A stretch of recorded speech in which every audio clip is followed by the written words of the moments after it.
Good morning, good afternoon, and konbanwa, wherever you are in the world. And welcome to the opening ceremonies for ConnectiVT 2025, my 4th annual Mental Health Awareness Month event benefiting the National Alliance on Mental Illness, or NAMI. How is everyone doing today? Hope we're having a good start, or maybe end, or maybe middle of our day, whatever the case may be. I hope you all are looking forward to a very fun event today. How am I? I'm doing great. I had a nice little breakfast. Feeling good, have some water here. Just excited to get today started. Yeah, it's gonna be a great day, and it's gonna be a great, I guess, kickoff to the weekend. Unless you start your weekends on Fridays, then maybe this is a good pick-me-up for the middle of your weekend.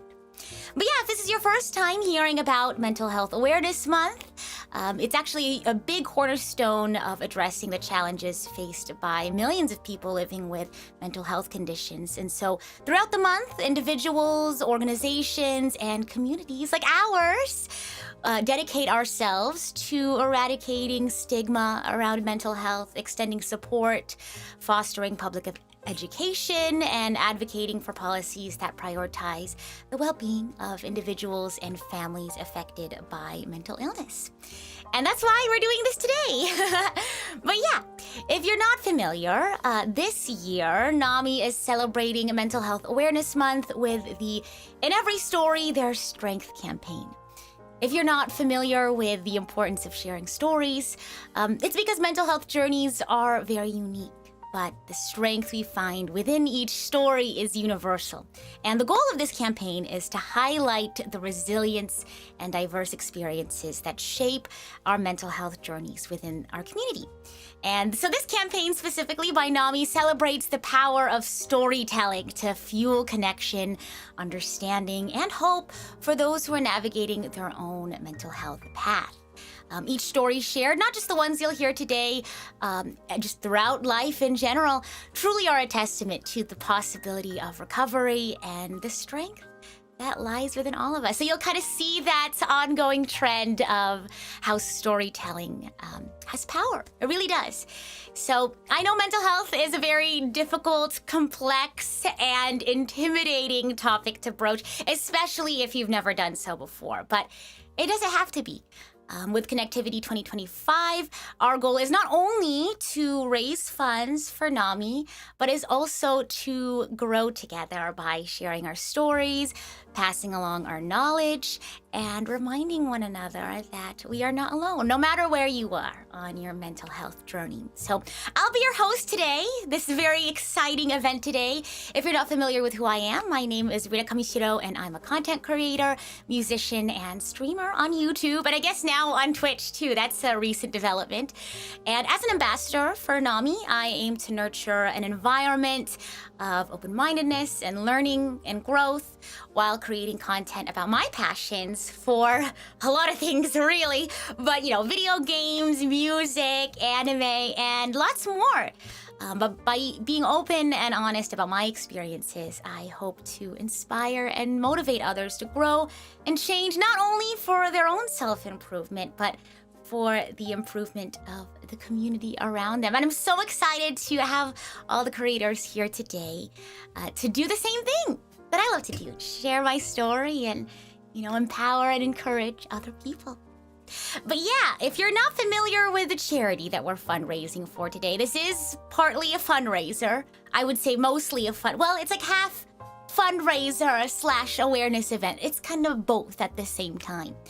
But yeah, this is a fundraiser for NAMI. The charity that we're raising funds for today is National Alliance on Mental Illness, not the One Piece character. I know that gets a little confusing. But if you're not familiar with NAMI, this is the nation's largest grassroots mental health organization dedicated to building better lives for the millions of Americans and even way more across the world affected by mental illness. NAMI works to educate, support, advocate, listen, and lead to improve the lives of people with mental illness, as well as their loved ones. And if you feel inclined to do so, and you are in the position to do so financially, you may consider making a charitable donation today. But of course, you aren't required to do so to enjoy today's topics and speeches. I wouldn't say speeches, they're more like casual conversations. So yeah, if anything, you all can just enjoy and listen and take in some of the stories that you'll hear today. Now, throughout this event, you'll see our wonderful overlay by Tiltify at the top of the screen here today. This will keep track of our fundraising progress. If you want to support the cause by donating towards our $1,000 goal, you can visit the donation page at tiltify.com. Don't worry, it's in the description, so you don't have to write this down right now. Our donation page is at tiltify.com at Kamishiro/ConnectiVT. It's spelled ConnectiVT, but the ending is VT, like VTuber. Isn't that kind of fun and silly? 2025, the year of our current fundraiser. And of course, like I said, link to the campaign page and many other links are in the description. But like I said, if you are able to, that'd be great. If not, that's also totally okay. Any donation, small or large, is greatly appreciated. And of course, there are many ways to support the cause outside of donating. You can share today's event by using hashtag ConnectivityTV2025 on Twitter or whatever social media platform you use. You can give us a like, you can retweet, you can share this stream, or send a loved one a text, an email, a message, give a phone call, share something you've learned today, support a loved one in any way that you can, share your story, and make change in your communities. So, yeah, woohoo, fundraising, let's go. Oh my gosh. But yes, if you do choose to donate today, we do have some fun milestones to incentivize and reward you all for donating if you so desire. Our first goal, which we're getting pretty close to, we already have a couple of folks whose donations are coming in. Thank you very much. Our first goal is at $250. I'll be creating a guided mindfulness video. If you're not familiar with what those are, it's about like a 2 to 5 minute video where you'll have relaxing music and somebody talking, that somebody will be me, guiding you through a moment of mindfulness where you can, you know, block out any other distractions or worries for just a few minutes, and you can focus on relaxing not just your mind, but also your body, so you can set yourself up for success, whatever it may be that you're doing, whether it's heading to bed or getting started for the workday. Yeah. Goal number 2 is $500. I'll do a soothing storybook video. Now we can decide what story I end up reading. Maybe you want me to read some books from Genshin Impact, or maybe you want me to read lore from Honkai Star Rail. Whatever the topic may be, it'll be a nice storybook video. This will be a longer form video where I read out something soothing. And again, you can have that while you're working if you want, or if you want to have something nice and soothing to listen to before bed.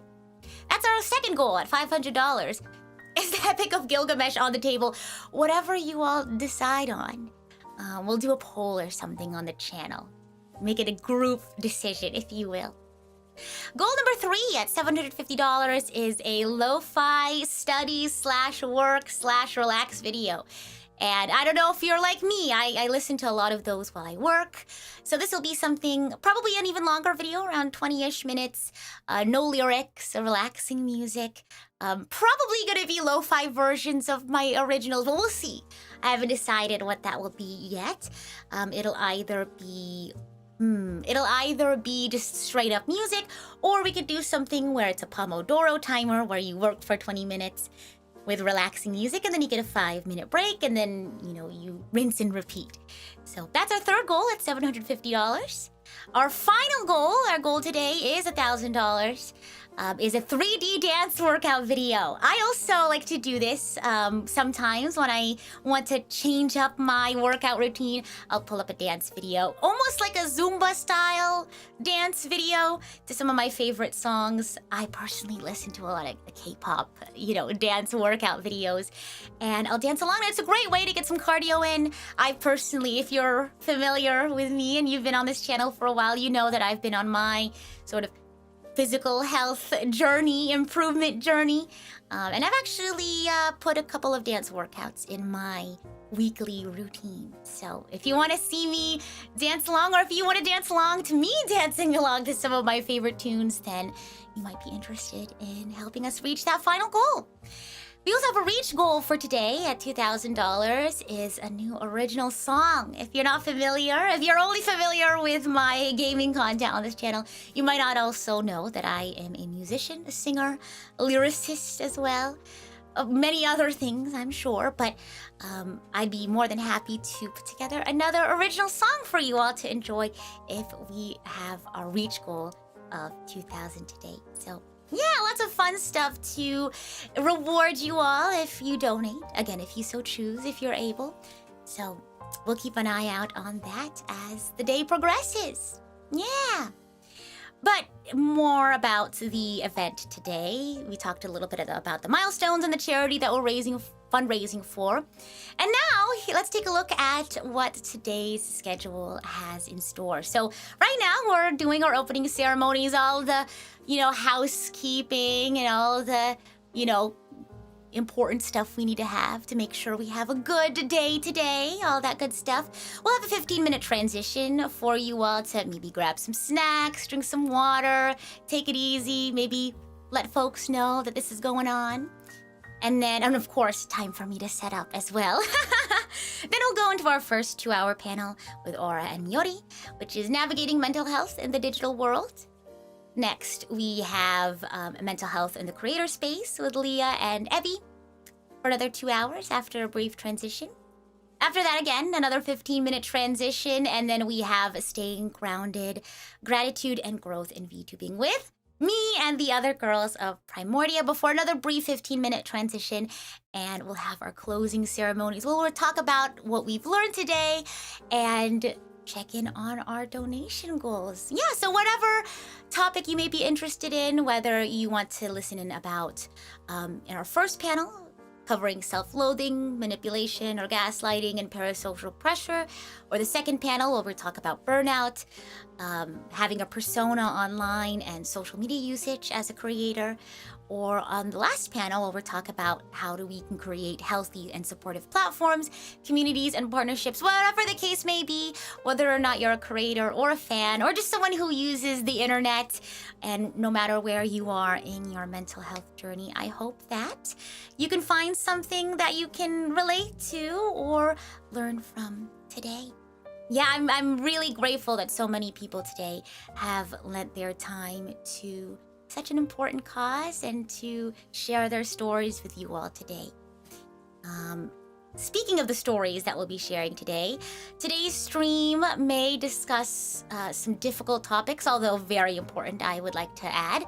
So both in the panels and of course during the opening and closing ceremony. So if you found yourself having a difficult time with specific topics, please take the time you need to step away, take a breather, take a quick break, or seek professional support if needed. If you are in a crisis, please know that you are not alone and there is help that is definitely more beneficial than maybe reaching out in chats where, a message might be missed and things like that. So if you are in crisis, whether or not you may be thinking about suicide, please call the National Suicide Prevention Lifeline down below, and also at 1-800-273-8255. And there's plenty of other resources as well in the description below, many of them available 24/7 for those living outside of the US. So, like I mentioned, there are also various resources in the stream description that can help you out, no matter, again, where you are in your mental health journey, whether it's just resources or a lifeline to reach out to and talk to someone. So, I hope this information leads you to comfort and help for you, no matter, again, where you are in your journey. Please also keep in mind that panelists today will be sharing their personal stories and experiences, so I'd like to ask everyone that we all maintain a level of respect, courtesy, and open-mindedness for everyone's strength and vulnerability today. If you find yourself unable to do so, if you have some really strong feelings that maybe not translate to the most productive conversation in chat, I ask again that you take the time that you need to step away and take a breather and take care of yourself, because that's important. Taking care of yourself is number one. As I also mentioned, I've invited quite a few creators today from within the VTuber space. Please kindly remember that our invited creators today are not mental health professionals and are just simply individuals sharing their stories about their own lived experiences, which may be different from yours. And any advice given today is not professional counsel and may not resonate with everyone or reflect everyone's experiences. So do keep that in mind. I will say as well, any discussions today should not be considered as commentary on any, quote-unquote drama, speculations, events, or political occurrings. I do want to emphasize that today's discussion, we really want to be open to folks of all lived experiences, and we ask that you do not speculate that these discussions are related to anything outside the context of today's conversations. So, yeah, I know, housekeeping, right? Before we start, I also want to take a second to extend my thanks to some of the people for helping make this event come to life. First of all, I know I've said this a million times and I'm going to sound like a broken record throughout all day today. A huge shout out to our panelists today for taking the time out of their week to show up and share their stories. They're all amazing, talented, and very interesting and fun individuals, so please check out their works, their channels, etc. today. I'm sure Shiny will be sure to share the links and such in chat to our various speakers. And be sure to show them some love on their channels as well. A huge shout out again as well to Rune for offering their services for the event logo. They were the ones who created this starting last year. So I just wanted to give a shout out to that as well. Thank you so much to our wonderful channel moderator, the Shiny Hunter Zach, for helping us stay safe today. As always an amazing job.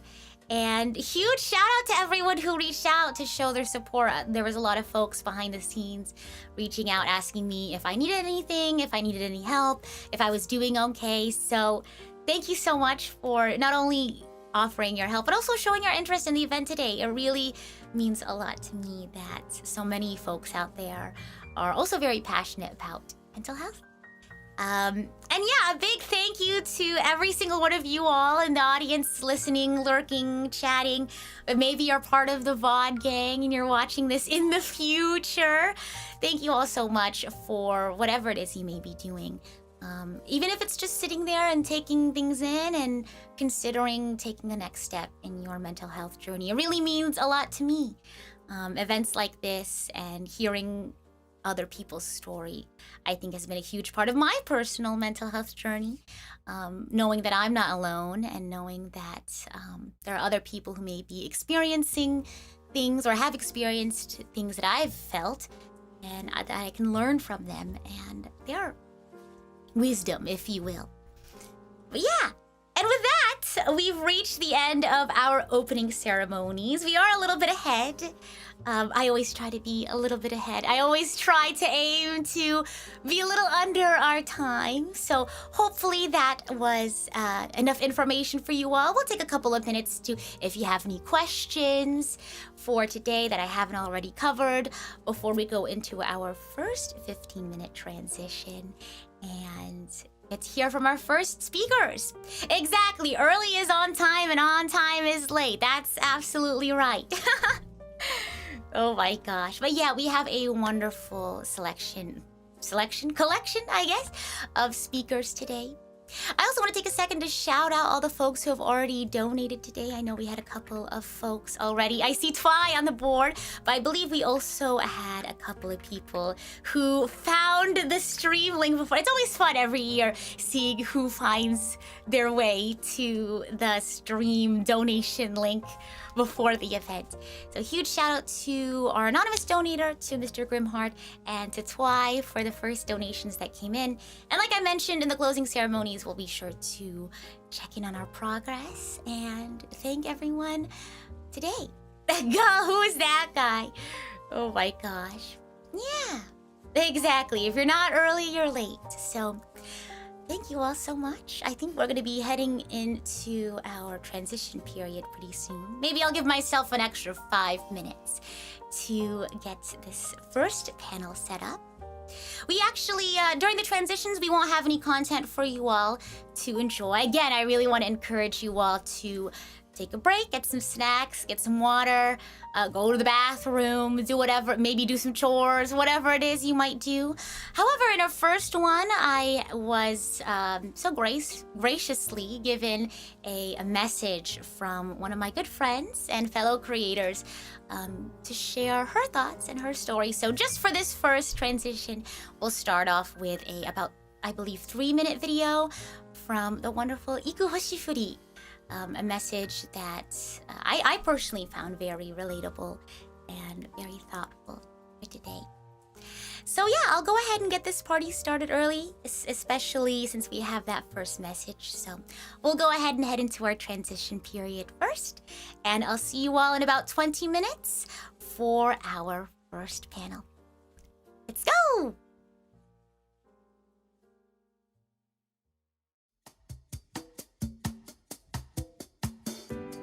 Hello.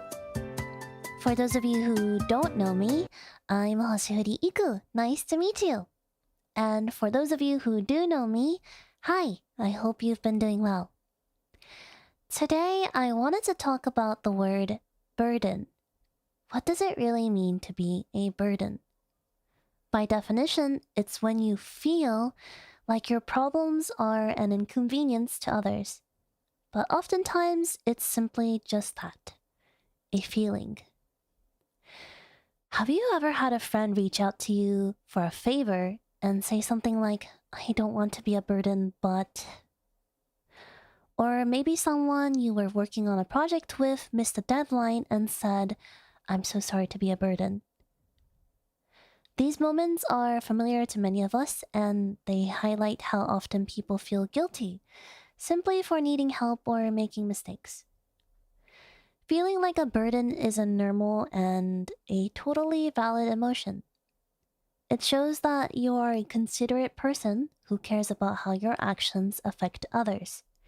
Sometimes when things don't go as planned, it's easy to feel guilty for not meeting your own expectations. But if you find yourself constantly feeling like a burden, it may point to deeper issues like low self-esteem or chronic self-doubt. When you feel like a burden, it's often rooted in the fear that you're unworthy of kindness or that you're taking up too much space. It's important to recognize these thoughts, while valid in how they make us feel, are often not grounded in reality. Reaching out for help does not make you a burden. Failing does not make you a burden. Needing more time does not make you a burden. Believing that you're a burden isolates you, when, in fact, connection and vulnerability can bring you closer to others and make you a more reliable, capable person. Remember, the people who care about you would much rather hear your honest feelings than be left in the dark about your silent struggles. It's okay to take up space sometimes. It's okay to rely on others sometimes. And it's okay to involve others in your life. You're not a burden. You're a human being, and your presence, needs, and emotions are all valid.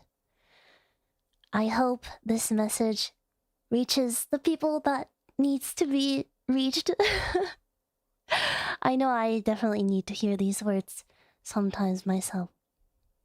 Anyways, thank you, Rita, for giving me this space to talk about something that's been on my mind recently.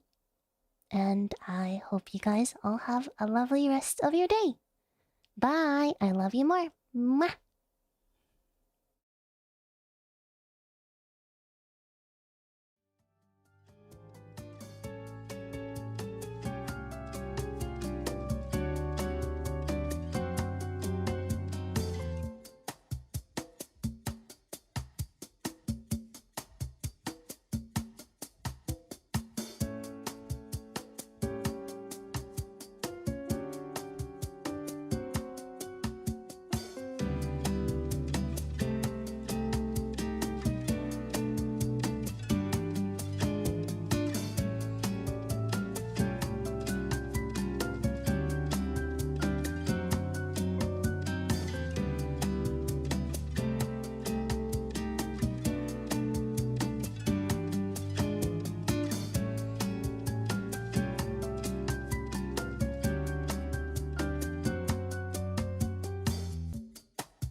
Hello, hello, and welcome back to our first panel for today for ConnectiVT 2025. This is Navigating Mental Health in the Digital World with Aura and Miori. And of course, your host as well, me, the disembodied voice. Welcome in!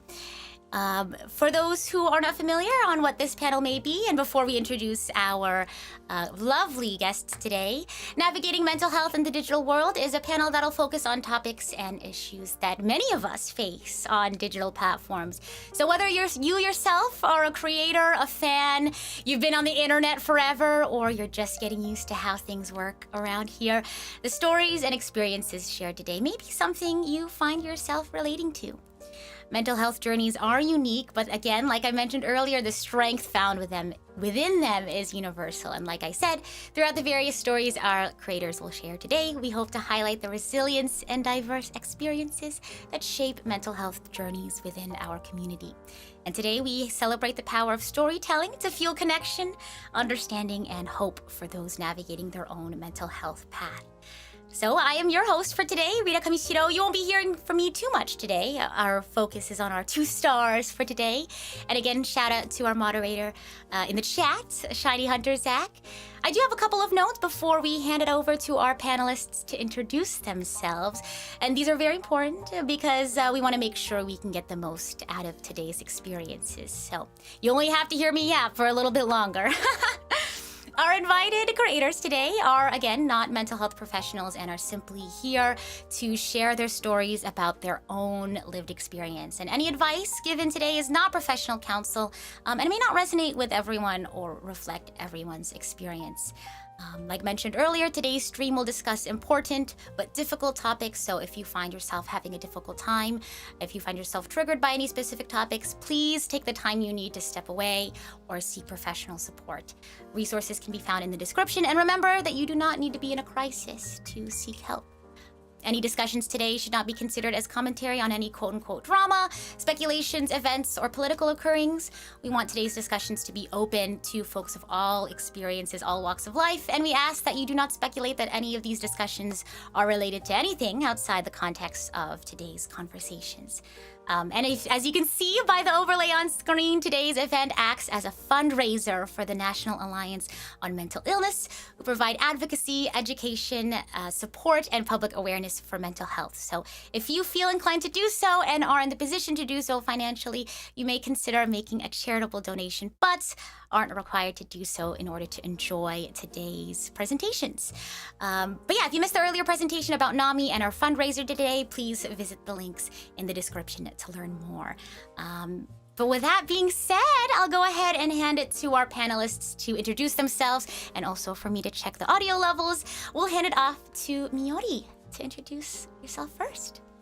Okay, yoho, the name is Miri Celesta. I am an isekai leader and adventure VTuber, and I am very happy to be here. Thank you so much for having me. Very excited. Of course, so happy to have you here. And we'll hand it off to Aura next. Go right ahead. I'm the browser gremlin VTuber from Upper GX Aura. You can call me Aura. Hi. I'm not a cat. Not a cat. Okay, write that down. First important note for today. Alrighty. Well, again, Shiny should be putting in the links for these wonderful creators here today. So if you want to get to know them more, show them some love on their channel, by all means, please do check them out. But with that being said, I think all of our housekeeping is out of the way, and it's time to jump into our first topic. So to start things off, we'll talk about something that I'm sure affects all of us, or many of us, when scrolling through social media, right? Self-loathing. Whether it shows up as imposter syndrome, harsh self-criticism, or feeling like you're never doing enough, I'm sure these thoughts can take a serious toll on your mental health. And in a digital space where comparing ourselves to other people is so constant, and it often feels like perfection is expected, learning to be kind to yourself can feel like an uphill battle. So let's start off by exploring how we can start changing our inner dialogues to make space for self-compassion. I'll go ahead and open it up to our guests. Do we want to start by sharing some personal stories if you have one in mind? Or I'm more than happy to provide a question to start things off. I wanna say Oh, something. yes. Oh no, go ahead. Oh no, go ahead. I was just gonna say. So for us, this is mostly confined to like Twitter, YouTube, maybe like TikTok. Yeah. But I want to say that this is probably gonna be open to like everything. So, like I guess viewers, if they use Instagram, then it also branches out to Yeah. Instagram. If they use any other social media, then it also will branch out to that too. I feel like from a young age, whether it be digital media or print media or advertisements on TV, we've always been told we are not good enough. Like even just subtle things like a shampoo ad or like cleaning ad. You know, you have the mother in the advert where the house is all dirty, but all her problems will be solved if she buys this product. Or the woman whose hair is all brittle, but all will be solved when she buys this product. Or the man who isn't seeing any progress in his bodybuilding, but all will be solved when he buys this one product, right? There's always, from a young age, that sort of like self-loathing is sort of like used to manipulate people into consumerism, I want to say. And then even with like magazines, I remember growing up and seeing all the magazines on the shelves, and there would be, I really hope they're a lot better now, but like, she's too skinny, she's too fat, he can't get rid of his dad bod, she hasn't been able to get rid of her pregnancy weight. I feel like since a young age, we were very conditioned to self-loathe and buy these things hoping that it helps us feel better about ourselves. But with the digital media, the stream of that is multiplied violently, and it's constantly in our faces. And I feel like a lot of us, we try and portray our lives as like certain way online, but really it feels like in a way a battle online, because everything is like I don't know, oh man, she's doing this, oh man, they're doing this. So we feel I don't know, I just feel like since a young age, a lot of us have been manipulated into feeling like if something is better, then we are doing something wrong, and we have to, like, I don't know. For sure. Yeah. Like something is always better, right? Something's always wrong. You're always doing something wrong, and therefore you need to buy this. You need to do it this way for it to be right. For sure. Miyori, do you find yourself also recollecting any experiences where you also had similar messages growing up that had a similar effect on you? I think for me, a lot of it was, like getting compared by other people to other people. I guess if you like seeing stuff, and then I think that kind of leads to you developing a habit of comparing yourself to like general media that is not really targeted towards you, but you'll see it, and even though you're not doing badly, because you perceive it as better than what you're doing right now, you're like, okay, I'm not doing enough. Like, for sure. And so, go ahead. Oh yeah. Oh yes. That was it. That was all I was gonna say. For sure. So ever since, you two were young, you've always been inundated with messaging that something's always wrong or something's not good enough, or you're constantly being compared. How do you unlearn those things? So what sort of messages do you receive, and how do you unlearn those things? Or you kind of have to, for me at least, step back from life and imagine yourself in third person. It's hard to describe, but since I was a kid, I've done auditions and stuff. And I remember one time, like, you're always compared in auditions, right? I remember one time the producer of a theatre show saying, she's too tall for the role. I'm like, I'm barely taller than the person who I'm against. Like, when you're in the show business space as a kid, you are constantly pitting yourself against other people, and therefore creating comparisons is very natural, because it's part of how you are supposed to go about that business, right?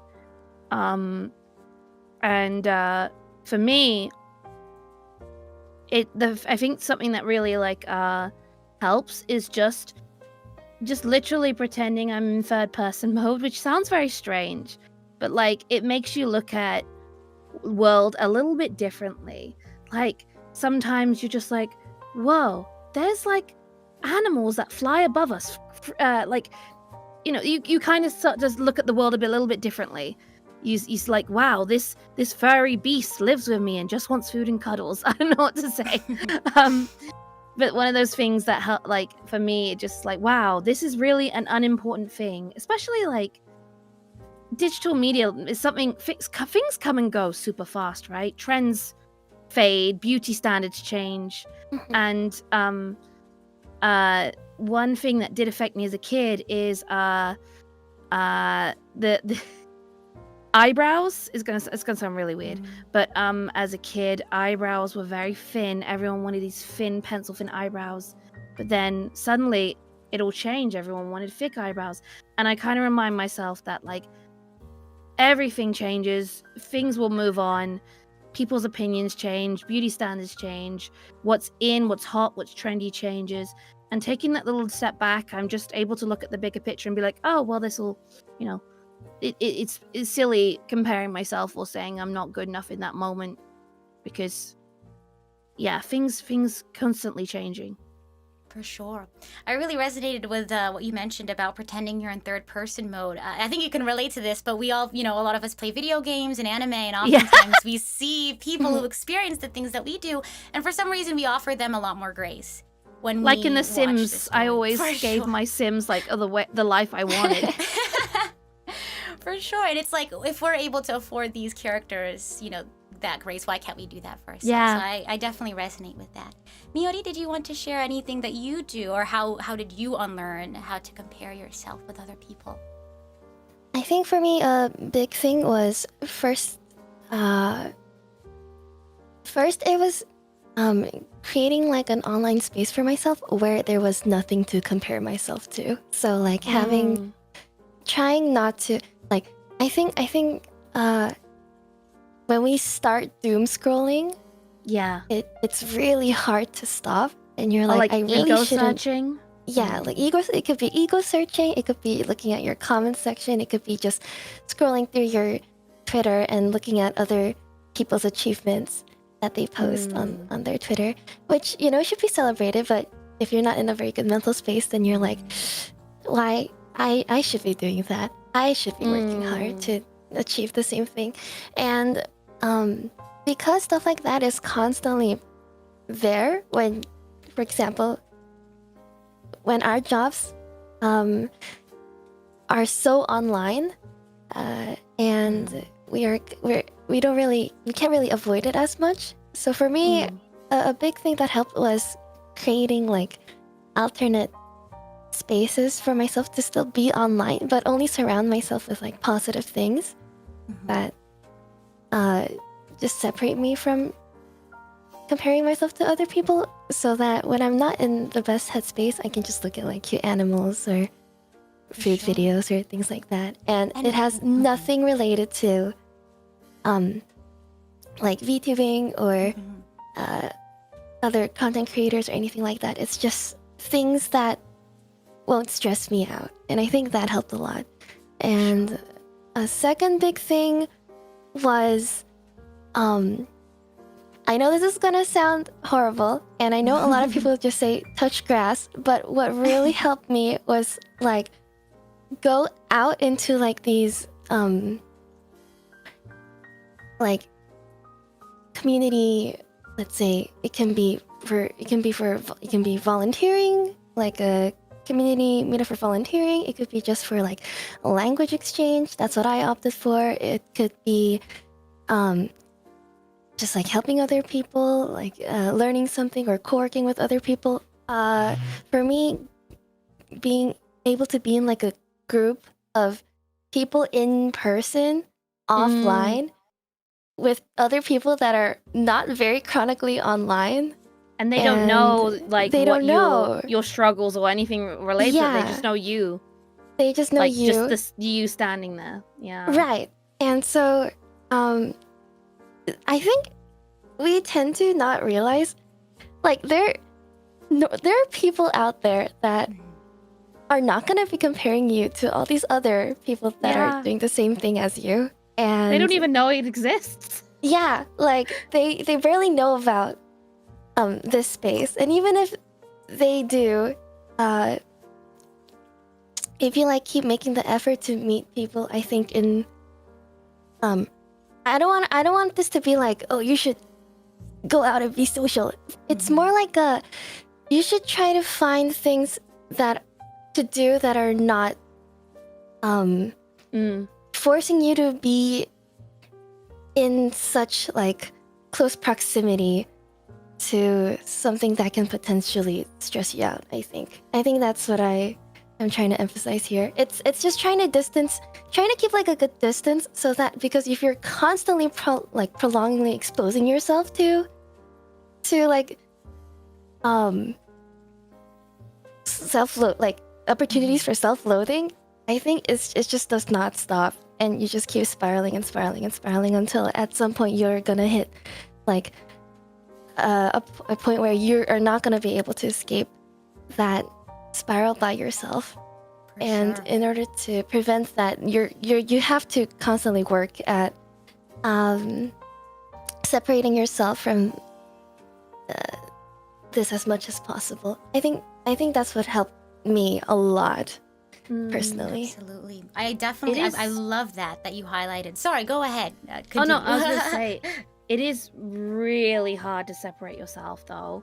Yes, very because difficult. it's not a competition, but sometimes you, like you said, you'll see someone achieve something and you'll be like, am I not working as hard? Like, do I need to do more? Am I not doing enough? But like there's not everyone's on the same like journey or wavelength. We're all on different wavelengths. We're all achieving things at our own paces, and people forget that, right? But what you said, like about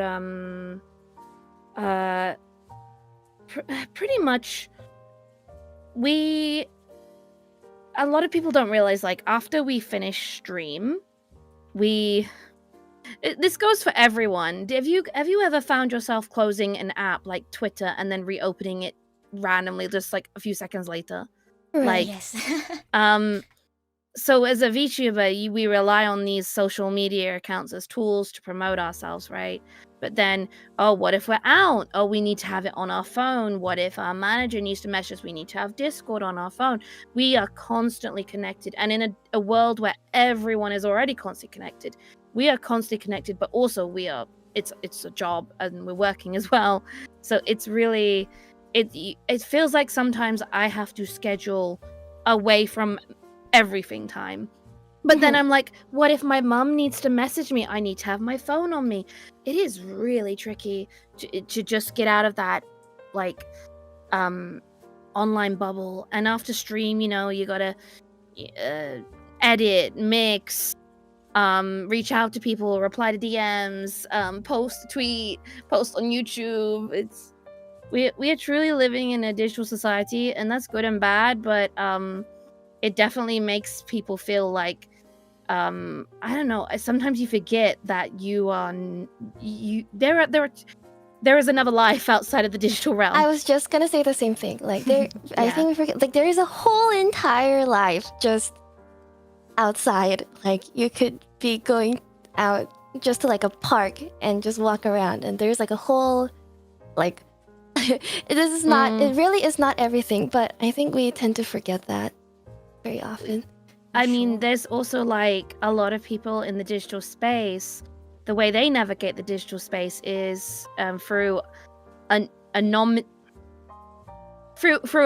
without showing their name. I have trouble saying that word, but like they can hide behind a mask. Whereas we are using a mask of a VTuber model, but we are putting ourselves on display. Some people, when they navigate this place, this VTuber space, they're using like a character or more tropes. But some people are more, they're still being themselves in a way. They're still putting their, themselves out there and putting their experiences out there for all the world to judge. and there's people out there in the digital space who wear these masks, and they think that they literally have the power to say something negative and then step away and be like, well, that wasn't me, you know. And I'm not saying we should do that, like, you know, step away from the digital world and be like, oh, you know, that's the digital world and I'm me and I should go outside. But we it's like carrying, like, we still carry those feelings as we transition to our offline mode. But a lot of people negatively are able to transition and be like, well, you know, that's bye-bye. It doesn't matter because they can't know who I am. For sure. So like balance is important. I mean, the way they navigate it in the negative way is bad, and it's also a bit unfair because they can just say what they want and then be done with it, and we put ourselves out there, and there's always going to be negativity and critics and meanie bobinis on the internet, right? Just how it works. But we have to be very strong because we're not wearing our masks, even though we're wearing a VTuber model. For sure. You have to be really, really strong, and being able to step away yourself without holding that hurt. It's tricky. It's really tricky. Right. For me, there was a time when it was like a yearish ago when I was not treated very well in the digital space.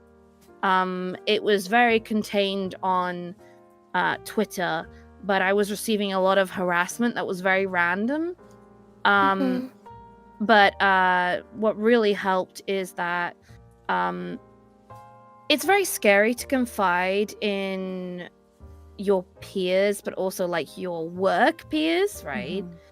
But they were very understanding and understood that I needed to step away from it all, and definitely having a break from it all. For sure. Trying to have a little bit of a disassociation. I don't know. Right. But, I love that we've highlighted this conversation about creating an online space that, one, you know, you can create a healthier space where you don't have to compare yourself to other people. I think that really highlights the importance of shaping your reality. I think we forget that if we're online for so much of our time, and we're constantly thinking about, right, comparing ourselves to one another, that starts to shape your reality, even though that's only a portion of what that is. So I really like this conversation that we're having. How do you deal with, like you had mentioned, harassment? How do you separate yourself from that? How do you remind yourself that this may not be, this could be some random person who maybe doesn't know my story, doesn't have the best interests in mind for me? How can you move on from that despite how painful it can be? I mean, we take so much care of our digital selves that often, like, we forget about our non-digital selves, and that gets neglected. Like, maybe we're so online and so need to do something on our computer that we forget to do the dishes, or like those little daily tasks that can really, really, like, give you a little bit of a boost if they're done. Like, it looks lovely and clean. So for me, I kind of step away and I do something like I make the bed. Like, making the bed in the morning is actually something that's really helpful for the day, right? I feel like I'm not going to get back into it. I'm going to be able to have a great day if I can do that. So, like, doing something in my day that is not related to the digital space, definitely. And I like a chore as well. Sure. Miyori, you mentioned how you personally craft your space, right? Your own separate space that doesn't have to do with anything VTubing or work related. Are there any specific tools or steps that you do to curate that space? You know how phones have like an daily app usage limit? So I actually set that up for my Twitter and then my browsers. Because when I'm on my phone and if I'm on my browser or Twitter, then I'm usually either gonna be scrolling or trying it, or before I did this a lot, like searching things up about my content or like my analytics or other people's Mm. analytics and things like that.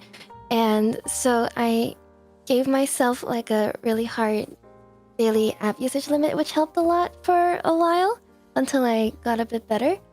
I think another one was blocking off forms of communication where you're more likely to receive harassment from, especially if you're in a headspace where you cannot handle it very well. So, like Especially if Marshmallow, it's for like example. Yeah, I So understand that completely. I had like websites or accounts for like Marshmallow or Curious Cat or The ones where similar people things can like that. hide their names and stuff. Yeah, like send stuff anonymously, or Mm. even if not anonymously, harassers will make a new account just to harass you. And so Even emails, like yeah, emails too, or YouTube can comments. It can be anything. they can even use websites that send an email without it, then send the email through them, pretty much, like Oh yes, through the the website. Yeah. domain is like hidden, Yeah. the address. Yeah. Sure. And I because I had them open for like so many years, I thought Mm. I couldn't close them, and I made the decision to close them a little recently. And honestly, I feel like it has helped my mental a lot. And until I feel like I'm at a place where at any point of the day, like a rude comment or something that is sent clearly to distress me will not bother me, I am trying to keep it closed. And I think realizing that sometimes you don't need to, like, having them closed, open or closed, is not going to affect me that much. I think that's what we need to realize, is that how much is this going to like really affect my content? Is it that vital to what I do that if I have it closed, or if I don't use it, is it really going to change my content direction? And I didn't think so. For me, I think for us, streaming is most important because we are streamers.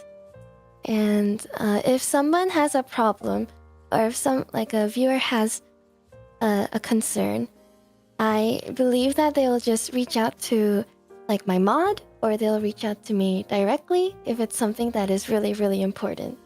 And if they want to say something positive, then they can say it through like a comment, or say it through like live chat, or if it's something more personal, like they want to send a gift or a letter, then they'll reach out to my mod or me directly.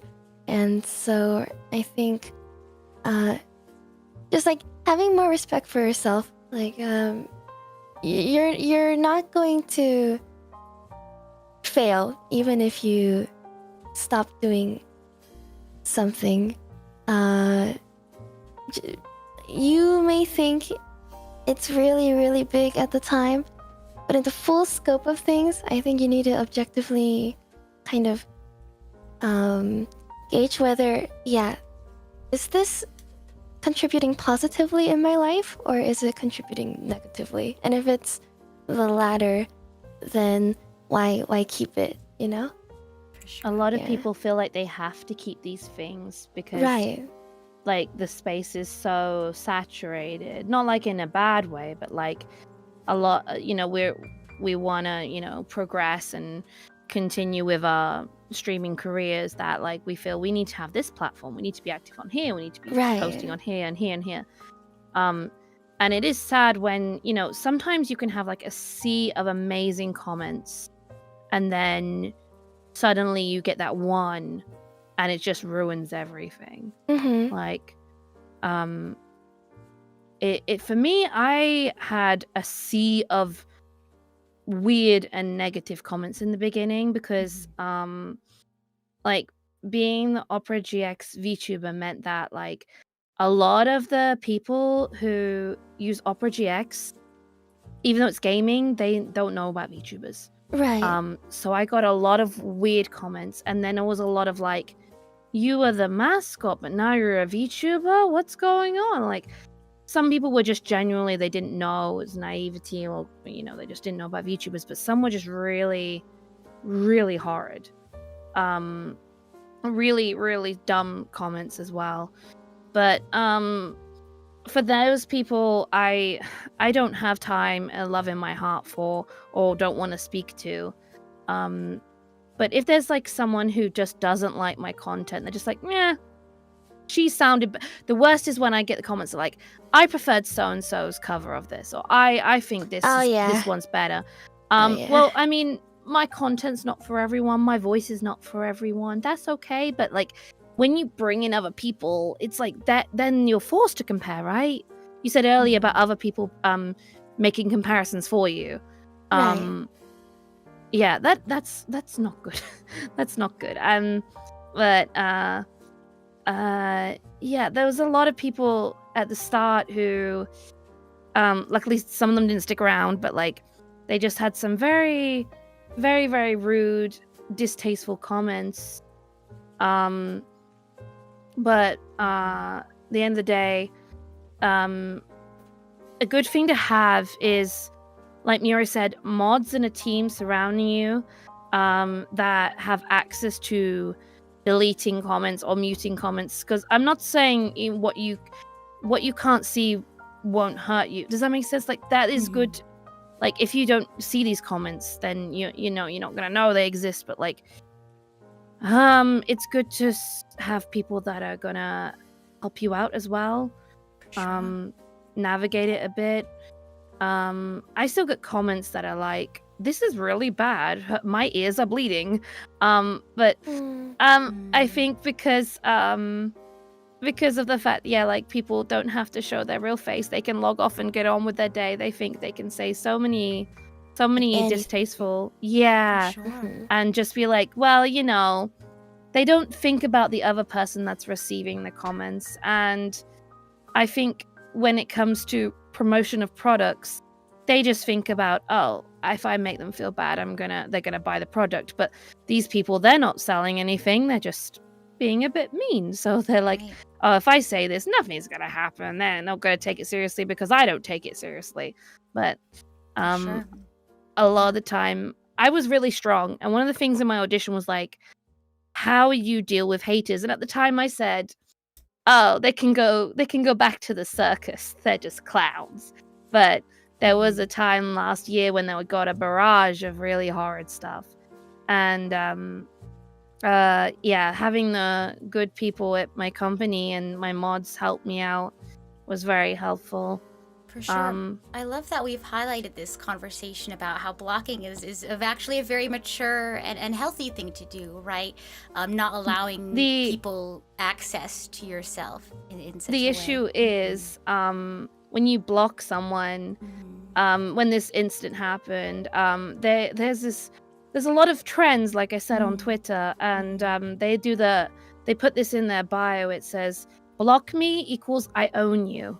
And then they go out and they tweet that they've been blocked, and they celebrate the being blocked, right? They use that as like a badge of like, yeah, I got on her nerves. But that is how they handle their situation. And in a lot of situations, all you can do is control your reaction, right? Right. And yeah, like what Kalai Nuke said, it makes people too comfortable and too confident. Not confidence isn't a bad thing. Being comfortable isn't a bad thing either. But you should never be comfortable with harassing people. For sure. And focusing on what you can do to, make yourself healthy, because you can't involve yourself with every other person. Everyone's going through their own thing, but you can focus on maintaining your mental health and creating your space, for sure. Every celebrity or whoever puts them out there puts themselves into a space of people who, some will be judgmental, but some will give like constructive criticism, but some will just be trolling. And these people just be like, oh, it's just a prank, bro. That sort of like that mentality where like, oh, I'm just joking. they're not going to be affected. I'm just joking. But I think I can't change these prank bro mindset people, but I can at least control my reaction. But sometimes it does get too much, and you're just like, step away. That's just take a breather. For one thing, I think that like the online spaces have a lot of toxicity. I have this like thing where I imagine I'm a fish, right? And you know, when you do take a breather and then you come back to it, it's like imagine the tank is dirty. You take the fish out, put it in a nice bowl whilst you clean the tank, and then you put the fish in, and the tank is all right for a bit. But then it gets dirty again, because the problem wasn't the fact that it was dirty. It was like, you know, the filter was not clean. So in comparing that to the digital space, taking a break and then coming back, you have a little bit of a fresh mindset, but then suddenly, oh, it's bad again. So yeah, blocking, muting certain words, controlling how much you're on these social media stuff, keeping things like social media posting, just like try and make it work related if you can. Sometimes I know we post stuff for fun, catch up with our family and friends, but definitely what Miori said about limiting your usage. For sure. Really, really important. We've been so consumed with our phones being not just for calling people, but our calculator, our browser, our grocery shopping apps, everything, that being online has become our life, that sometimes we forget there is a life outside of being online. And Miori, do you have any as we sort of depart from this topic and onto our next one, do you have any other tips or tricks or anything you want to speak about on this specific topic before we move forward? I think one last thing is, it is really hard to separate like that one negative comment from the sea of positive ones. But like, I think it just stands as out. humans, it just happens. You can't help it. And I know everyone who hasn't really gone through it is just like, just ignore it. It's really hard. Mm-hmm. Yeah, but I think what helps a lot is like, as you said, thinking about myself in like a third person view. Objectively, does this comment contribute to anything?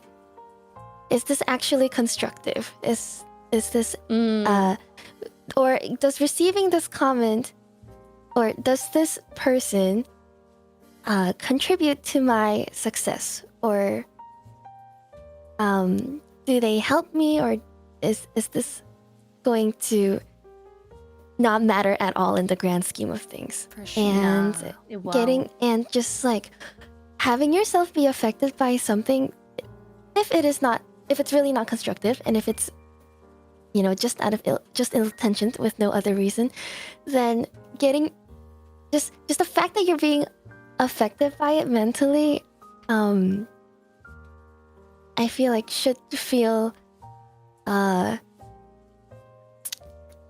not unacceptable, but I really shouldn't. Like, you should be reminding yourself, I am worth so much more than to be having my whole day ruined from this one guy. That I mean, does not matter, right? they wasted part of their life, their time writing that comment. So who's in the wrong? You know, that they wasted their time, if anything. Right. Yeah. Sure. And all you can really do is focus and improve yourself and surround yourself with people who have the best interest in heart, you know, who are willing to keep you accountable and be constructive with you, who understand where your goals are, where you're coming from, and have your best interest in heart. Absolutely. Thank you, too, for all of your insightful thoughts and in your stories for this first topic. I'll give you all a second to get some water while I introduce this next section, which will focus on manipulation and gaslighting, the very difficult topic indeed, especially as, you know, these two things show up in online relationships or content creation spaces.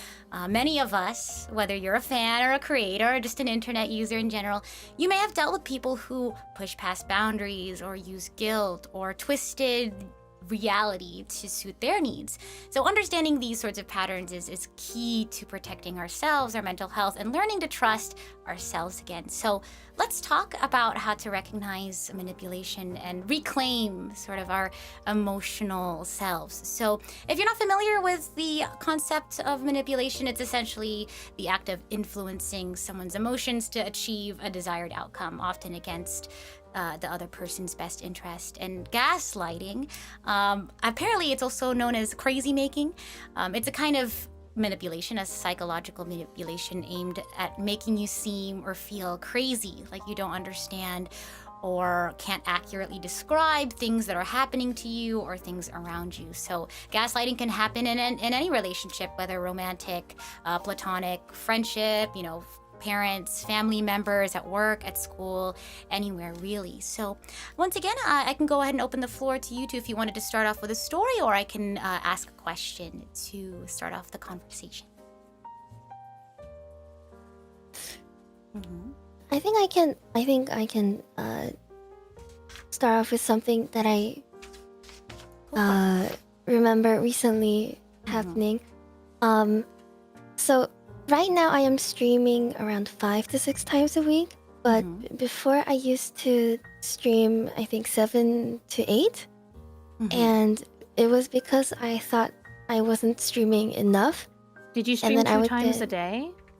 Yeah, so some days I would stream 2 times a day, like a membership stream and then like a public stream. And I would get some people saying, oh, she's not streaming enough because she only streamed for 2 hours instead of like 3 or 4. Like why don't you stream more often? And I believed it for a very long time, like, oh, I'm not streaming enough. If I get sick and I miss this day, then I'm not streaming enough. I'm feeling sick right now, or I didn't get enough sleep, and I really should cancel this stream. And I'm gonna push myself because I'm not streaming enough, and that's bad. And usually if streams like that happen, I'll end up regretting it later because I don't think I gave it my best. Yeah. And then you feel it even just didn't go worse. well. Yeah, and then you feel even worse. So it took me a really, really, really long time to step back and be like, okay, I am streaming more than enough.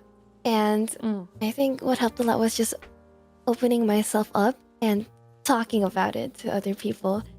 And Other people creators being or like, your audience? creators and audience. And so having other people reaffirm and be like, but you are streaming enough. And they're clearly saying that to get at you. I think that helped me snap out of it a lot. I feel like I'm someone that's like very impressionable, and so for me, I think talking about it to other people helped a lot. But for that to happen, you really need to be surrounded with people that you trust. And so I can see it not being a solution every single time. But For sure. I think what you said about really viewing yourself in third person really helps a lot. If this was somebody else and not me, would I tell them the same thing that they believe, or would I tell them, no, objectively you didn't do anything wrong? Like, will I be kinder to them or will I treat them the same way as I treat myself, right? I want to say one thing to these people who are saying you don't stream enough. I've known Miori for quite some time. She is one of the most helpful, talented, creative people in the VTuber space that I know.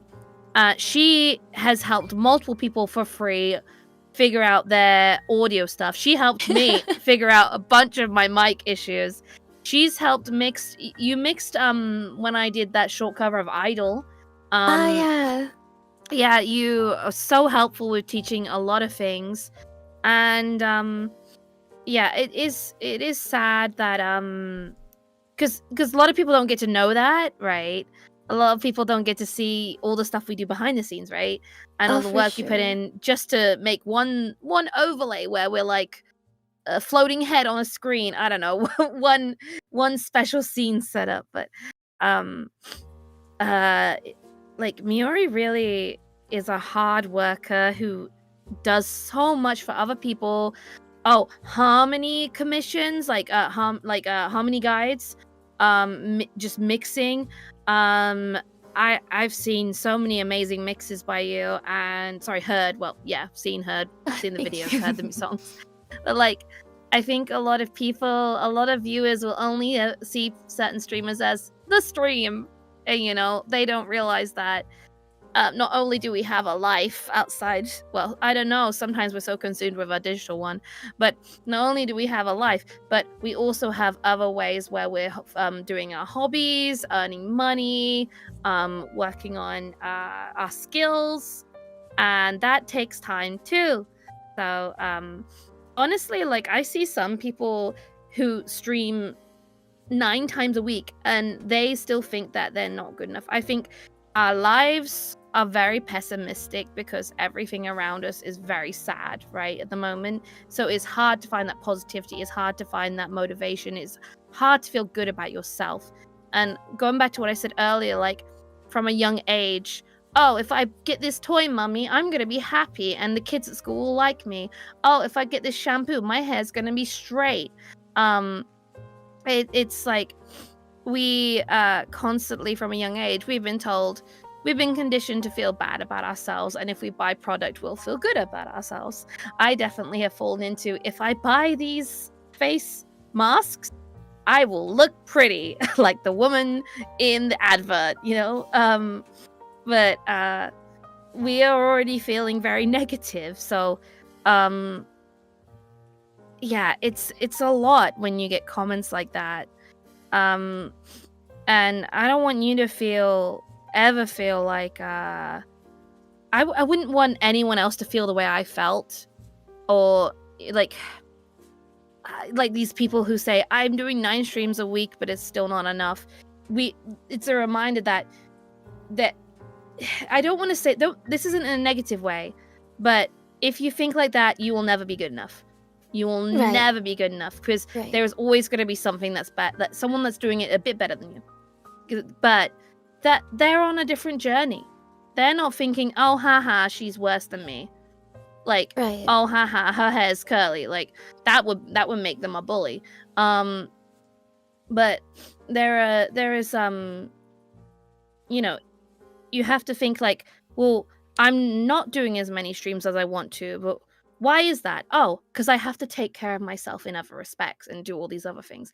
And Miori, maybe these people who wrote these comments don't realize that you do all these things, but oh my gosh, guys, Miori does so much. So much. Let her breathe. I feel like we all do a lot. Like, we all 3 of us do like a lot of content outside of just streaming, and a lot of viewers don't see just how much like behind the scenes work is being done. And so it's not just like, oh, turn on PC, stream, and then stop, and then just sleep the whole day. It is turn on PC, stream, and then every single other work and task that you need to finish for streaming on top of, the regular life chores that you need to do, right? That being said, if you are a streamer who you prefer the whole, like, I will stream, I will game, I will end, I don't really want to do anything else, that is totally okay as well, because you're on your journey.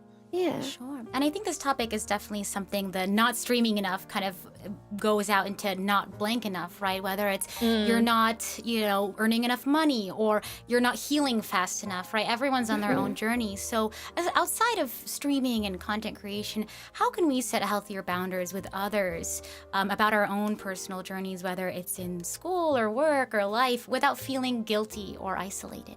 Miori, do you want to start? Let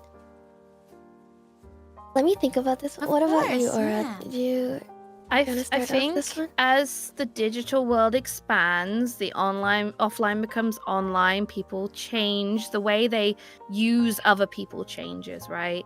So this is going to sound kind of weird, but like, red flags. I am very much like, when I look at people I enjoy the company of, I will view them in rose-colored glasses because I want to, and you should never stop doing that. You should never be the kind of person that's like, I mean, it's very sad, but like, you know, if your trust has been broken, you might guard yourself more, but then, you know, there are still good people in the world who love you, and you can trust them, right? But definitely, I've had relationships where I've been having casual conversations with them, and then they will say something and I don't see it as a red flag. I'm just wearing those rose-colored glasses of friendship. Definitely, no, if someone does something that's a red flag, instead of like being like, oh, I can't be their friend because they're like this, it might be better to just like be like, I don't know if you're doing this purposely, but I wanted to talk to you about something. Approach them like, hey, are you aware that you're doing this? What? And maybe you can start a conversation. Because I've had friends in the space who've made comments about things or people, and I've just been like, unfortunately, I've just like, oh, okay, oh, that's not good. Oh, that doesn't sound right. But maybe I when I spot these things, if I spot them, that is, I should maybe like open up a conversation about this, so we can solve the issue together. You know, instead of letting their negative feelings fester. For sure. I like that you highlighted that, because conversation is a two-way street, and whenever, you know, you have the bandwidth and the ability to do so, opening up that avenue, because, you know, we're all people, and we all make mistakes sometimes, so being able to open up an avenue when you're able. We're way too like, I think this current culture is way too like, oh, you did one thing wrong, I'm throwing you away, that sort of thing, right? Whereas it should be like, why are you feeling this way? Everyone's human, everyone makes mistakes. I think everyone has a red flag. Everyone can feel jealous, everyone can feel negative, everyone can feel angry, everyone can gossip. It is one of those things where in life, like saying, oh no, I don't do this, I don't feel like that's a kind of truth, because I feel like everyone has something that isn't. We have positive and negative traits. Going back to The Sims, when you make a character, you have to pick, in one of them you had to pick 4 or 3 positive traits and 2 negative traits. We all have negative things, but like if we are so quick to judge people instead of opening conversations and be like, why are you feeling that way? Why do you do it like that? Like, yeah, spotting red flags, very important, but like, maybe the thing is, if they react badly when you've brought up like that feeling or that red flag that you spotted about them, they feel like you're attacking them. You can only control your reaction. You got to approach it well, but like, you can only control your reaction. And this might be a question for either of you, but what does emotional safety look like? We talked about, you know, being able to have that very vulnerable and difficult conversation with another person. What does emotional safety look like for you in your relationships, in your community, or your, you know, support systems at large? When do you feel safe and vulnerable to have those difficult conversations where it's like, you know, if not careful, you might misinterpret, you know, my intentions or my feelings. When do you feel the most safe to be vulnerable with people? I think for this, the way you communicate it is very important. Everyone responds differently. Like, you have to approach people differently as well. Right. So, I feel like with other individuals, it'll be like, hey, are you emotionally available for me to open up about something right now? Or are you free right now to talk about something that is a little like sensitive to me? Yeah, definitely starting off with that is good. And like, not, because for me, I think a big difficulty in opening up is, what if they find me like annoying, or Well, yeah, what if they're like what if I'm forcing them to like listen to me talk about this, right? My And biggest so- fear is that they use that against me and then Right. use it to laugh about it with other people. That's Sure. another big thing. Yeah. That one's hard too because then you really can't tell. Well, But- everyone online can wear a mask and fake being sincere, unfortunately. Right, So but how just do because you... Go ahead. Oh, sorry. Go ahead. No, you go ahead. Oh, I was just gonna say, but just because someone else is being horrible, it shouldn't be your fault for, Yeah. you know, feeling those things still. For sure. It's their fault for being so terrible and disrespectful of how you Yeah. feel. And And the way I'll you pivot were- the question yeah. a little bit for you all then. How do you two, as yourselves, how do you try to create spaces where, you can encourage people and show people that, hey, you are in an emotional, psychological safe, you're safe emotionally and psychologically. How do you create that environment that you want to see yourself in? I mean, if I'm like free in terms of like I'm not out and about, I'm just sat on my computer. One thing, I mean, some people struggle to write their feelings. They're better at talking and vice versa, right? So one thing is, do you want to hop on a call? Do you need to talk? Do you need to like let out some feelings of a voice? Because like when you type, you can edit it, you can change what you say, you can word it into the way that you think the other person would prefer to hear. But when you're talking, you can really, like, maybe the person who's confiding in you is holding back a bit because they don't want to bother you too much. But if you create that connection verbally, that's a really sweet thing. One thing this is kind of weird, but did you ever play otome games when you were younger?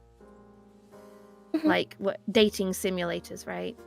I used to always look up the guides, and they tell you, oh, if you say this sentence, you get a +2 or something with the guy, right? But if you were actually talking to them, then maybe you would say something that's really from the heart. So I think definitely inviting people into a conversation over voice sometimes is definitely a nice space to make, because you're not auto-filtering yourself like you would in a video game. And you mentioned, I believe both of you mentioned how you've had that fear of, lots of people could be wearing a mask online. And I think, Aura, specifically, you mentioned how, you have this fear that folks might, use something against you when you're trying to be vulnerable or just being honest. Over your experiences, have there been ways that you've, or I guess tips and tricks that you've noticed in your trying to overcome that fear? And if not, what specifically are you trying to work on? I mean, we play a lot of video games, right? So escapism is a little bit of a release from those sort of worries for a few moments, but then you finish that and you're back you might be back in the negative zone. But keeping busy, having something to look forward to helps me at least. I think for me it's trying to build like a I've been trying to be more open with my fans for a very long time, and so them already knowing that at any point in time I can be emotionally vulnerable with them, and it's like a common thing. I think for me it helped a lot. And when people do use the things that I've said against me, it's clearly them being vile and awful and terrible. But sorry, I thought the the question was like, what do we do to step away from it? My bad. You're good. Oh, I think it's a little bit of both. It's like how do you deal with it, right? And it can be escapism, or it can be things you remind yourself and tell yourself. Like it can be, oh yeah, this shouldn't matter in my life. I am worth more than that, than just people trying to bully me. And you can put your focus on something else, like video games. Words And are really on- powerful. Right. And on top of that, you can be like, clearly they don't have any respect for me. And so they do not care about, well, they do care about how much you'll affect me because they want to hurt you. Yeah. They're clearly wanting to hurt you. And so you need to, I think you need to be aware of that and tell yourself what they are saying is not actually true. Like, it wasn't, for example, if they say something was your fault and you open up about something, it's not actually your fault. They clearly want you to, break down and cry and get on your nerves. I think just getting past that first hurdle is very difficult, but once you do pass it, everything gets a little easier. It's like the 5 stages of grief or something. Like, yeah, the first one is like that. I just wanna say for the voice thing for me, I'm dyslexic, so like if I read something, I might interpret it one way or another way. Like, actually anyone can. It's not just about dyslexia, but like it's very important for me to hear someone vocally about their struggles. Maybe if they typed it, I wouldn't understand, or maybe I'd interpret it a different way. Going back to what you said, I think a lot of us have experienced people who have taken something we've said out of context and used it as a tool for whatever, right? Words are very, very powerful, and they can be weaponized a ton. And it's sad that people do that, but in a way you have to remember that, well, they use their time on this earth, which is very short, to do something like that. Well, they wasted their time, huh? Like, I'm gonna the best thing to do is be like, well, I'm gonna use my time better. For sure. Miori, did you have anything you wanted to say on that topic before we continue? I think that's pretty good. All right. Well, before we move on to the next topic, I wanted to kind of, I guess, just wrap up sort of the conversation that we had in this specific topic. If you had any other, I guess, ways that you've set up healthy boundaries with other people online, or if there are specific moments of, I guess, self-talk or specific phrases or specific thoughts you've had in your head and how you've combated that in terms of feeling manipulated or guilt-tripped, I guess, in general. I just want to say one thing. If going back to my dyslexia, if it sounds like I have answered the question wrong, I'm really sorry. No, you're fine. Because I feel like I'm thinking back to this. I feel like I've answered a few things really, really wrong. No, you've been doing great. Thank you. I mean, everything's still all connected. Yeah, true. And you mentioned this earlier, I think a lot of times when you were telling your story about the otome games, that oftentimes we get so caught up in, am I saying the right thing? Am I answering this the right way? Yes, right. But I think go ahead. Oh, no, I just think we're so like, even not just otome games, like Oblivion, for example. Like, that's current. Like, we're so used to being like, if I say this, I get this item. If I say this, they're going to be strengthen my relationship with them. I think we're kind of, sounds weird, but we're kind of conditioning ourselves to act not truthfully, but how the other person wants someone to act for them. Yeah, in an effort so to a lot of us aren't truthful anymore. To be, to play out correctly. But I think you had this conversation, the two of you, about how, communicating with one another. What didn't work? How did you feel in that moment, and kind of working through, maybe not perfectly, but we're able to communicate and overcome difficulties. Well, a big difference in video games is that there's a save. You can go back and change your answer. In real life, you can't. So it's important to be truthful about your feelings to others, and if they do not understand, but like at least you were truthful, Mhm. at least you're able to create that conversation yourself. Sometimes not everyone is ready for a conversation like that, or they don't care, or they don't want to know, or they're busy themselves. So you do have to respect other people's boundaries, of course. But like one thing Miri said about like asking people if they're emotionally available to talk about certain topics, that's a good way to make a good space. Yeah, But and for me, Miori, oh, go ahead. definitely voice is helpful. For sure. And Miori, did you have anything to say on that topic before we continue? I feel like she said everything that I was thinking of. All good, all good. Just wanted to check in on you. All right. Well, with that being said, we'll go ahead and continue on to our last topic for today. My goodness, time does fly, doesn't it? So if you two want to take a second to drink some water, you all have been sharing some important stuff today. But our last topic, we'll take a look at the relationship between viewers, creators, and the communities we build together. We'll be talking about, you've heard this word before, the buzzword that it is in our community, parasocial pressure. When admiration becomes a dependency, right? Emotional dependencies, and how it affects not just fans, but creators as well, because parasocialism can go both ways. We'll explore what makes a community feel safe, supportive, and sustainable, and how do we encourage connection with one another without overstepping boundaries. So how can creators model healthy behavior, and how can viewers take care of themselves while still being part of something they love? So again, I'll open the floor to you all if you want to start with a story, or if you would like me to start you off with a question. I feel like parasocialism, it's not just about viewer and content creator. It's also, we've been so conditioned in life that number go up, that equals we're doing well, right? And more views on something, oh, that must be what's popular, you know?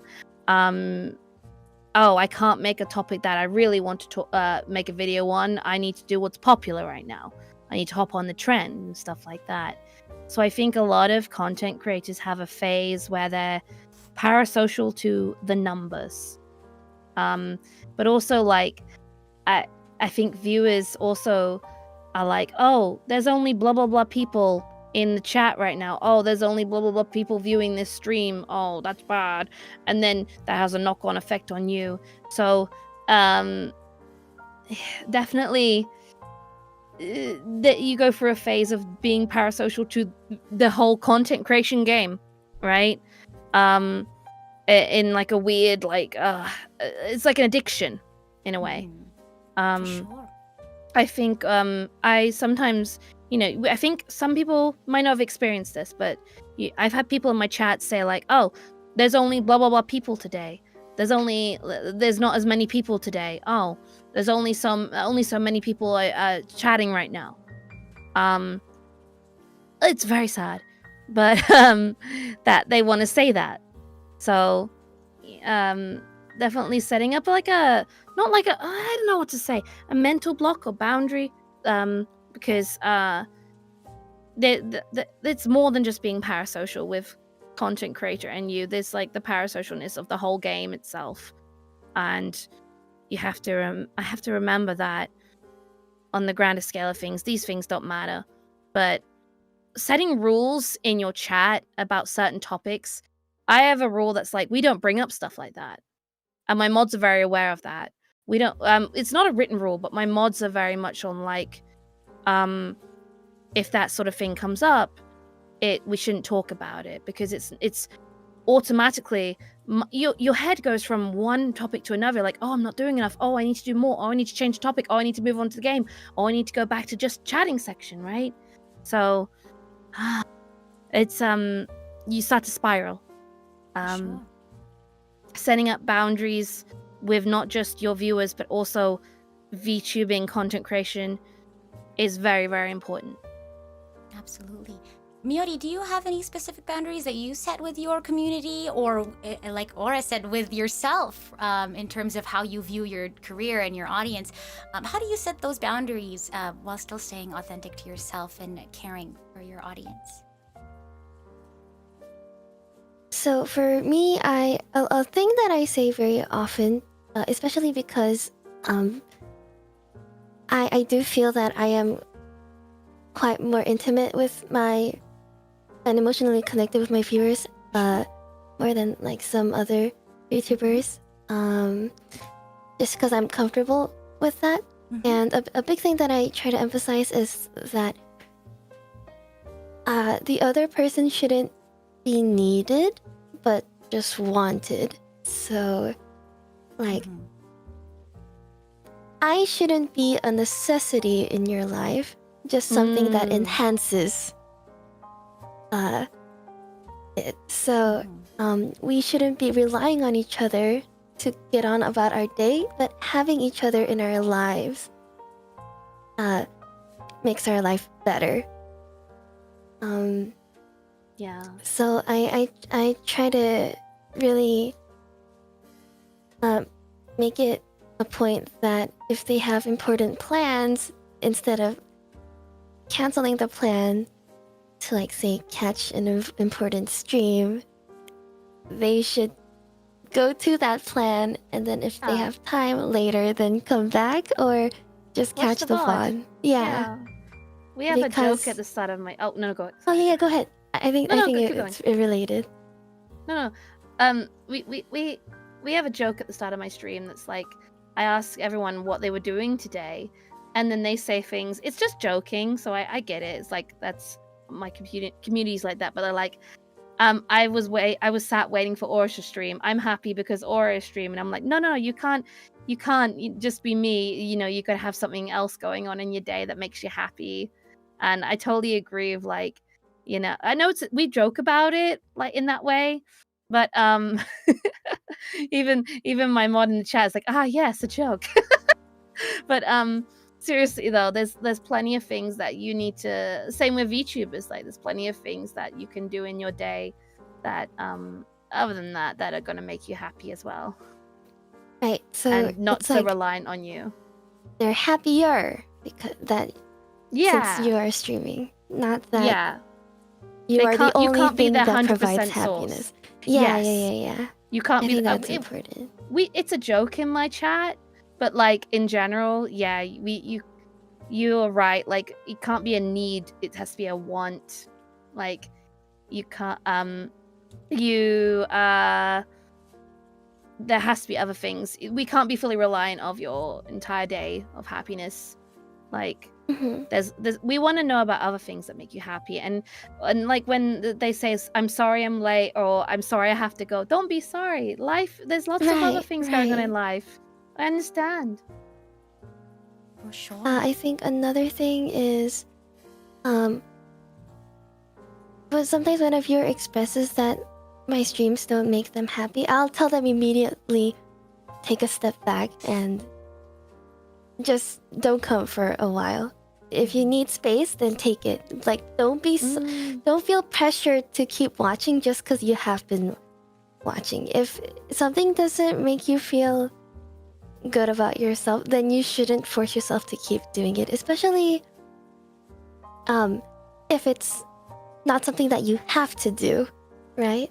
And I think some viewers, when they develop a little too much emotional dependency, they'll start to become like a competition with like other viewers, or when you're taking a break because you got sick, then they get super upset or kind of more antsy about it.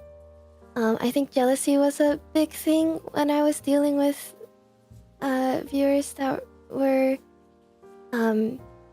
relying on me too much. And what I always would say is just take a break, because I'm not gonna go anywhere even if you take a break. And when you take that break and you realize, okay, not watching anybody right now is making me happier, then you should do what makes you happy. But if you take that break and you're like, oh, I was just a little going through a hard time, and now that I'm better, I'm ready to do this again, then you're free to do that. Have a bit of self-evaluation. Yes. You creators, neither creator nor fan should force themselves to stream or to keep watching streams because they feel forced to. Like nobody is. Well, yes, if it's your job, then yes, you should. But nobody is putting like a gun to your head and being like, you must do this. If something is clearly not helping your mental, you should prioritize that and take a step back if needed. And that goes both ways for fans and creators, I think. A dear friend of mine who's in the chat mentioned how some like of the streaming platforms, if you miss a stream, you lose your stream streak as a viewer. So like there's a lot of pressure to go to the streams and a lot of pressure to lose sleep even to like watch a stream just because FOMO. Sorry, fear of missing out. That's sorry, it's a slang term, but it means fear of missing out. There's like, oh, I missed a stream. I didn't, what am I gonna do? I think there's a lot of that goes on as well. So a lot of people feel like they have to be part of it, have to be there, have to experience it in the moment instead of like secondhand. For sure. So you've mentioned a couple of experiences and feelings, such as feeling like you need this, or like you mentioned, fear of missing out. What are some other ways, I guess, moments of self-talk that you can catch, like, oh, I caught myself thinking like this, or I caught myself feeling like this? What are some of those other signs of like, oh, I think I might be developing a parasocial relationship with something, whether it's a fan or a creator, whatever the case may be? What are some of these signs or flags that you can catch, and how do you overcome them? I think this is not really talked about often, and it's not true for every streamer, but it is, I think, maybe not common, but it is a thing where especially for us, where if we're really close with our audience and you recognize almost every single name that usually pops up in your chat, and if someone that comes every single time Suddenly is gone. suddenly like gone, then you tend to notice it, especially if they're gone for like a long time. And I know If they a lot were of a viewers, lively chatter.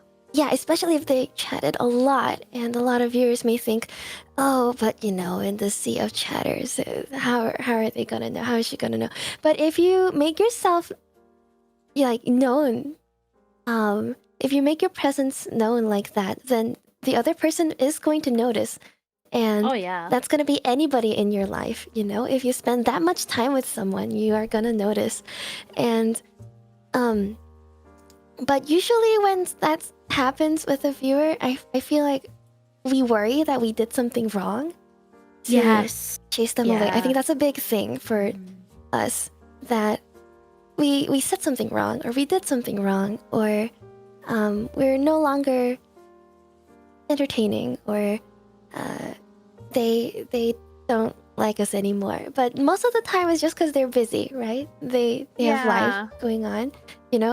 Streamers have lives too. Viewers also have lives. Like, it's not their whole entire life to keep watching streams, right? This is a sad fact, but it's one we have to accept. People's tastes change. What they want to consume changes. Maybe they decided they prefer another person's streams, and even that is sad to think you're losing that viewer, because we do care. Like, you may think that, oh, I'm just a single viewer, but we do care. But I think one thing that you have to accept is that you're not always going to be someone's cup of tea, and they will move on. The likes change. They might prefer someone else's content. That's something that I feel like as streamers we kind of have to accept. Yeah, I think that was something I struggled with a lot, but then I realized, if they suddenly spend so much time with you and then suddenly stop to be with to go watch someone else, then they were not really like a dedicated fan in the first place. You shouldn't beat yourself up over quote unquote losing a fan. Like, it's not your fault, right? Unless you really did something that did is something gonna bad. drive them away. Like you insulted them on stream or something. Then I kind of get it. But if you've done nothing wrong and they just move away from you, it's not your fault, and it's not the chatter's fault either. Like, it's not the viewer's fault either. Like, they're not obligated to stay. You're not No. forcing them, right? So I personally feel like if I like, I have a lot of fans who watch a lot of my friends, and like maybe that certain day we're streaming at the same time and they want to watch a friend over me. right, To me, as much as I love my fans, I love my viewers very much, but it is totally okay if you want to watch someone else that day. It is totally fine. I would feel sad like if I never saw you again, like, but check in every so often. It's always nice to see a face you haven't seen in a while, or like, right. but yeah, don't, as a viewer, don't ever feel bad if you're like, actually today I kind of want to watch someone else's stream. I'm not into that game anyway. I've played that game. I'm gonna watch someone else. So it's Mhm. totally fine. But I feel like that's something that VTubers have to, like, sort of like overcome. Like, oh, that person's not coming to streams. Oh, they were there. Oh, that is parasocialism. But at the same time, I think it is nice that you care so much about your chat that you notice when people are gone. Right. But you have to realize that people change, what they want to view changes, and that's just part of life. I think once we're going back to the original question, and once you realize, your thoughts are gravitating towards like the worst assumptions, or you're blaming yourself for these sort of things, that's where you should, recenter yourself and realize, okay, it is likely nobody's fault, and it is People likely change. just like, and you shouldn't losing one person does not mean you're losing your whole audience, right? I think And it is I think like, that's important. it is, losing one person for whatever reason is very sad, especially like, regardless of whether they were a lurker or an active chatter. But like you said, at the end of the day, it's likely not your fault. It is just people change and opinions change, work changes, people's life commitments change, life continues. But it is sad at first when you suddenly like, oh, where's so and so today? Oh, they're usually here. Oh, Right. you have that's stage one. Someone in chat just said some viewers would think they wouldn't be remembered that way. And like how I mentioned before, so many people think this way. Like, I think most viewers think this way. But if you do, again, spend a lot of time with someone, and you chat and talk a lot with someone, and like we are seeing your username every single time, and or we notice your your chat mannerisms and things like that, then we will remember and we will notice. So don't try to minimize yourself into nothing. Because if you do make the effort to be seen, then you will be seen. Yeah. And There's I a like how million this- go ahead. reasons why. Mhm. Oh no, there's a million reasons why someone stops viewing, but you can either chase that reason around, and then start to feel bad about yourself and spiral into a pessimistic hole, or you can just be like, maybe they'll come back one day. For sure. And I like how this conversation was centered around both ways, right? Not just fans can be parasocial, but so can creators as well. Oh, And yeah. I think I like how we highlighted that, we can care for one another, but we aren't responsible for one another's health or happiness. So I'm glad that conversation was sort of both ways, right? We can care for one another and have an impact on one another without making that person our entire lives. So I guess my next question for you all is, how can viewers, and maybe not even just viewers, but you yourselves as creators, maybe there are things that you enjoy yourself, how can you stay connected to the things that you love without making those things your entire world?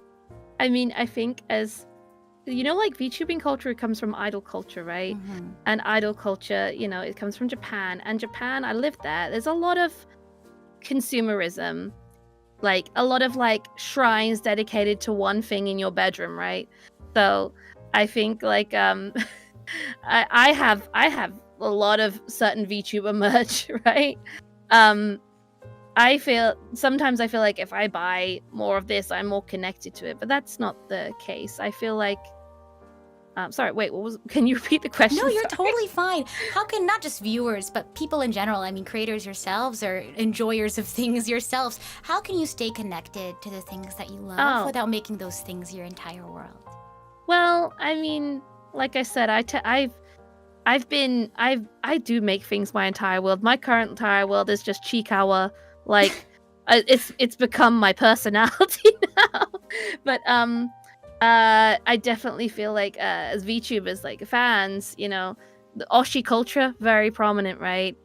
Pen lights, buying lots of this merch, creating the shrines, wearing the t-shirt colors. I've been an idol fan for a long time, but I feel like it's totally okay to not be always on top of everything, not be the first to know something, not have all this stuff. Because it's when my biggest issue is I have over 400 Pikachu plushies, and then I feel like at some point I looked at them all and I was like, maybe I have enough at this point. So I feel like it's like the third person thing. You gotta be like, oh, I don't have to like be on top of this. I don't have to be collecting all this. I'm still as much important as someone who donates all this money. I'm still supporting regardless of that, like that. I think that's a thing with some viewers, actually. They feel like if I don't have all this merch, if I don't buy all this stuff, if I don't go to every stream, I'm not as important as the person donating more money. That's not true. For sure. Miori, did you have anything you wanted to add to that specific question?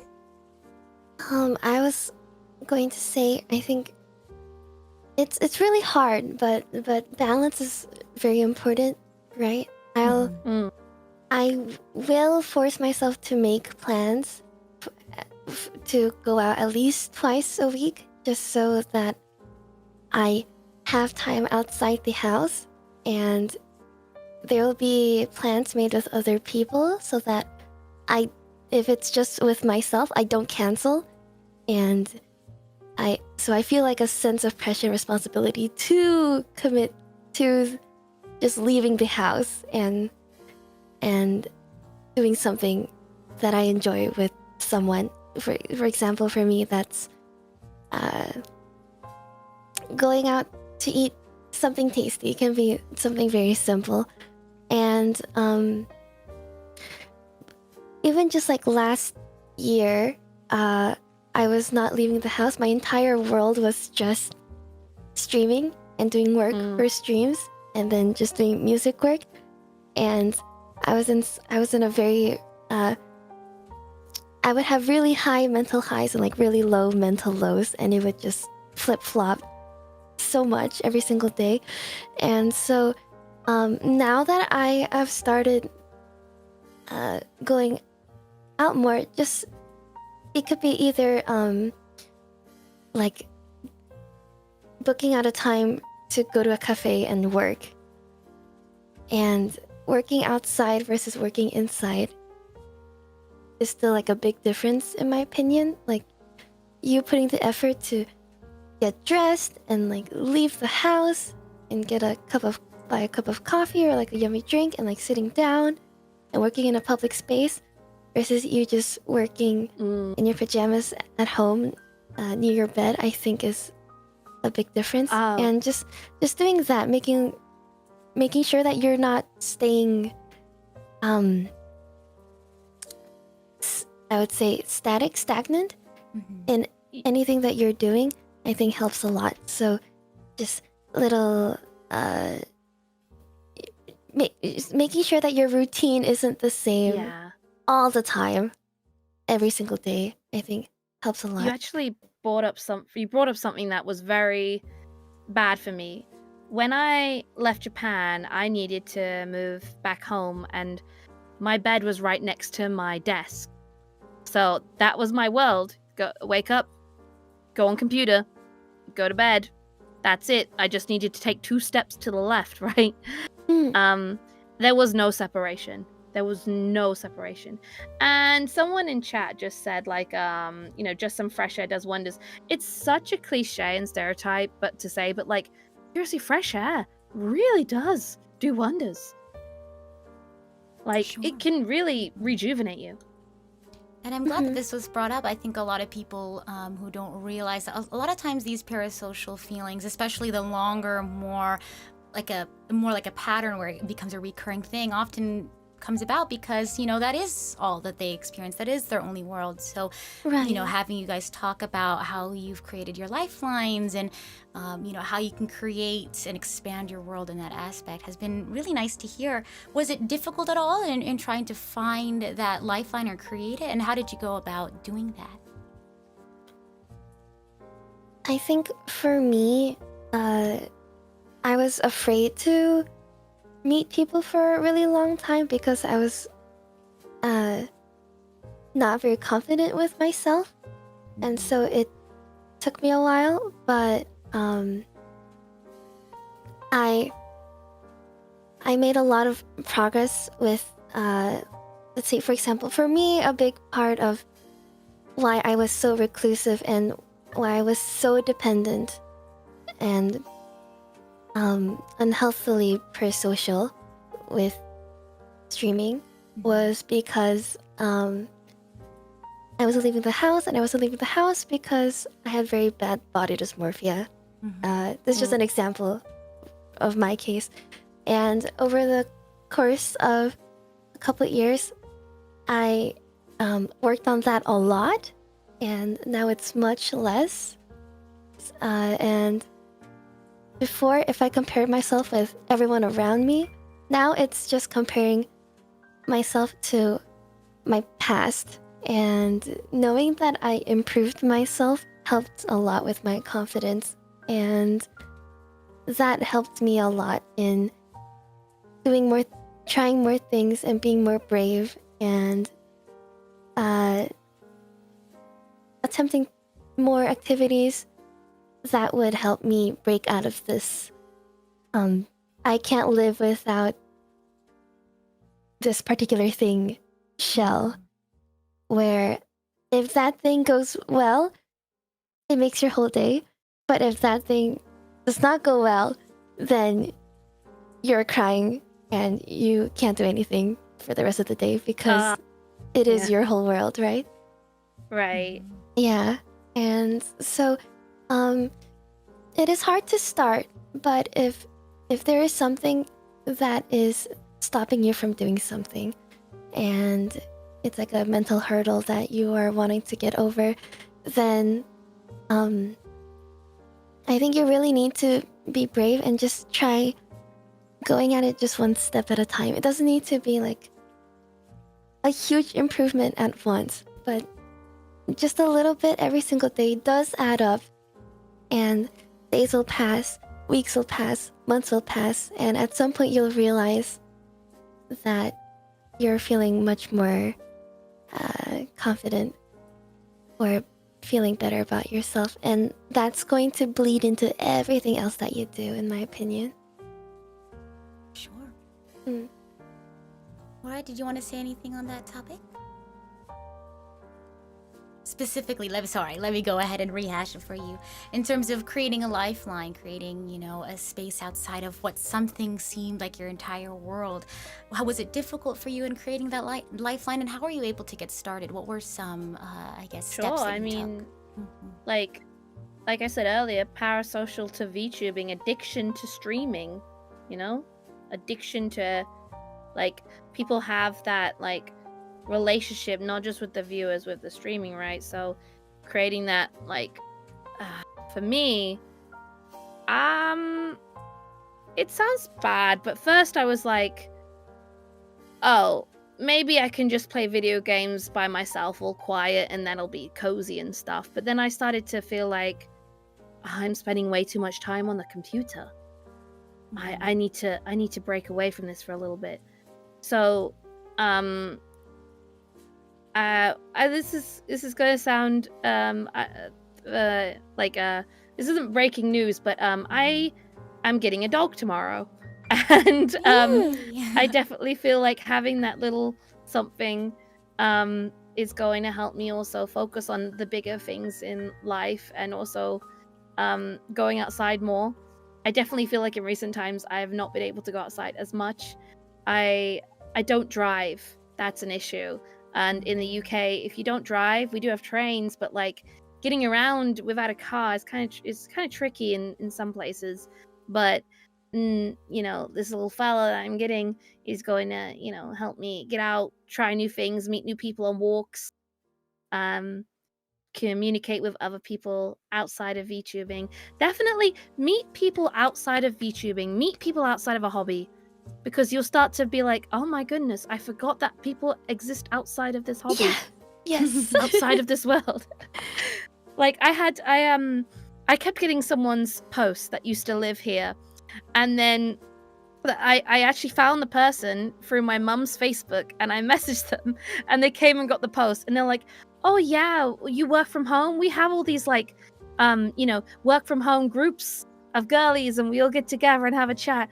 And then she was like, so what do you do? I'm like, oh, I'm in marketing. Yeah.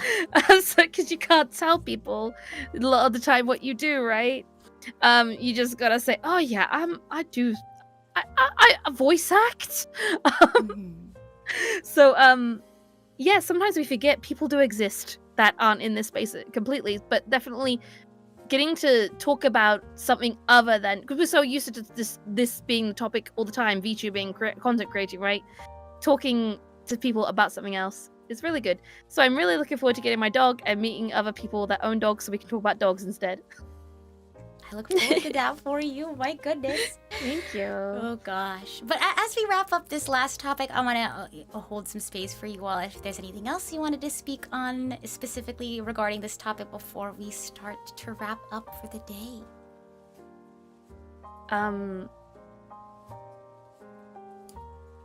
I can't be fully reliant on the dog for happiness and motivation to go outside. I obviously need to go outside for other reasons, but like that's the same with viewers. You can't be fully reliant on someone for everything, and us too. We can't be fully reliant on you for like motivation to stream and positive affirmation and stuff. Sometimes we have to remember that stuff comes with it from within as well. Like you have to, self-motivation is hard. Sure. Self-love is hard. It is very easy to self-loathe in a society that is always trying to put you down, so you buy those products to lift yourself up, right? But you have to do something each day that you can give yourself, like it's a video game, give yourself a little bonus point for, give yourself a little pat on the back for. Be proud of yourself. For sure. Miyori, any final thoughts on this topic? I think I just want to remind viewers that you should go make those plans, and you should go attend those events instead of prioritizing like your Oshi's stream for something. I mean, unless you really don't want to go to them, or if you really don't care about them, then I understand. But that, you've just said the keyword want. Like, yeah, if they want to view, they don't need to view. There might be other things that take further priority. I think you should prioritize yourself over trying to be there for your Oshi all the time, like 24/7. Because you really don't have to. Live your life, and you can. It's so possible to do both. Like you can live your life and have social connections. It's all about balance. Also like watch. Yeah. Yeah. So You can buy the Miori stuff, but well, actually, you should. You had a plushie a while ago. I really wanted, but like, what I mean is you can buy lots of stuff, but you can also make sure that you are going out and not you still have food. You just still have money to eat. That's another thing. I feel like that sometimes viewers joke about it, but they're like, "Hi, I'm donating my monthly salary. I don't have money now to eat. I'm buying this, but now I don't have money to buy this. I'm gonna have ice water soup." Like we joke about it in a funny way. I know that they're joking, but like I do worry about their financial stability. Don't ever put yourself Right. in a position where you are in the negative, like in a worse position just because of supporting someone. Agree. Sure. Well, thank you all so much for your thoughts on this third topic. If you weren't here for the rest of the panel and you're interested in talking about navigating or listening in about navigating mental health in the digital world, today we talked about self-loathing, how we often compare ourselves with other people on social media, things like imposter syndrome or constantly comparing ourselves with one another. We also talked about manipulation and gaslighting when it comes to our various relationships and how we can set healthier boundaries with other people, not just online, but in real life, without feeling guilty or isolated. And lastly, what we just wrapped up was parasocial pressure and how we can build healthier communities and relationships, not just fan to a streamer, but also streamer to fan and in life in general, things that we love. How can we have a healthy balance between the two? Before I get my thoughts from my lovely two speakers about today overall, I just wanted to say to you both as our first speakers for today, thank you both so much for your thoughts and experiences. A lot of the things you shared today required a lot of strength and vulnerability to share. Oftentimes we feel things that feel a little shameful, right? Our sadness or our anger, oftentimes we feel ashamed for that. So I'm glad that you shared those moments that maybe don't feel like your best or maybe aren't your most perfect versions of yourself, right? But feeling those things doesn't mean you're a certain kind of person, right? We're all human. We feel things naturally, but it really is about your actions and your behaviors and how you act upon them. And I really appreciated you all hearing you all talk about how you've grown from your experiences and what you've learned from those thoughts. And these sorts of things can be very hard, overcoming mental health issues and experiences, and it can seem impossible. Sometimes, oftentimes, we see the best of people online, and it may feel impossible to do so. So hearing you guys talk about your lows, in addition to your highs, at least for me, and I'm sure a lot of people out there, is incredibly helpful and super strong. Let me go ahead and check on Miori as well. I think we have a connection issue, Miori, if you wanted to hop back in. Yes, 1 second. All good, no worries. I can still hear her voice. I can still hear your voice, but take your time. I'll go ahead and continue my spiel for you. But like I mentioned, these things that you talked about have been very difficult and seem impossible. But being able to hear you two talk about your experiences and how you can grow from them makes it seem a little less impossible, right? Like you two were able to overcome your difficulties and your challenges, and I hope that it gives other people the strength and hopefully the toolbox to do so as well, because that journey isn't linear. It takes constant work. So hearing you two share your stories was incredibly powerful. Thank you. Thank you so much for having us. Of course. I'll go ahead and give you all, if you want to take a second to share any last thoughts before we head out for today. This is kind of our free outro space. If there's anything sort of tangential, we can hop back to an earlier topic if there's something that you forgot to say. But we have a few minutes, maybe 10 or so, if you wanted to do some last thoughts, your personal takeaways for today's panel. I guess I want to reiterate that no topic it should be taboo. Like, maybe this isn't one we really actually spoke about. I don't know why I said we need to reiterate it, but like a lot of people in the space feel like they cannot bring up certain topics. Maybe like you have a topic for your stream, but like in general in life, I feel like there's so many things we feel, oh, I shouldn't bring this up. Oh, I should lock this away. Oh, I cannot bring this up. I need to be a certain version of myself. But don't ever feel that way, because that's when you pile up those negative feelings and you lose yourself. For That's sure. it. It's kind of not related to, well, yeah, a little bit related to what we talked about earlier, but yeah, that's very important. That's just a general mental health Absolutely. take. Absolutely. Miori, did you have any thoughts, takeaways, things like that? I think everything that we talked about today does kind of boil down to developing more self-confidence at the root of all these things. And it's very difficult, but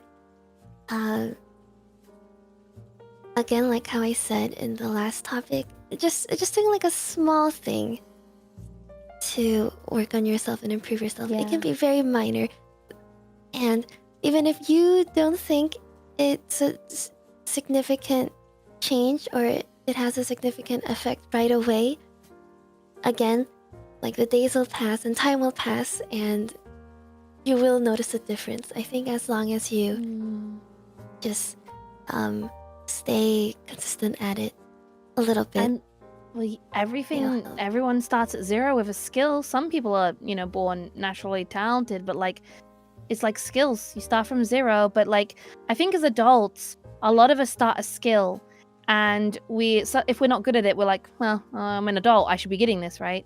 When you're a kid, you don't really have that feeling. You're a blank canvas. And that's the same with mental health and feelings as well. Like, a lot of personal growth takes time, but a lot of people, we're like, we're so used to watching YouTube shorts, downloading things instantly. Like, we need to remember things take time, including mental and personal growth. For sure. Absolutely. Mental health is it's not, like I said earlier, it's not a linear thing.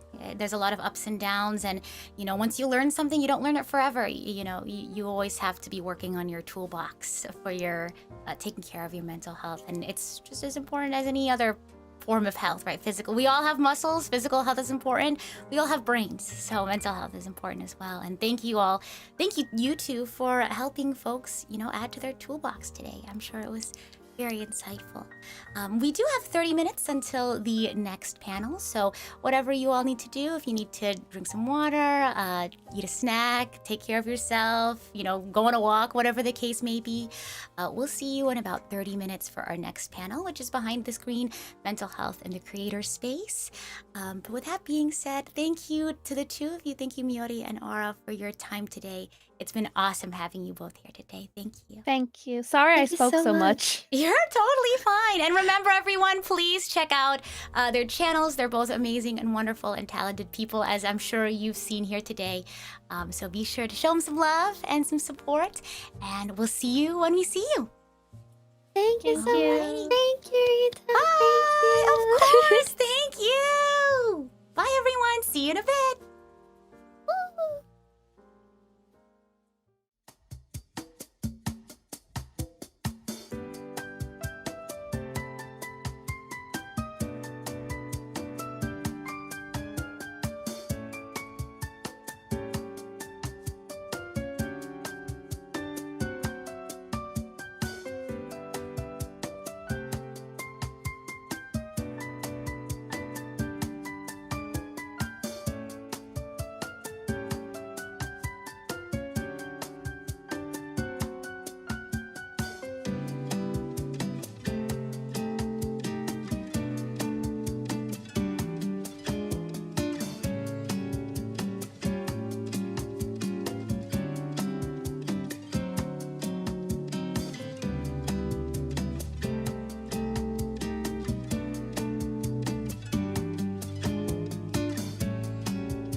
Alrighty, welcome back. The disembodied voice behind the screen is back, and we are ready to go for our second panel, Behind the Screen, Mental Health in the Creator Space. Woohoo! Give it up for our second panel. Alrighty, so before we have our lovely guests here introduce themselves and you get to hear their wonderful voices chatting around and all that good stuff, I have a couple of, what do you call them, disclaimers, housekeeping things to do, a little introduction to the panel. So, like I mentioned, this is Behind the Screen, Mental Health in the Creator Space, and this panel will focus on topics and issues that creators often face on digital platforms. So, whether you yourself are a creator or not, the story and experiences shared today may be something you find yourself relating to. I might sound like a broken record if you heard me earlier today, but again, this is a message that I find very important and is central to today's fundraiser and event. But mental health journeys are unique. The strength we find in them is universal. So throughout the various stories our creators will share today, we hope to highlight the resilience and diverse experiences that shape mental health journeys within our community. Today, we celebrate the power of storytelling to fuel connection, understanding, and hope for those navigating their own mental health path wherever they may be. And remember that each story shared is a testament to the possibility of recovery and the strength that lies within all of us. So I'm your host for today, Rita Kamishiro. I'm the disembodied voice that you're hearing, and you won't hear me too much throughout this panel, except for guiding our panelists today, giving introductions and questions, things like that. But again, our focus will be on our two stars for the day. And of course, once again, shout out to our wonderful mod, Shiny Hunter Zach, for keeping us safe in the chat there. Again, more housekeeping notes, which are very important so we can get the most out of today's experiences. Please remember that our invited creators are not mental health professionals and are simply here to share their stories about their own lived experiences. Any advice they might give, please don't consider it as professional counsel. It is not, and may not resonate with everyone or reflect everyone's experience. Please remember that today's stream will discuss important but difficult topics. If you find yourself having a difficult time with specific topics, please take the time you need to step away or seek professional support. Resources can be found in the description. And remember that you do not need to be in a crisis to seek help or whatever it is you might need. Any discussions today should not be considered as commentary on any quote-unquote drama, speculations, events, political occurrings. We want to make sure today's discussions can be open to folks of all lived experiences and perspectives, and we ask that you do not speculate that the discussions and conversations we have today are related to anything outside the context of today's conversations. Also, today's event acts as a fundraiser for the National Alliance on Mental Illness. As you can see by the overlay at the top, NAMI, not the One Piece character, the organization that we're fundraising for today, works on providing advocacy, education, support, and public awareness for mental health. So if you feel inclined to do so and are in the position to do so financially, you may consider making a charitable donation. But of course, you don't have to in order to listen in and get some takeaways from our wonderful speakers today. But feel free to visit the links in the description to learn more about NAMI and check out the campaign page. There will be a moderated Q&A at the end of the panel for about 15 or so minutes, so feel free to utilize the Q&A feature at the end when it comes up if you're watching on the YouTube side. But enough yapping from me. It's time to hand it over to our wonderful speakers today so we can do some volume checks as well. We'll go ahead and hand it off to Leah first. Introduce herself. Hello, I'm Leah from Generation 1 of Phase Connect, VTuber agency. We sell coffee. Coffee, nice. Fantastic. Oh my gosh, I love coffee. I had some this morning. Well, thank you for your introduction, Leah. Happy to have you here. We'll hand it off to Evie for an introduction. I'm Evie. I'm a shrimp. That is all. You're a fried shrimp, apparently. Oh my gosh, so silly. But thank you both for being here today, for being our speakers for the day. I'll just do some last checks with our moderator to make sure that the volume sounds nice and clear before we jump into our conversations for today. All right, got my last checks here. All righty. So our first topic for the day is burnout, guilt, and the pressure to grow. This is something that nearly every creator deals with, right? Burnout. When passion becomes your job, it often feels easy to get into that feeling of every moment of rest is a moment wasted, right? That's what it feels like and is not the reality. A lot of creators struggle with guilt for enjoying games or hobbies off stream, or they often feel like they're falling behind if they take a break. In an algorithm, right? This whole world is run by so many algorithms. With algorithms that reward constantly putting something out, how do we reclaim our time? How do we rest without guilt? And how do we keep our love for creating alive? So again, I'll open it up if you want to start with a story from either one of you, or I can provide a question to sort of guide your thinking. All right, I can go ahead and start us off. All good. We'll start off with a sort of broad question.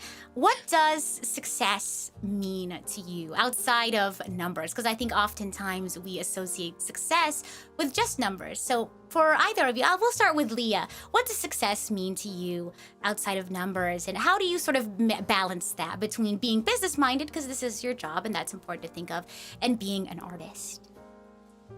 I think like, you know, you said like the numbers is really important because it's a business aspect, right? Like earnings and views and viewership. But I think like over the past couple years, I feel more successful when how do I say? Like when I'm really enjoying myself, like truly, and I'm being honest to the things that I like the most, and seeing other people become passionate about the same things that I am, I think like is a more rewarding outcome than like how much money I made in a month or how many views I get. Like just really indulging in stuff I like and inspiring other people to indulge. I think like that feeling of like it's rewarding, and I feel more successful and happy and motivated when like I can see that happening. For sure. Epi, do you have your definition of success outside of what numbers maybe? Honestly, I was gonna say a really similar thing. Like for me, the ultimate success is just being able to like enjoy something that I'm really passionate about with like other people and stuff. So I guess maybe the day that I can like stream, you know, my favorite games and have other people show up and be like, me, I like it too. It's just like that. Those are always my favorite days to stream, because I just like rambling about things that I enjoy, and I consider myself successful if other people like actually want to join in and, you know, talk about things they like. For sure. And how do you guys balance that feeling of fulfillment and finding fulfillment, and, you know, ensuring that you have a sustainable career and livelihood? I can go if you want to toss it back to Leah. Leah, you can speak first. Like, yeah, don't feel like, you know, we need to go in a specific order. You can also take your time to think. You don't feel like you need to talk right away.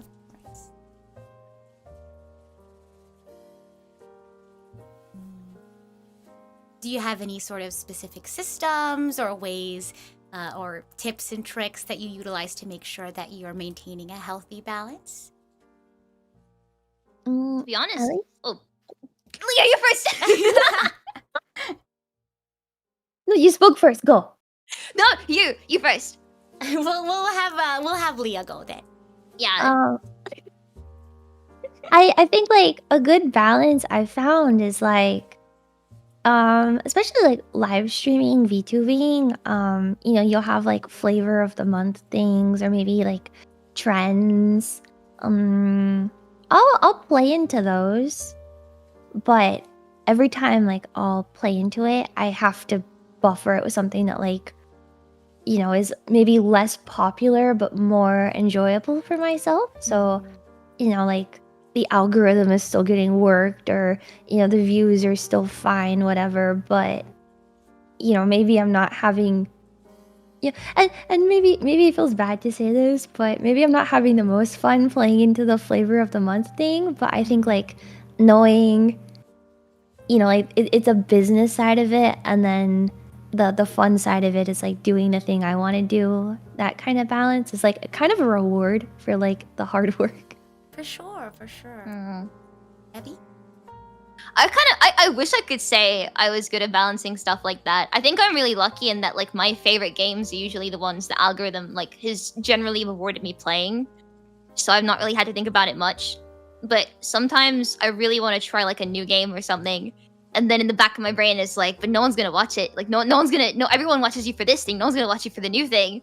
And that's like something I think I really struggle with because I don't think I do have a thing in place to kind of balance, you know, stuff that I know will do well versus stuff that like I really, really want to. Sometimes I will let the part of me that really wants to do something, especially if I feel burnt out, just like completely overtake the part of me that wants to just keep doing what I'm used to.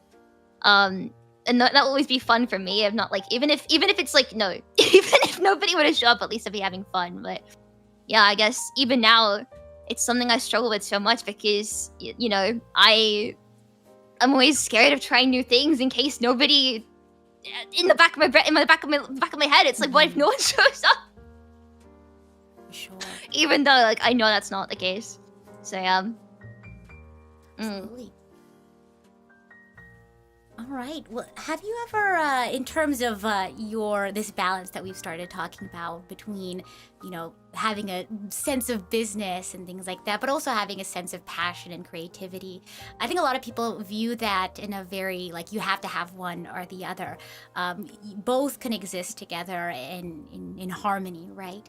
A lot of the times we are passionate about something and we kind of go all in, right? And we not only do we feel like we quote unquote owe something to the algorithm and things like that, but we also owe it to, you know, these are our dreams and this is what we want to pursue. Have you ever felt like you had to scale back your work for your personal health? And how did you overcome that sort of fear of taking a break?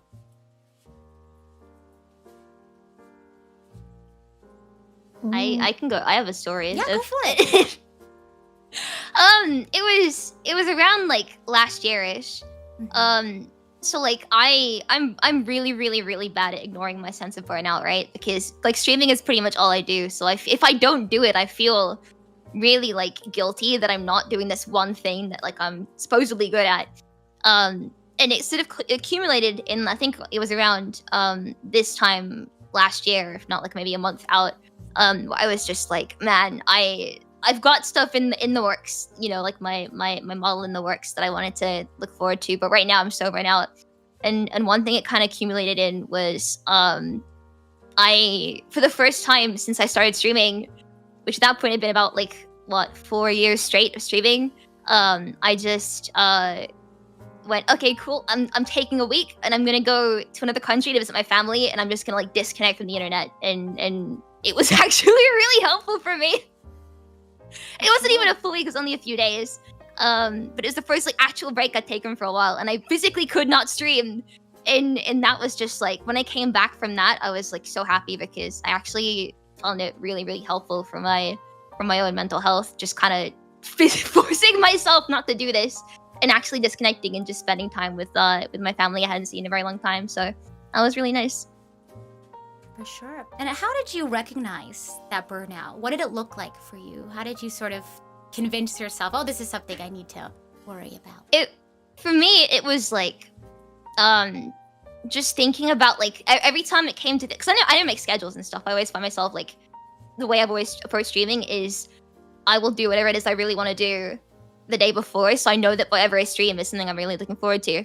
But it got to the point where like, doing this, I was like, I can't think of anything. Like I'm just running out of ideas. You know, making thumbnails. I'm running out of ideas for thumbnails. Running out of ideas for like content. And you know, like I looking at my analytics was like a dread every time because I was like, oh god, no. And at that point, I was like, it's getting harder and harder to make thumbnails and like make streams and put up my waiting rooms and stuff. And I was like, okay, well, if it's taking me several hours to think of what it is that I want to stream every single day, it might be time for me to take a break. So yeah, Sure. that was the biggest tell for me. For sure. Leah, how about your experiences with burnout? Any specific moments? And what did that look like for you? How did you recognize that? I feel like for myself, I'm kind of like a all or nothing person. Like I'll stream really hardcore, like be really excited about it for like a couple weeks, and then I'll get really burnt out because I went so hard on it. So it's like for me, it's like a hot and cold thing. Like I burn out really easy, but then like I get really motivated. So I think it's something I still struggle with, and I don't really know how to find like a good balance with it. I think definitely recognizing it is definitely the first step. I think, you both have mentioned, thought patterns and behaviors that I've also like, oh, I can relate to that. That is also, something that I would probably consider burnout as well. So even, not everyone has, everything figured out. Just being able to hear you both talk about things that you've, struggled with, I think is definitely, at least for me as a fellow creator, I can, understand my experiences and also point out, hey, maybe that's something I should work on. So thank you both for sharing your thoughts on burnout specifically. Where do you feel like, I think both of you mentioned feeling guilty, whether it's, you owe something to your community or you owe something to the algorithm. Where do you feel like that guilt comes from? Abby, do you want to go ahead and start? You can take your time, but I mean, for me, I think it just comes from the fact that VTubing is pretty much all I do. It is the only sort of like constant I kind of have, because I am not in like university or anything. I'm not like, this is everything I do every day. And so when I don't do it, it's like, this is the one thing I'm meant to be doing, and I can't even like, I can't even sit at my PC and stream. Like, how my thoughts to myself are like, man, how did I manage to screw this up? It's like, if I'm I've lost my own train of thought here, but you're fine. You were mentioning that for you, that guilt comes from VTubing being a big part of your life, and like, this is what I do. Go ahead. It's like, it's the productivity thing, right? How like people really want to push the you always have to be working mindset and stuff. It's to the point where like, if I'm not streaming, I feel guilty, and not even necessarily because I like owe it to the algorithm and stuff, although that is a big part of it, because I'm always worried like, oh god, if I miss one stream, the YouTube algorithm is gonna smite me out of existence.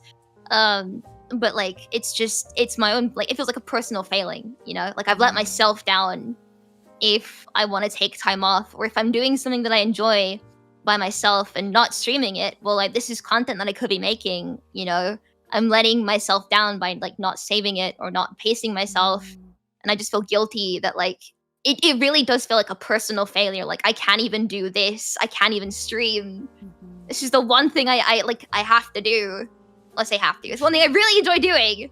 But like, if I don't do it, it feels like a big personal fault. And that is where my guilt at least stems from. Sure. Have you found ways to overcome that sort of self-thinking, or have there been certain obstacles? I guess in terms of hustle culture, you mentioned the whole idea of productivity. Have there been ways that you've been able to combat that pressure? I really wish. I think sure, yeah. like I don't think it's something I'm ever gonna fully be able to get over, because it's just like, how to describe it?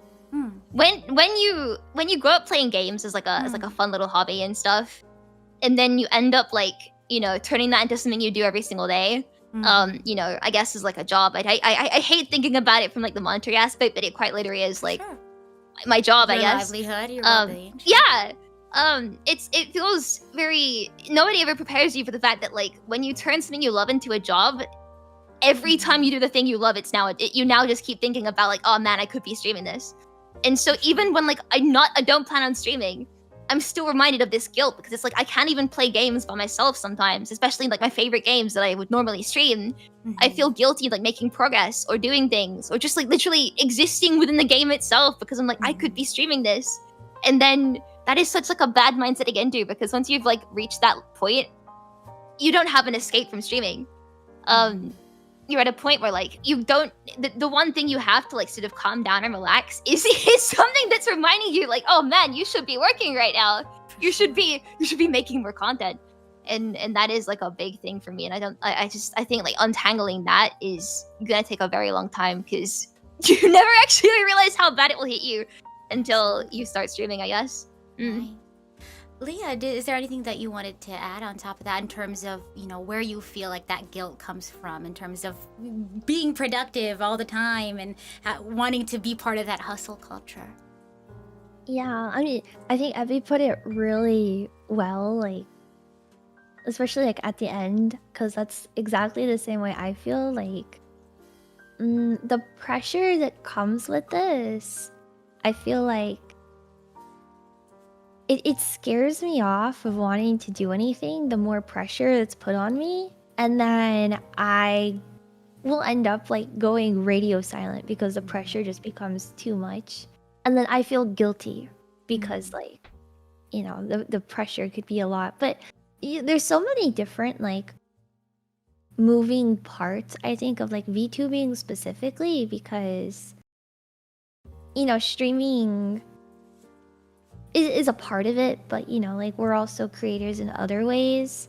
And so it bleeds over a lot to like different parts of your life that like you might not have even like realized before. So yeah, like Evie said, like it bleeds into like every part of my life, where I feel guilty sometimes for like existing as myself and not like myself when I'm streaming. For sure. So, feeling the pressure to always be presenting, right? Always being an entertainer. Absolutely. For sure. And I think there's a lot of value in being able to visualize that. I think a lot of people experience burnout without being able to even realize that they're experiencing burnout. So I think the fact that you both were able to share how you feel and how that guilt sort of manifests itself in, you know, behaviors and how you think, I think is very helpful for a lot of people who may be experiencing similar burnout, right? I know, you know, everyone's in their own sort of journey of overcoming burnout and things like that. Have there been any like little wins for you? Any small things that you do to help, I guess in the grand scheme of things, to help, you know, that feeling alleviate by just a little bit? Any small thoughts or things that you do to avoid burnout? I have something. I don't know how helpful it is. It's my own way of like coping It's your own with it. experience, for sure. I mean, like I don't want to like sit here and sound like, oh, boo, I you know, oh man, I work so hard sitting down and streaming all day. Like that's not how I want to come across at all. It's very much like a self-inflicted kind of feeling that a pressure that I put on myself. Because I obviously want to like I want to do the best thing I can. But one way I've like found, and it's not always helpful, because again I still hold myself to like standards that I think are very unattainable. But one thing I try and do is I try and like every so often get one game that I say, I am not gonna stream this game. This is gonna be like one game I can enjoy without any pressure to like make content out of it. And that way, like I have something that I can fully enjoy by myself, just me. And that has helped a lot in the past. I have like a Steam Deck, and you know, sometimes just like moving out of my room, sitting somewhere else and playing some some modded Stardew Valley is just like what I need to kind of relax. And honestly, it's not gonna be like a blanket solution, but For sure. you know, sometimes playing a cozy game is literally just what you need. And in times when like I just feel really guilty, or like, you know, would feel guilty if I tried playing something else that I wanted to stream one day, I can just say, well, cool, I'm never gonna stream this game, so there's no guilt if I play it now. And then I can just sit back and enjoy modded Stardew.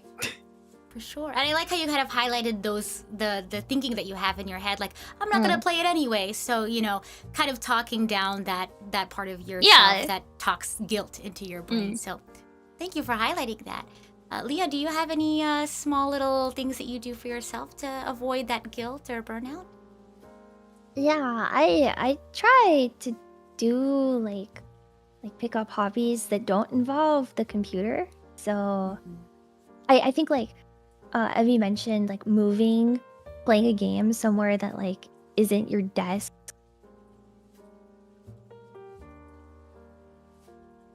Computer, my desk, like every time I'm sitting here, like I think I'm you working. cut out just a little bit. Oh, I sorry. think your audio cut out just a little bit. No, you're fine. You kind of cut off around the part where you talked about having a space separate from where you work, separate from your desk. Can you start there for us? Sorry if it's Yeah. a little bit of a difficult place to start from. Go for it. Yeah, work is kind of associated, or sorry, the desk is kind of associated with like working. It's like your workspace. So even like if I'm playing a game at my desk, like the mindset of like I should be working or like I have to turn this into content is kind of like the association I draw. So I feel like going and doing something away from that space helps a lot. So like yeah, I've tried to pick up hobbies that don't involve like the computer or like being in my room at all, and that helps a ton. For sure. And I know both of you are sort of still in the middle of your journey of, conquering and overcoming burnout or finding ways to do so in the long run. What are your personal goals in terms of, how you want to be able to handle your burnout as a creator, or how your goals in terms of making this a sustainable career for yourself, especially in regards of your mental health?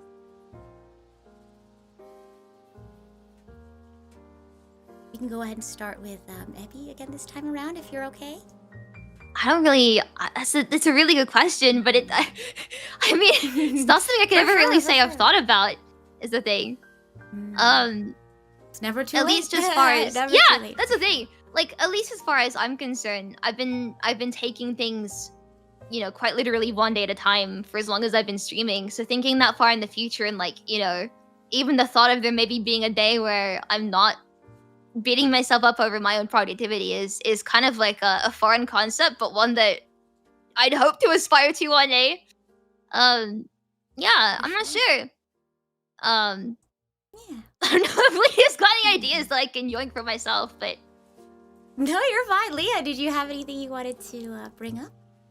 I mean, I feel like maybe we have a similar mindset with this where it's like one day at a time. yeah. But at least for like me, like in my experience, I kind of have to always think about the future and like how I'm going to be productive, or like what this thing that I'm doing right now is going to like look like, or like shape my, how do I say, like my channel, my image, stuff like that. So even though I would prefer to take it one day at a time, I'm always like kind of forced to think about the future, which I don't think is a bad thing, but the pressure of that kind of leads to like an overwhelming feeling sometimes. For sure. Is there anything in particular you do when that pressure starts to become overwhelming, like you mentioned, about thinking about the future and planning for the future?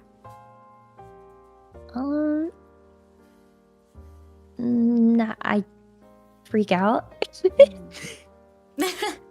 That's fair. Oh my god. Burnout is something that a lot of people, not just creators, but honestly anyone who creates output experiences. So just hearing you guys, talk very openly about your experiences and the fact that you too as creators experience burnout and are, feel pressured by hustle culture.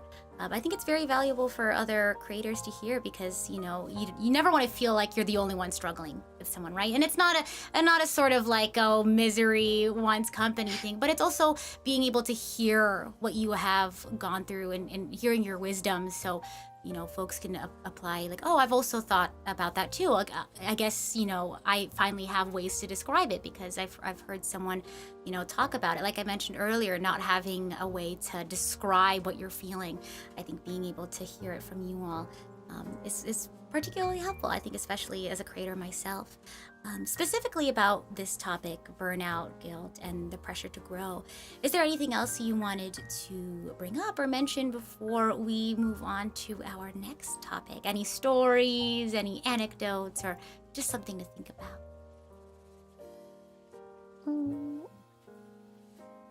Yeah, take your time. Oh, good. All right. if there are no other questions, we could also come back to this at the end. We also might have some Q&A questions regarding that as well. But thank you both for your insightful thoughts on our first section. Next, we'll talk about the emotional labor of performing all the time. We talked a little bit about this already. Many creators, especially in VTubing and any sort of entertainment space, we walk this line between being not necessarily a character, but how we present ourselves to other people, whether that's a character or not. Maybe it's just a certain version of ourselves. Walking the line between that and, who we really are.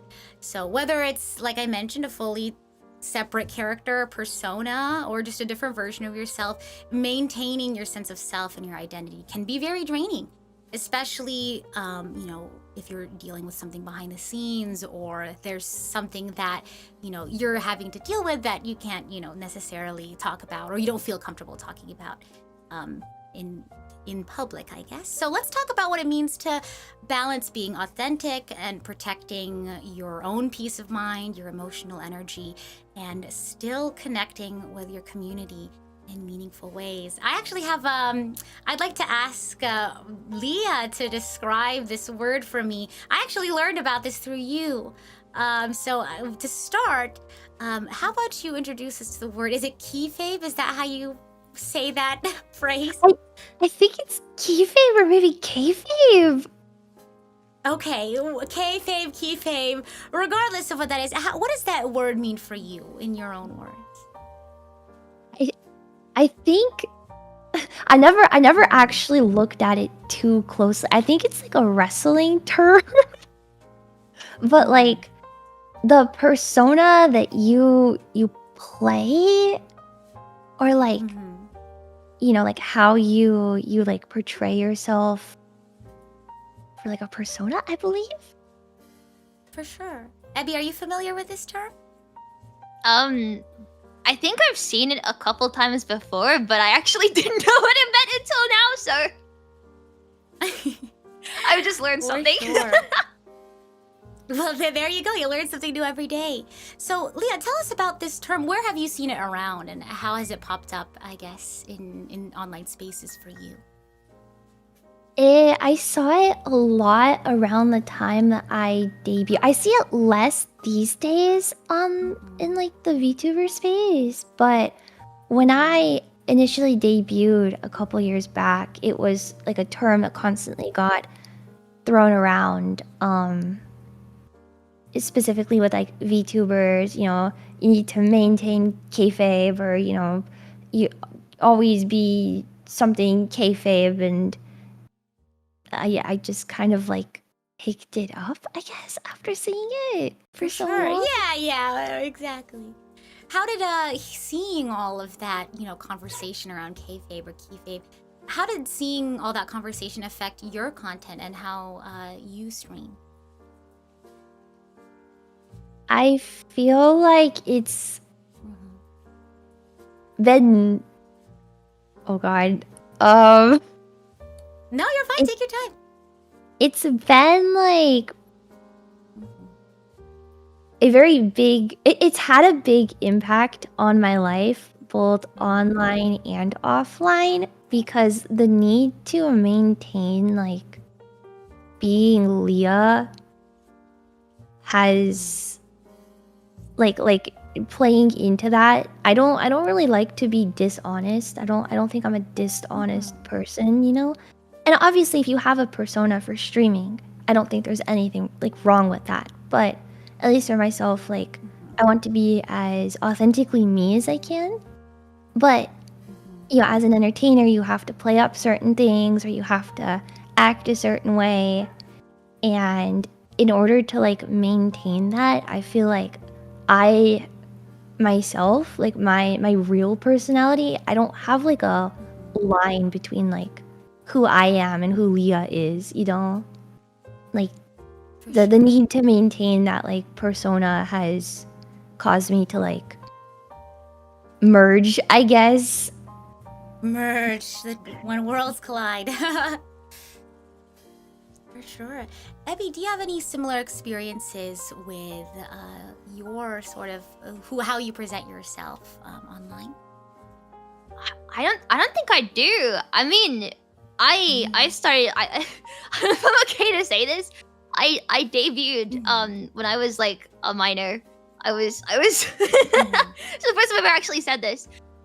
So like I never had any consideration as to like the idea of playing a character when I streamed. It was just more of like, it was very much just like a space for me that I didn't have at school, where I could just like talk to people about things I really enjoyed. And so I guess as time's gone on, I've never really thought about like the idea of a character. It's just kind of been me growing up. Which I feel like it's a very different experience to like a lot of other VTubers, again, because I know I did start a lot younger than most, especially back in like 2020. But yeah, like it's never really been something I've really considered. It's just kind of been a space for me to kind of be myself the most, I guess. For sure. So yeah, I've never really looked at it through like a character or like persona driven lens. Which is why I think if you go back to like my old streams and look at me now, I think I've changed so much because I've quite literally like grown many years older since then. So yeah, I don't know. Leah, no, you're good. Thank you for sharing. Leah, you mentioned that, the line between sort of how you present yourself online and how you are in real life has sort of blurred. Do you feel like that's sort of manifested into any sort of thoughts or behaviors? Like what sort of effect has that had on your, I guess not just on your professional life, but in your personal life, if you don't mind sharing? Yeah, I feel like before I started VTubing, I was like a very introverted person, very quiet. So I guess like coming on to like, streaming and putting myself in front of other people, like it was really easy in the beginning for me to like play a character, but as time went on, like I didn't really want to play a character anymore. I just wanted to be me. But the times I guess when I was streaming and I was like just being me, I was like, oh, the numbers aren't good. Like, who really likes that Leah? I gotta be like a different. So forcing myself to like get more comfortable with being extroverted and like the hyper, happy Leah, like it had some benefits, I guess, in my personal life, but I feel like overall I've just become like kind of annoying. Like how do you mean? Like, I don't know, at least with like friends and stuff, like these days probably like maybe I'm too high energy sometimes, or like it can be too much because I'm still like Leah brained all the time, like, oh, I have to be like super happy and hyper, and if I'm not, then like people won't like me. And then Sure. Yeah, that's sort of thinking, speaking from personal experience as well, can also affect, not just your relationship with your audience, right, as an entertainer, but, that sort of thinking can absolutely lead itself into your relationships in real life. So, absolutely. Gosh.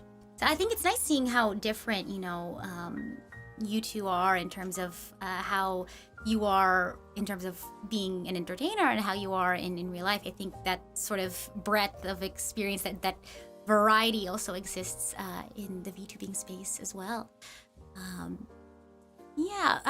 We've mentioned having, maybe you're having a not so great day and, you're not feeling yourself in reality, but, you have to be an entertainer, right? You feel like you have to balance that responsibility of being an entertainer.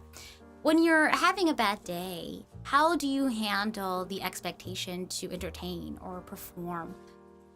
Whether that's through streaming or the things that you say online or put out there. What are your thoughts on that? Abby, do you want to go ahead and start? I feel like maybe this isn't like a unique experience to me, but at least when it comes to my streaming, it's always been a way to actually help me, I think. Sometimes if I'm having like a really bad day or a really bad week, I will start looking forward to streams because it's like it feels almost like a disconnect from the rest of the world just for a little bit. and again, it's like a place where I can talk about things I enjoy and people want to talk about them with me. And so in a weird way, and again, this is also kind of ties into a lot of the guilt that I feel when I don't stream, but like streaming is kind of like my way to feel better, especially if like responsibilities or stuff are just weighing like a lot on me.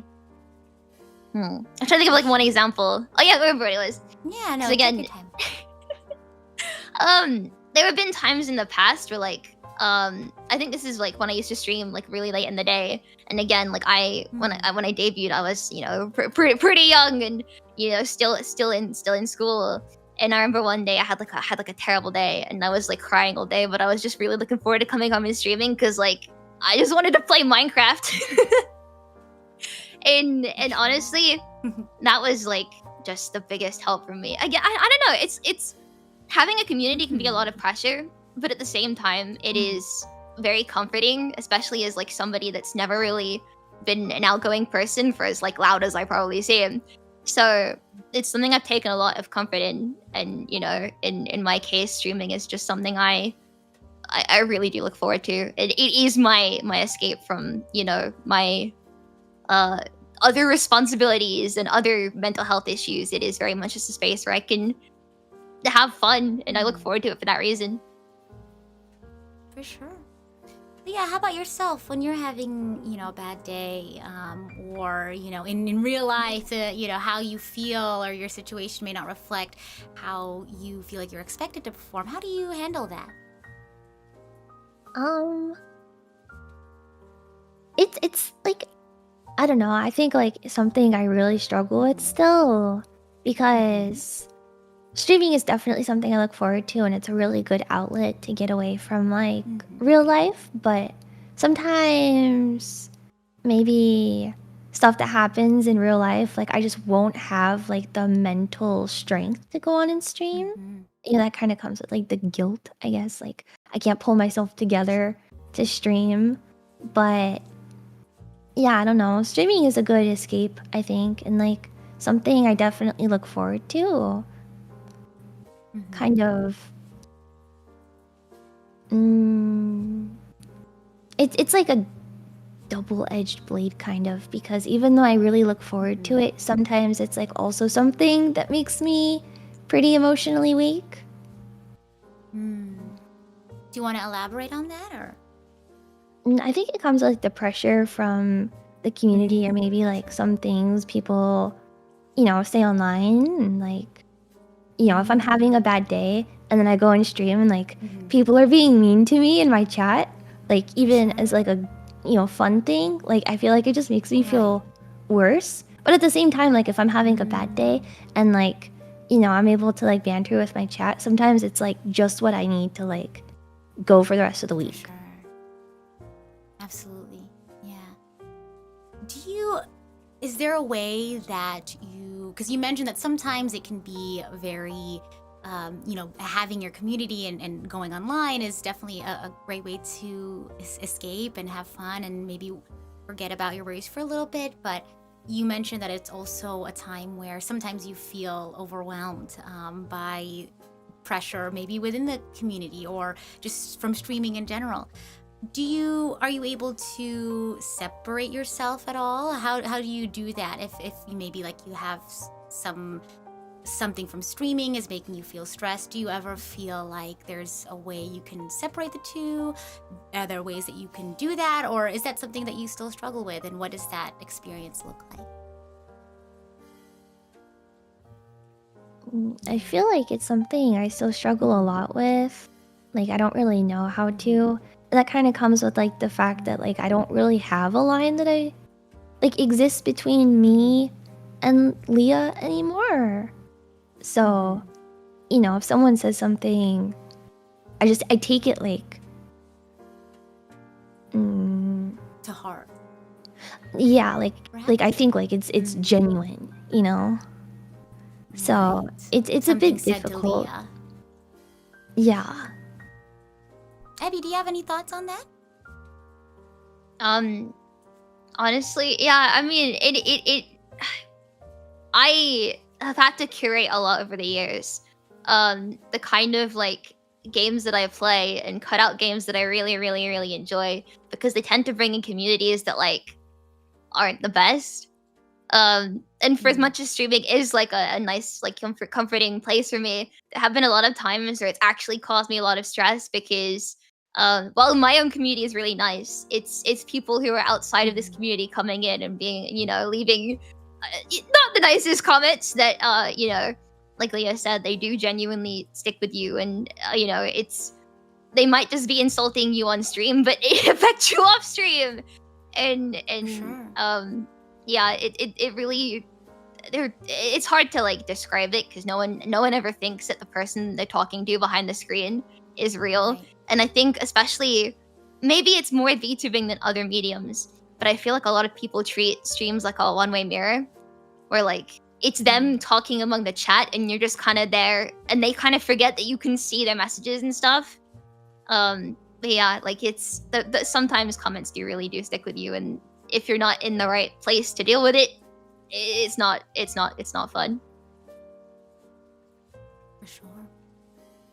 I feel like you know, that's a great topic that you mentioned, that a lot of the times people only see your persona, who you are online, rather than the person behind it. I think that applies to anyone really, whether online or offline. I think everyone puts on a persona. I'm not just saying that because I'm playing Persona currently, but I think everyone has that experience of balancing how they present to the world outside and how they feel on the inside.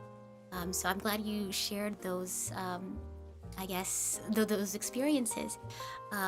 I did want to ask about how your relationship with your persona, how you present yourself online, if that's changed at all over time. Specifically in that you mentioned this earlier, how a lot of the times you have a difficulty if someone says something, you know, mean or not so nice. It's hard to separate that from, oh, they're just saying that about the persona that they're seeing on screen. They don't know who I am in person. I know that was something you mentioned, and I know a lot of people, I'm sure, struggle with that. Has that ever changed at all over time, where there's some moments in your career where it felt easier to sort of separate, hey, like they're just talking about their persona? Has it gotten more difficult? And if this is something that maybe you were able to overcome at some point, if you have any tips for that?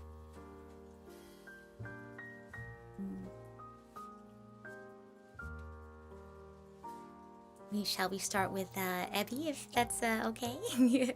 Oh, I I don't really know. I was gonna fully let Leah handle this one. Oh, for sure. I don't think there's anything I can add. I just roll a dice and see who wants to go first. I know the whole like not wanting to speak over someone is a very real struggle. So you just got the bad end of the dice roll there. Leah, do you have anything you want to say about that? Yeah, maybe not the most positive interaction, but in my own experience, there was a point in time that I really hated being Leah, and I really resented it. Like, every day that I would stream, I hated it because of some experiences you have, or at least, like, I had, right?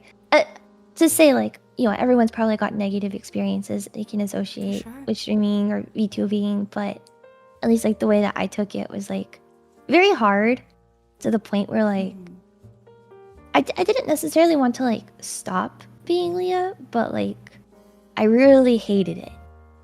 For sure.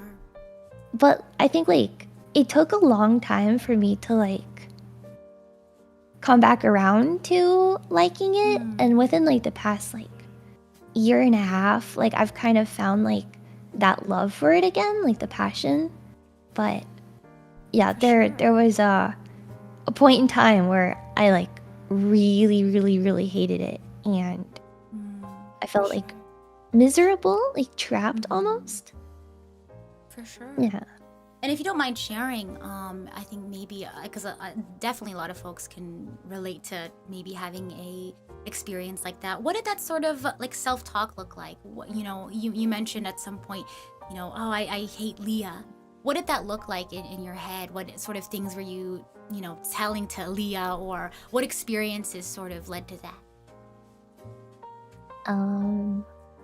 It's If you're it's a comfortable bit with sharing. difficult to like get into the Sure, for specifics sure. of it, but Absolutely, yeah.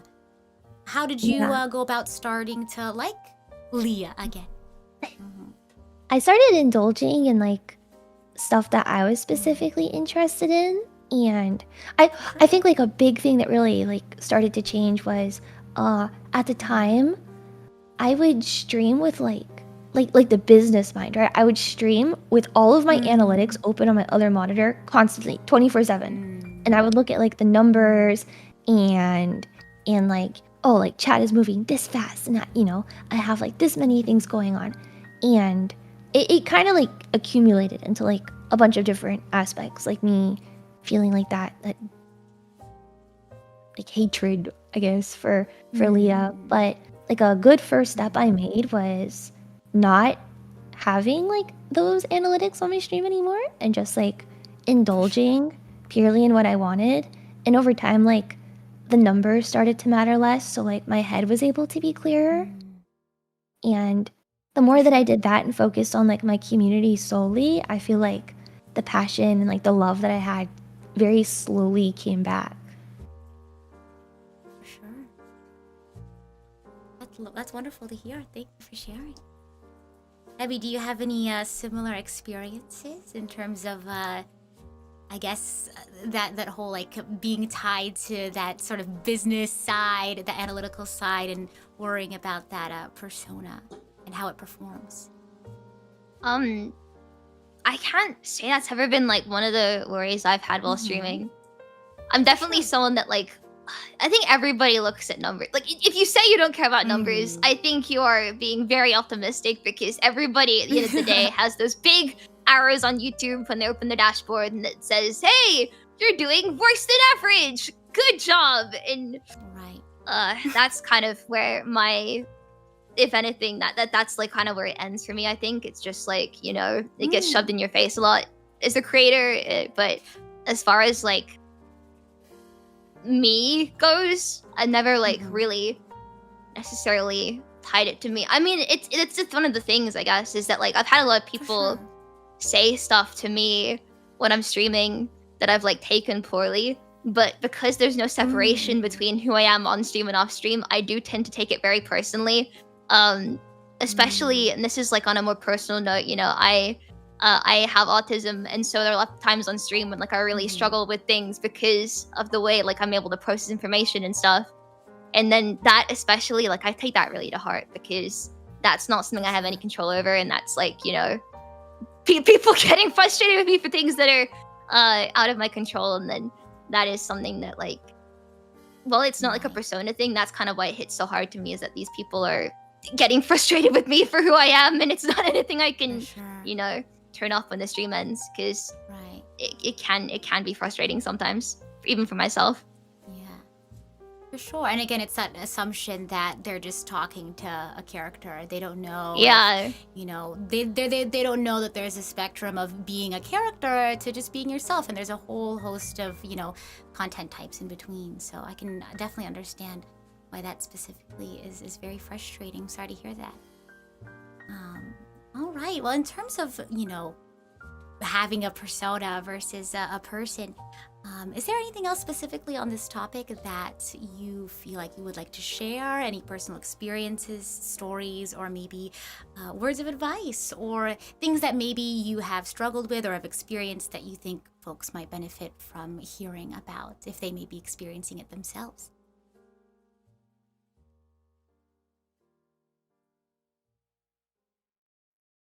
I can't think of anything.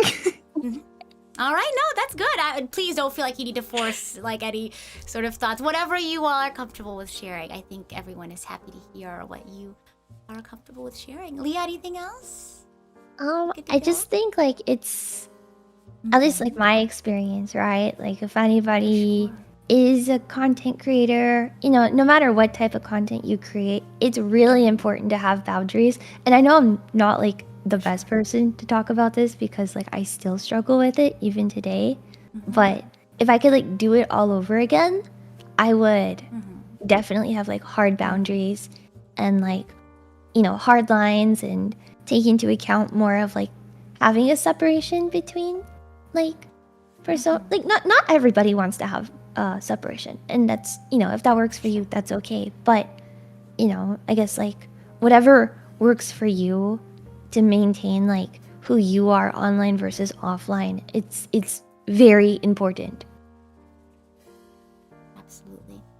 I think being able to hear sort of both your experiences, understanding not just as a creator, right? We've talked a lot about what creators may experience, whether they have a persona that they can, you know, not necessarily hide behind, but you can sort of put out there and, you know, maybe act as like almost like a shield almost, or just someone that you can become if you aren't able to be that person in your real life, right? You have that, but also it's like, how do you sort of handle, you know, balancing between the two? How do you find yourself or lose yourself between a persona versus, you know, someone like Abby who just puts themselves out there, you know, the benefits and sort of, you know, the pitfalls and how that might look like. I think a lot of creators may experience what, you know, either end of the spectrum, right? And may not understand what that looks like. So hopefully, if you're a fellow creator out there, you know, you could put words to that experiences. And on the flip side, if you're a viewer, if you're a fan, understanding that every VTuber has their own unique experience. Maybe you're talking to someone and they are playing a character, or they're a version of themselves that they don't get to, you know, experience in real life, or maybe they don't even have a character persona, whatever the case may be, being able to understand that there's a difference there, being able to respect that. And I think being able to hear both of your experiences as someone who is also a viewer in addition to be a content creator has really opened up my eyes about, you know, what the person might be feeling or going through. And I think it can definitely give a lot of folks some pause and time to think of, you know, how their actions may affect other people, because words are powerful. So thank you so much for your thoughts on our second topic. We'll go ahead and move on. And as a friendly reminder to the audience out there, we do have a Q&A section at the end, which I'll activate at the end of our third section, where we'll talk about the very overwhelming nature of social media, right? Both of you as content creators, I'm sure you spend a lot of your time on social media like myself. And gosh, when the world already feels so heavy and difficult, opening an app and seeing just constant negativity or drama or outrage can feel like you're just stepping into a hurricane, right? And for creators like ourselves, this pressure is doubled, right? You're expected to stay engaged and informed and stay relevant to whatever, you know, is going on, even when it hurts, or even when you aren't necessarily associated with whatever it may be that's going on. So let's talk about how we can protect our mental space in online environments that can honestly feel sometimes like it's designed to drain us. So again, I'll go ahead and open it if you guys want to start with a story or an experience, or if you'd like, I'm more than happy to start you all off with a question. While I water check. Oh, please also yourselves if you need some water.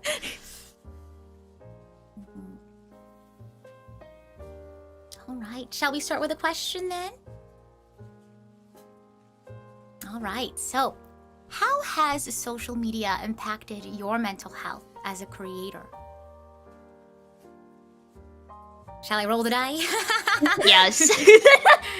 We'll go with Leah this time. The teacher has selected you to speak first this time, fortunately or unfortunately. But yes, your question is, how has social media affected your mental health as a creator?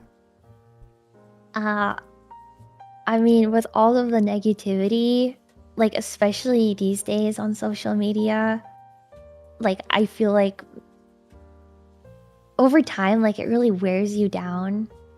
Like looking at, oh, this is happening in the world, and I'm like, okay, well, I don't want to hear about that, so I'm gonna go and like be in my own space. But then, you know, like there's drama in the spaces that you might be in, so but it's like I don't really want to see that, you know, like I don't want to be involved in that, so I'm just gonna look at this other thing, and then there's more negativity there. It's like, how could you be negative about like this thing, like but it's kind of like caged in more so than ever lately, like the drama and the negativity, and I just feel like it's made me exhausted to be on social media too much.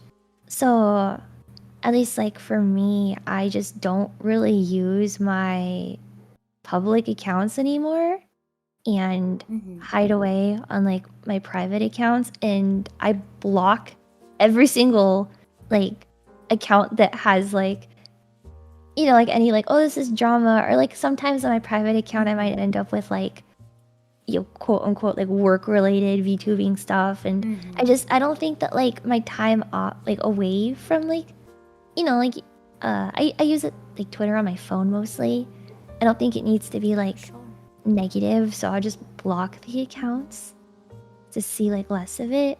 But I feel like every time I log back into like my VTubing stuff and I look at like how the rest of things are going, it's just very negative. It makes me feel very exhausted. Absolutely. Abby, did you want to talk about how social media has impacted your mental health as a creator? Yeah, I mean, my experience is very similar to Leah's in that, like, no matter what you do online, every single community that you're in, there will always be something that is just exists to like drain your mental health.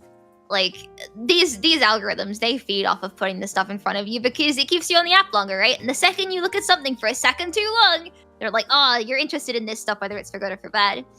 I've had to start like I think early on when I started VTubing, I started doing this, but like I am very liberal with the mute button on Twitter because I reached a point where I was like, God, just opening this app, it's just I don't want to see any of this stuff anymore. And so I do my best to like curate the content that I see. I think one thing I did, and this is like I am the biggest VTuber fan. This is like nothing personal against any company, but I just muted the name of every single VTuber company that exists out there because you know if you see that on your timeline, it's gonna be some like somebody saying some drama, and it's like, nope, keep that away from me. I want to enjoy the VTubers. So yeah, you have to be really. If you want to keep your mental health intact online, you unfortunately have to be extremely proactive about just like saying things like, I do not recommend this to me. Get off my timeline. I don't want to see you. And just keep muting, you know, drama and things that exist to like kind of rile you up. Because you gotta like prioritize your own brain first. And well, it's, you know, I never really liked the idea that like, part of me is like, oh man, you can't even like take looking at negative stuff online, coward. But no, you do kind of need to do it at some point because no human being was ever built to have this much connectivity online. And I think just, you know, you deserve to only see things that don't make you extremely just drained. Yeah, for sure. And I think this is definitely a topic that a lot of creators have talked about. We actually, in our previous panel, this conversation of creating, you know, your space and you know, curating a space where you're not constantly inundated, right, with things that could harm your mental health. I think both of you mentioning that like sometimes you'll block or mute words. I think a lot of times people look at blocking or muting as like a hateful thing, or they'll take it personally, but it is a very powerful tool and a very mature thing to do, to be able to say, hey, like I know that certain things will, you know, get me very angry or heated, or will make me, you know, lash out emotionally. So being able to create that space for yourself is very thoughtful and mature for your mental health. I think a lot of times social media, especially if you stay online for too long and you keep watching the same things over and over again, it shapes your concept of reality. If you sort of keep just ingesting the same sort of things over and over again. So being able to step out of that and say, hey, not the whole world isn't just like a bunch of hateful people or just people who are wanting drama. I think that's a very powerful thing. So thank you for sharing that. That is something that you utilize in your sort of mental health toolkit. What are some other ways that you draw boundaries with yourself surrounding doom scrolling? I think that was something that might have been mentioned. Aside from like blocking or muting, what are some other ways that you avoid that?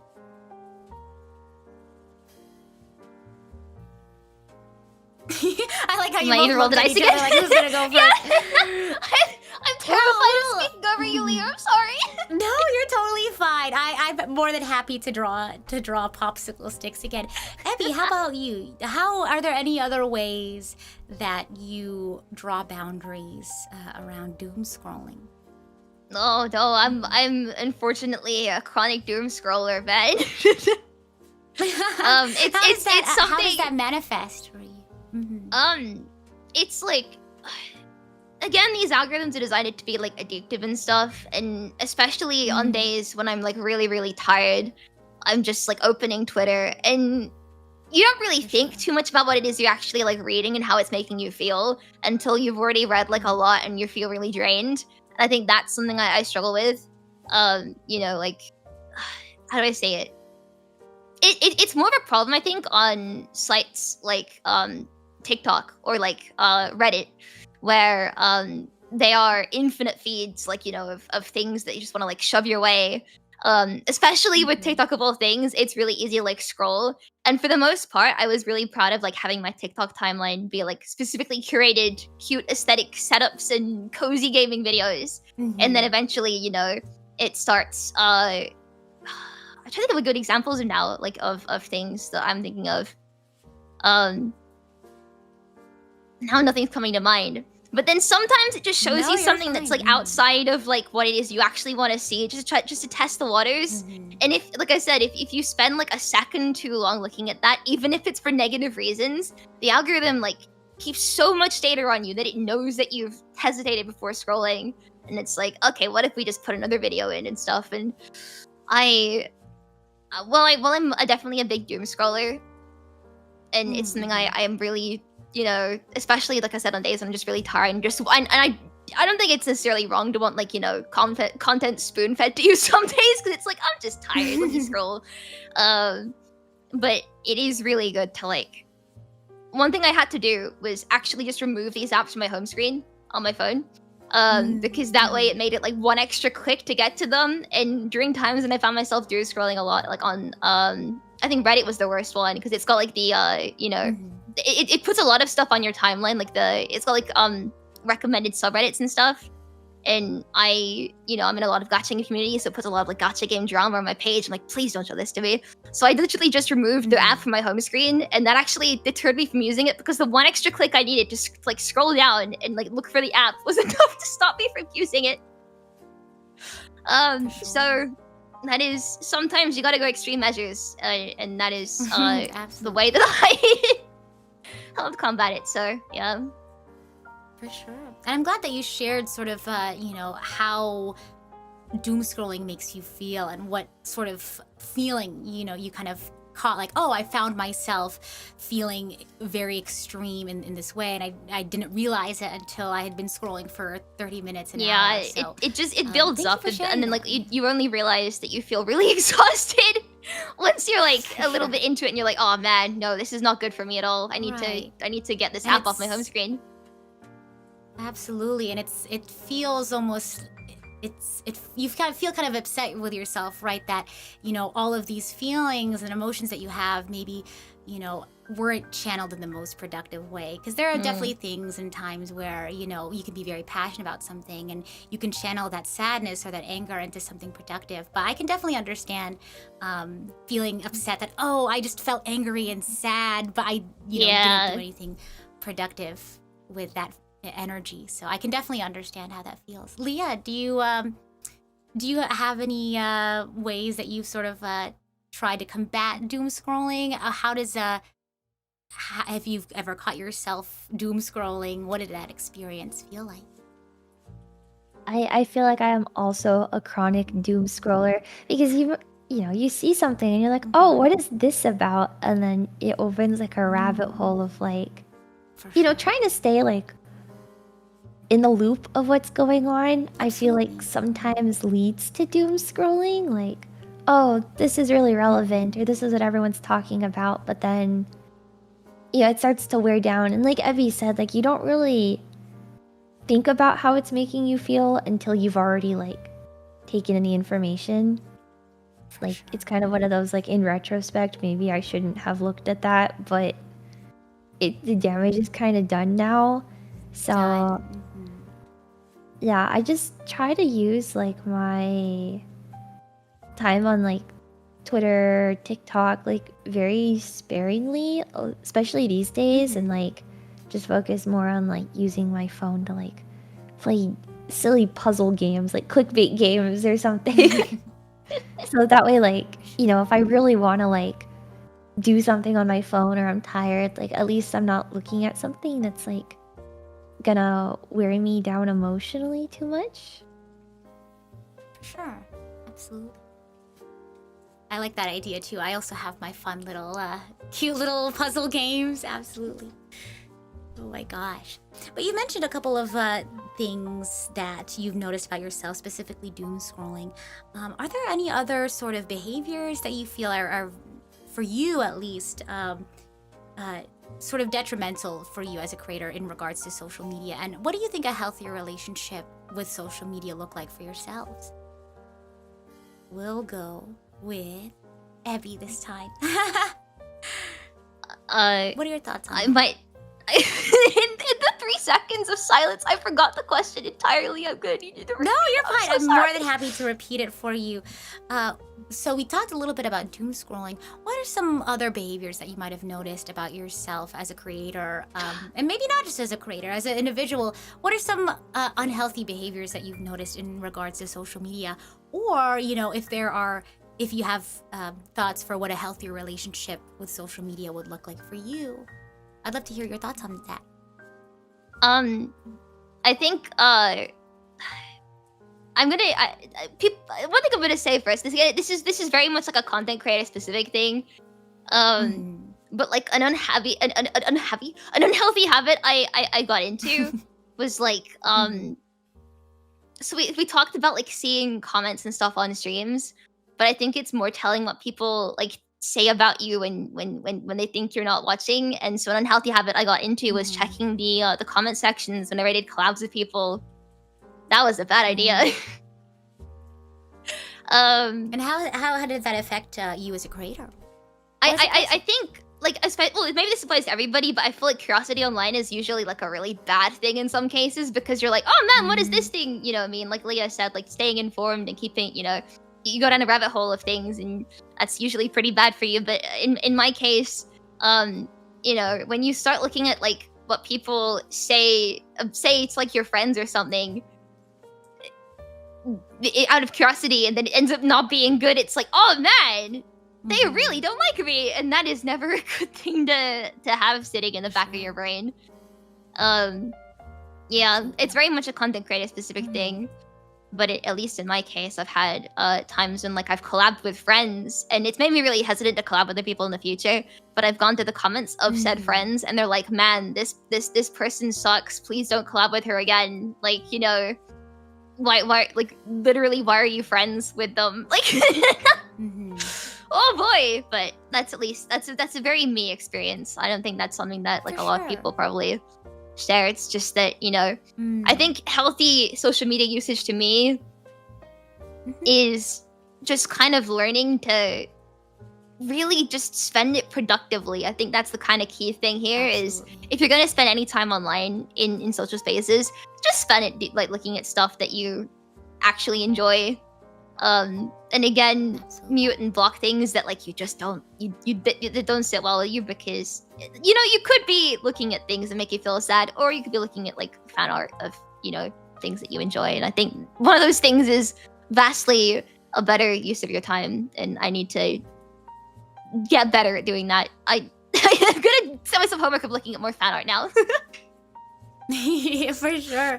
And it's a really important point that you brought up, how your curiosity online has sort of led to, not necessarily, I don't know if you would consider that like an ego search, but I think a lot of creators can relate to seeing, you know, comments online that it's about them, and, you know, not understanding that, oh, maybe this comes from someone who doesn't know who I really am, or doesn't watch my content, or maybe just doesn't have my best interest in heart, doesn't know my goals, doesn't know what I'm trying to be or who I am.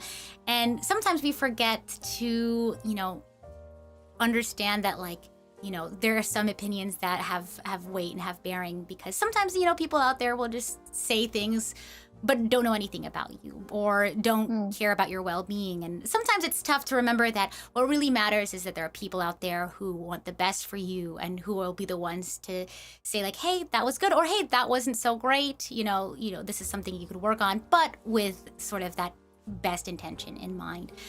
So I can definitely relate to that as well. Sure. Leah, did you want to talk about any specific behaviors or thoughts that maybe aren't the healthiest in terms of your social media usage as a creator, or maybe some habits that you would like to work on, or what a healthy relationship with social media would look like for you? Yeah, I know Evie said that, like the experience with like ego searching and like it leading to like you being isolated was like, a very unique experience, but it's something that I feel the exact same about. Like I don't even collab with people in my company that much because the comments about like me that I For sure. end up seeing, like it's partially like, I ego search and maybe I shouldn't be seeing them in the first place, but you get curious about like how people are perceiving you, and all it takes is like one comment, and then I'm like, okay, well, now I'm not gonna collab with like anyone else. And it's not necessarily like comments like, oh, like this person was a bad collab partner. It's like a me thing. Like people are like, oh, like Leah is this, Leah is that. It's like, well, you don't really know me, but For sure. like I still give like those comments a lot of weight, so I just don't interact with like I don't even like interact with the people in my company these days because of it. For sure. What do you think a healthy relationship with social media would look like for yourself? Not like just staying Not in- that. not that not ego searching. I've been better with For it sure. like recently, but Good. yeah, like definitely just curating my spaces to be more about things that like make me happy and don't make me focus on like stuff like that. And it's not like I'm like choosing to be like ignorant of the things going on around me, or like, I don't For want to see sure, for negativity, or like I feel like the criticism is important, but I have to like, balance it with like, okay, For this sure. maybe this person's like saying something true, but at the same time, like, let's curate my space to be a little bit more positive, like I just want to like use my Twitter account to like make long threads about the stuff that I like, and For sure. yeah, I And don't I'm know, glad that's that what you I focus more on. brought that up. For sure. Sorry, I think I might have interrupted you there. Oh, it's okay. Okay, I just want to make sure you can finish your thought if I interrupted on accident. But I'm really glad that you brought that up. You mentioned that, the importance of curating your space and how some individuals might misconstrue that as being willingly ignorant, or, not wanting to, face negativity. But I think you've mentioned this a little bit as well, but it's a lot more like you're approaching those topics in a way that is healthy, right? You don't want to, approach a topic that's important or you're very passionate about with heightened feelings, right? You don't want to approach that with unreasonable anger or sadness or hatred. You want to be able to approach that, productively, right? And handle these situations appropriately. I think I liken it a lot to how, like, if you were to have your own house, like you don't just like let people into your own space in your own house and tell you how to do things, right? You on your own time approach these topics, and explore the world and expand your understanding of things on your own time. And people can't police every tiny little thing that you do in order to approach that responsibly. So I'm glad you brought that up. I thought that was a very good point. Awesome. Sorry, that was I liked this conversation that we were having. So we talked a little bit about taking a break from social media. So you talked a lot about creating your space and blocking and setting timers for yourself. Do you ever feel the pressure to be online even when it's draining? And do you feel like taking a break is helpful for you? And if so, what do you do in order to detox yourself from the internet, if you will, if you needed to spend some time off the screen? We'll hand it over to Leah for that one. I think it's something that like I'm still really bad with. Like I've never necessarily been good with it. Like I always feel the pressure to be online, and I feel like the pressure to make everything that I like into content. And even if I take a break, like I go on a trip, like my first thought is like, okay, like what can I do for content here? Like I'll have to keep track of like stories for my trip so that way I can turn around and talk about them on stream. And so I just, again, like I don't, like that boundary between like me and Leah is just like so blurred that like it's constant pressure to make content, and it's constant pressure to be online and be a certain way. So it's draining overall, I guess. Absolutely. Abby, did you want to talk on that? Yeah, I mean, I feel a lot of pressure. It all boils down to like my sort of self-inflicted, like oh, you must be making content all the time. Similarly to Leah, but like at least in my case, I don't know. Like I always feel like I'm weird and unique in my circumstance because like I'm very much like a shut-in. I don't like because I'm spend a lot of time VTubing. I don't go outside very much, if at all. And so in a lot of cases, it's like if I want to stay connected with people, I have to be online. And so that's also like a lot of the pressure for me. Like we're at a point now, I think even for people that aren't shut-ins like me, where like the internet is basically mandatory to stay connected with other people and up to date on things. And especially now that there are fandoms online as well, stuff that you want to also participate in. It's just like, even if there's not pressure from a content creator perspective to be online, there's pressure from a social aspect to be online, because it's like that is how you stay connected with other people, through social media. It's how you stay up to date, is through social media. And even if you take like breaks and stuff, it's like it can be weirdly isolating in its own way. Despite how you think it'd be freeing, to like not be online, but it is, the second you disconnect from the internet, you kind of disconnect from like from an online community. And so that can be, I'm trying to think how to phrase this, but yeah, it can also feel uniquely isolating, and it's in a weird kind of way. Absolutely. As we start to wrap up this section, and as I fix my audio issue, you all can't tell, but I can tell. Is there any other, thoughts you had about social media and mental health before we move on to our Q&A?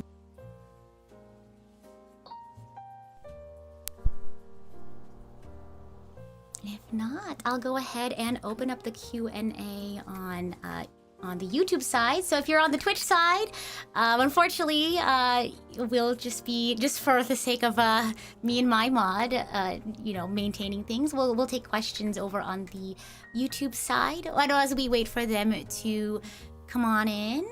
And to our lovely speakers here, don't worry about having to sift through all the messages and the questions. As your moderator, I'll be sure to, get these questions to you at a regular pace, so you're not constantly answering a bunch of questions. So don't worry about that. We'll be sure to field the questions for you. But I think we talked a lot about very important stuff today. The first thing we talked about was burnout, guilt, and the pressure to grow. And I think that was something that not just content creators or entertainers specifically, but anyone who really outputs things, right? Whether it's for social media or people at large, or if it's just something for themselves or for their work. I think a lot of people can relate to that, and being able to see from you all how that looks and how that manifests in form of self-talk or in behaviors, at least for me, has been very helpful in recognizing my own behaviors. And have there been moments where I've talked like that, and it allowed me to sort of recognize myself having those experiences. So I really enjoyed hearing you both talk during that topic. The second topic that we talked about today was the persona versus person behind the camera, and it was lovely seeing how varied both of your experiences were between having a version of yourself that isn't necessarily something you get to be all the time in real life versus being truly yourself on stream, and sort of how each sort of experience, or honestly that entire spectrum of experience, how they have their highs and lows, and being able to recognize when things don't feel so good, and what we can do about those experiences. So it was nice hearing both of your experiences there. And lastly, we talked about social media and mental health, and how not just as creators but someone who wants to be connected, right? You mentioned socially, it's so difficult to connect and disconnect and have that balance when not only it's your career but in a highly digitized world. It feels like you can't do that. So it was interesting hearing your perspective. So let me go ahead and take a look at the questions we have here. But in the meantime, do you have any personal takeaways or overall thoughts on the conversations that we've had today? The popsicle stick goes to Abby. I mean, honestly, if nothing else, the thing I'm kind of happy to take away with is a lot of times I've been like, man, this. I feel like this is an experience only I experience. Only for you to go, wait, no, I experience it too. And honestly, that is pretty. I mean, it's not nice that we're both experiencing the same thing, but it is sure. like a weirdly comforting to know that everything that I thought I was alone in going through is not alone. I'm not exclusive to me. I can't speak English right now. I'm so tired. I'm so sorry. Absolutely. It's like you don't feel crazy. You don't feel like there's something wrong with you, right? It's something anyone can experience at any point in their life. Regardless of how you define success, it's something that everyone experiences. What about you, Leah? I feel like maybe I only talked about like the sad part of it, but like there's still a lot of like positives, I think, and those positive parts of this, like even though like the impact of mental health, like it might be like a little bit of like a sad conversation sometimes, like there's still a lot of positives and a lot of good outcomes from it, and like I don't think we'd be doing this if we didn't like what we were doing, like making content and stuff, and we're passionate about it. So just knowing that like I'm not alone in those experiences, I feel like is enough to like reassure me that like it's gonna be okay. And then I can pick myself back up. And I think there's a lot of strength and power in that. I absolutely agree. And, these sorts of conversations aren't going to be totally like sunshine and rainbows. And being able to be open and honest about, the more difficult experiences, I think is very helpful for folks who, again, like you mentioned, feel like they're the only ones who feel that way. And the fact that you're still here and doing your thing and killing it, like, despite, all of the experiences that maybe, people don't recognize or see, it's really inspiring to see. So thank you for sharing. And, not everything you see online is like, people see quote unquote success or fame or whatever, but they don't see a lot of that behind the scenes, and they have a skewed idea of, this person is so successful and so happy, why can't I be that way? But just you two, just like everyone else, has their highs and lows. So thank you for sharing today. We do have a couple of questions. We have a question here. I've been going back and forth between sharing some of my work and music online and maybe content creation. One of my biggest worries is toxicity online. Any advice on how to start despite it all? Drawing sticks. Oh, go ahead. Oh, sorry. Sorry, no, Leah, you had something you wanted to say? Abby mentioned earlier that like sometimes like content creators and like the people that are like looking at your content might treat it like a one-way mirror, so it's kind of easy to like say negative things to someone without really like knowing how it affects them. For sure. But I think it's important to remember that like there's a lot of like people that will still like what you do at the end of the day. And so these people that are like being toxic, whether it's purposeful or not, like, you know, for every one person that like might say something mean, there's 3 other people that are going to say something super nice. And so I think like maybe giving more weight to like the kind comments is really important. It's hard, but you know, it's something that definitely comes with time and like learning, I guess. But it'll definitely make it a lot more worthwhile for whatever content you're creating. For sure. Abby, did you have anything you wanted to say about that one? I was gonna say that if you want to make like content online, the best way to sort of do it is just to kind of make it for yourself. First and foremost, I think, you know, it's really hard, especially if you're a perfectionist, to like make something you're happy with. But if you try and approach it from a perspective of like, you're making this content because you want to make it and share it with the world, I think that like does tend to help, you know, it almost looks like a weird sort of shield against like negative comments. Because if you're happy with what you produced and what you're making, that in itself is like, you know, a really good thing. And while it doesn't make negativity feel any less scary, you know, if you're doing it for yourself, I mean, I think in the context of music and stuff, I when I was growing up, I used to make a lot of music myself, and you know, the way I'd always make it is I always make like fan content and stuff because I was so into like these certain fandoms, and I think doing things because you want to do them more than anything else is a great way to kind of get started, and especially you put your things online because it makes it a little bit less scary. So it's also like making a community that way is just also really nice. But yeah, if you're doing things for yourself and you're really proud of the things you're putting out there, while it doesn't like null and get rid of any negative comments you might face, it definitely like helps lift you back up if that were to ever happen, because then you feel happy with the things you made. So yeah, for sure. Combating that hustle culture, right? God forbid a girlie just have fun and post something. You gotta combat the hustle from the start. You know, if you go in, if you're gonna like, it's really hard to like correct a bad mindset when you've already gone into it. But if you can like start from scratch with like a good mindset going into it, I think that might be easier to like maintain. Yeah. Because at the end of the day, they're gonna get mad at you for having fun. They're gonna get mad at you for enjoying yourself.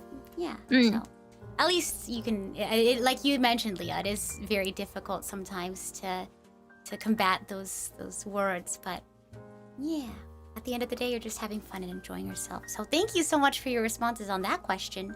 We have another question that came in. Do you have any environmental or daily routine decisions you use to improve your mental state towards content creation? Start with Abby. Would you like to? Do you have any thoughts on that one? I wish I could say I do, but I'm really, really, really bad at that. Sure. If I feel like I'm the last person to be giving advice, because I think especially when it comes to VTubing, my priority is a little bit out of whack. I definitely prioritize it more than I prioritize sleep. So maybe I shouldn't be the one giving the advice on this. How about talking about your experiences? Like I mentioned, Yeah. everyone's in different spaces of their journey, so maybe not advice, but maybe things that you notice, like, oh, I notice this is a habit that I have because of a current environmental or daily routine. Do you have any thoughts on that? I think for me, as someone that like, I go through periods where I'm really, really, really, really, really into certain things, then I lose a little interest the next moment. When I like get really into something and I want to start like a project, I'll be sitting at my desk for hours to the point where like I will forget what time it is. Unfortunately, because of the way my brain works, it's something I have to usually work around rather than work against. But it's just something I've noticed that like I'm very, my routines are all over the place because I want to work on things in the moment as I'm getting them. Taking things one day at a time is good and all for when you want to be slow and when you want to pace yourself, but sometimes you get like a really good idea and you want to get it out and, you know, as soon as possible. It's really hard to like, you know, actually set routines and stick to them, and I'm very, very bad at doing that myself. So, And how's that affected your health? my sleep schedule. Okay, this is like more of a sort of negative note, but my sleep schedule is very bad, and as a result, I am very tired.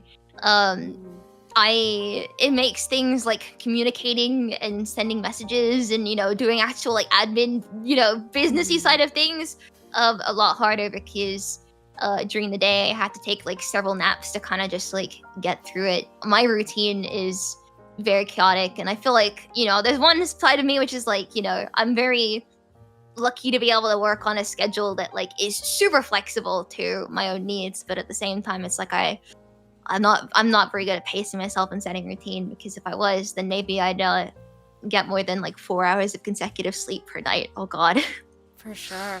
And sometimes like because I can totally like, you know, resonate with that experience, like, you know, being very focused on, you know, what can I get out of it? What sort of gratification can I get? And sometimes it's very difficult to think of like the long term, right? It feels good in the moment, and it's like, oh yeah, I'm getting all this work done, and then we forget about, you know, how will that affect my health and how will that affect my future? So I can definitely resonate with that. Leah? Did you want to... The original question was, do you have any sort of environmental or daily routine decisions that sort of help you in your mental health being in regards to being a creator? Or maybe are there certain parts of your environment, whether it's your streaming space, or otherwise, or decisions that you make in your daily routine that make it difficult to be a content creator? I feel like maybe environmental is like the one that impacts me the most. And I mean, like, all I really do is like VTubing, so it, you know, it kind of bleeds over to it. But like, I think it's like sometimes I'll get so focused on like, you know, streaming, and I'll go like non-stop that, you know, like the space around me gets really messy. And I feel like when my space gets messy, my head kind of goes into a bad space. You know, and then I get overwhelmed because I'm like looking at this mess. You know, it might be like a physical manifestation of like me being overwhelmed. So I find that like having like a clean environment helps a lot.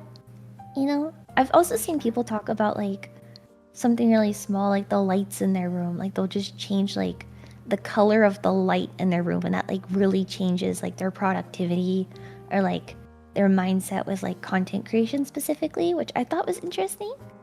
Absolutely. No, I absolutely agree. I'm the same way, and I'm sure a lot of folks can, you know, resonate with that as well. I'm taking notes. In my head, I it's need like this. dirty space, like chaotic space, chaotic mind, right? Like a lot of that, you know, reflects. And I think a lot of people believe that their mental health journey has to start with, you know, doing a lot of that sort of self-help or talking or going to therapy or starting medication. But a lot of the times it is focusing on your basic needs. And, you know, maybe it's not like it's super big changes all the time, but like maybe you clean up your space one day, like one day of the week. That's more than zero, right? And taking small steps, like, hey, I brushed my teeth today. That's awesome. Or hey, I finally took a shower, right? These journeys don't start, you know, they don't always start from like that, you know, going to therapy and things like that. Sometimes it's taking care of yourself and learning how to do that. So I absolutely agree. And your space can absolutely affect your mental health, for sure. I have another question for you all. Maybe one of our last questions, if we don't get a few more to pop in. So if you have any more questions, please leave them in the Q&A. What do you do to just relax? What do you do to sort of get away from everything? And here's a bonus challenge that doesn't have to do with streaming, content creation, or video games. Uh-oh, I know. Oh no! Yikes. Oh no! That's a challenge. If not, that's okay. You're more than welcome to. But I thought I'd throw that out there since this whole conversation was about being a content creator. But yeah, go ahead and think about that. I don't talk about it on stream like ever, but you know, maybe today's the first time. Part of like relaxing, you know, getting off the computer for as long as possible. I really like especially lately cooking. Like I've taken an interest in making like specialty lattes and like syrups and like trying out different things. I feel like that has been really, really, really good for me because, like, you know, I gotta stay hyper focused and it's still something new, but like I don't have to like make content from it or anything. So I've tried really hard to like keep it very separate from like my streams. Absolutely. Something just for yourself. Absolutely. Yeah. That's wonderful. I hope your cooking goes well. That's exciting. Evie, how about yourself? Something that you do to relax if you want to get away from it all. I was gonna say Stardew Valley again, but I feel like No. But you don't do I that hit for the content, landmine. right? Well, the thing is, right?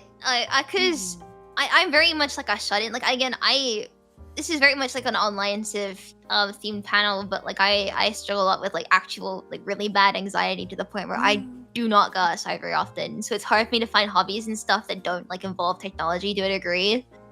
Well, it's like separate from my PC. Usually when I play, that's kind of like the most I can get. I should think of like anything else I've picked up. I've been trying to get into drawing more often. Ooh. I have like I got myself a tablet like last year that I'm trying to use more. I'm very critical of my own work, but I want to get better at that. But I don't know, man. Stardew Valley, it's good. Absolutely. I blame you for this because when we did the Genshin PowerPoint night, I think you showed me character AI. I don't know if you remember this. This is relevant. I think you showed me character AI for the Torre. And I liked him a little bit back then, but that sent me into a several-year-long hyperfixation to the point where like when I say play Stardew Valley, I mean there's a Dottore mod for Stardew Valley. Wait, like, do you have the mod? Can I get it for you? It doesn't work on the new versions, but I can send you the link. Yeah. Oh, this is so funny. I love that. But fully hey, blame you that's for on your own this. time. That's just for you to enjoy. That's just for me. That is literally just for me, and it's you know I never plan on streaming it because no one's gonna see my weird tutorial world. That is between me and my Steam cloud save. Exactly. Something you keep for yourself to enjoy. Oh my goodness. Well, thank you both so much for taking your time today. I know that it takes a lot of, energy to be able to talk about things like this, and it takes a lot of strength to be able to talk about, especially some of the more difficult topics. I mentioned this to my speakers earlier, but, feeling certain things and having certain experiences doesn't necessarily make you a certain person. Like, your feelings don't dictate who you are. It's your actions, right? Your behaviors, and just you guys being very open about where you are in your journeys, and being very open about your feelings, and recognizing like, hey, this maybe isn't the best thing, or maybe this is a behavior that I want to work on. I think that in itself is very powerful, showing people that they're not alone and that they're not crazy for experiencing certain things, that there's always someone out there who also feels the same way, and that there's ways that you can improve and be better. So I want to thank you guys for being so open and honest. I know sometimes it can feel hard or almost impossible, how to improve or how to get better, but again, just you guys sharing your stories is already a first start for a lot of people, recognizing like, hey, I also recognize those behaviors, I see that in myself, and then being able to start that conversation, not just with themselves, but maybe loved ones or someone who is able to provide that sort of professional input on how to improve. So thank you both so much. You are both so inspiring, and I'm really glad we had these conversations today. So thank you both for being here today. Thank you for having us. Thank you. Of course. Before we wrap up for the day, do you have any other things you want to say? You can shout out something you're doing on your channel, shout something out. If you have any other final thoughts on today, please let us know.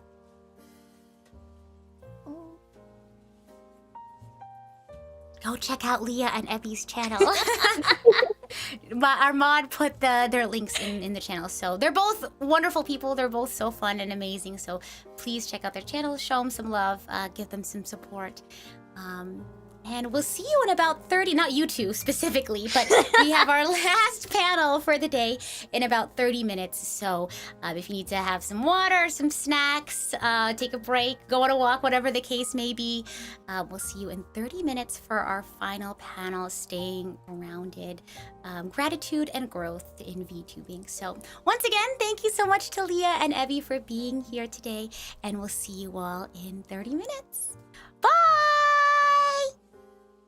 Bye-bye!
Hello, hello, hello! Welcome in, everybody, and welcome to our last panel of the day. This is Staying Grounded, Gratitude and Growth in VTubing with Primordia! Woohoo! Yay! I'm no longer a disembodied voice. She's here. She I'm exists. here now. Not just a moderator, but now I guess a panelist as well. But yeah, I do have some housekeeping and intro stuff, as always. So not fully a panelist, of course. And it'll give us some time to get situated, adjusting audio levels and all that stuff. But yes, staying grounded, gratitude and growth in VTubing. Essentially what we want to talk about in this panel today is that behind every VTuber is a village. The viewers who cheer us on, fellow creators who collaborate with us, and teams that help us do what we love. But of course, as our platform grows and the pressure to perform builds, you don't want to lose sight of what really matters. So this panel is a very heartfelt conversation between the Primordia girls about how we stay grounded in the entertainment industry in an effort to encourage healthy practices amongst not just our peers, but folks out there in general. So through personal stories and our own strategies, we'll talk about what it means to grow with gratitude today. Of course, I am your host / moderator / other panelist, Rita Kamishiro. And again, huge shout out to our moderator, Shiny Hunter Zach, for keeping us all happy, healthy, safe, of course, in the chat. Again, I have a couple more notes and disclaimers so we can get the most out of today's experience. Please keep in mind that our invited creators here today, including myself, are not mental health professionals and are simply individuals here to share their stories about their own lived experiences. So any advice given is not professional counsel and may not resonate with everyone or may not reflect everyone's experience. With that being said, today's stream will discuss some important but potentially difficult topics. If you find yourself having trouble with specific topics, please do take the time you need to step away, take a break, get a breather, and get any support that you might need, professional or otherwise. Resources can be found in the description. And remember, you do not need to be in a crisis to seek help with whatever it is you might need help with. Any discussions today should not be considered as commentary on any quote-unquote drama, speculations, events, or political occurrings. We want today's discussion to be open to folks of all lived experiences and perspectives, and we ask that you not speculate that these discussions are related to anything outside of the context of today's conversation. In addition to the conversations that you're hearing today, today's event acts as a fundraiser for the National Alliance on Mental Illness, or NAMI, who provide advocacy, education, support, and public awareness for mental health. If you feel inclined to do so and are in the position to do so financially, you may consider making a charitable donation, but of course aren't required to do so in order to get something out of today and to listen and yeah. I do want to say, quick mention that thank you all so much. We've actually reached our stretch goal of $2,000 today. So thank you all so much for everyone who was able to donate today. Your monetary support does mean a lot for the fight towards mental health awareness. So thank you all so much. And like I said, thank you all, regardless of whether or not you made a donation, for your open-mindedness, for your time here today listening. If you're not able to donate, then by all means, send a message to a loved one, reach out to a family member, whatever the case may be. Start the conversation in your own communities. There's plenty of other ways to support. In your own way. So with that being said, I'll go ahead and hand it off to my other panelists here today to introduce themselves. We'll start off with Sayu, right next to me. Hi! Yo, I'm Sayu. I'm part of Noah Town's Primordia Blue Women group, very proudly. And yeah, I've been a streamer and content creator for almost 5 years, and I've been full-time for about 4 years, actually. Yeah, Wow. Thank you so much for having me. I'm really excited to talk about these topics with you all and hopefully give you a little bit of insight into, not just the behind the scenes, but also into like the behind the feels. Yeah. Behind the feels. I love that. Thank you so much for being here today. Yeah, and thank of you for having me. course, last but not least, the lovely Ria. Would you like to introduce yourself? Yeah, hello everyone. My name is Saki Salaria, and I'm the chimera of Noah Talent's Primordial Blue Women Soup. It's nice to see everyone again here. Yeah, Thank you so I'm really much for happy being to here. be able to attend today. Thank you, Rita, for inviting us. Of course. Thank you both for being here. These girls are so lovely. I know we've only been Primordia for a little while, but I was like, I have to get the girls on here. I love hearing you guys talk about your experiences, and you're just lovely people to be around. So thank you for you being too. It goes both ways, gosh. honestly.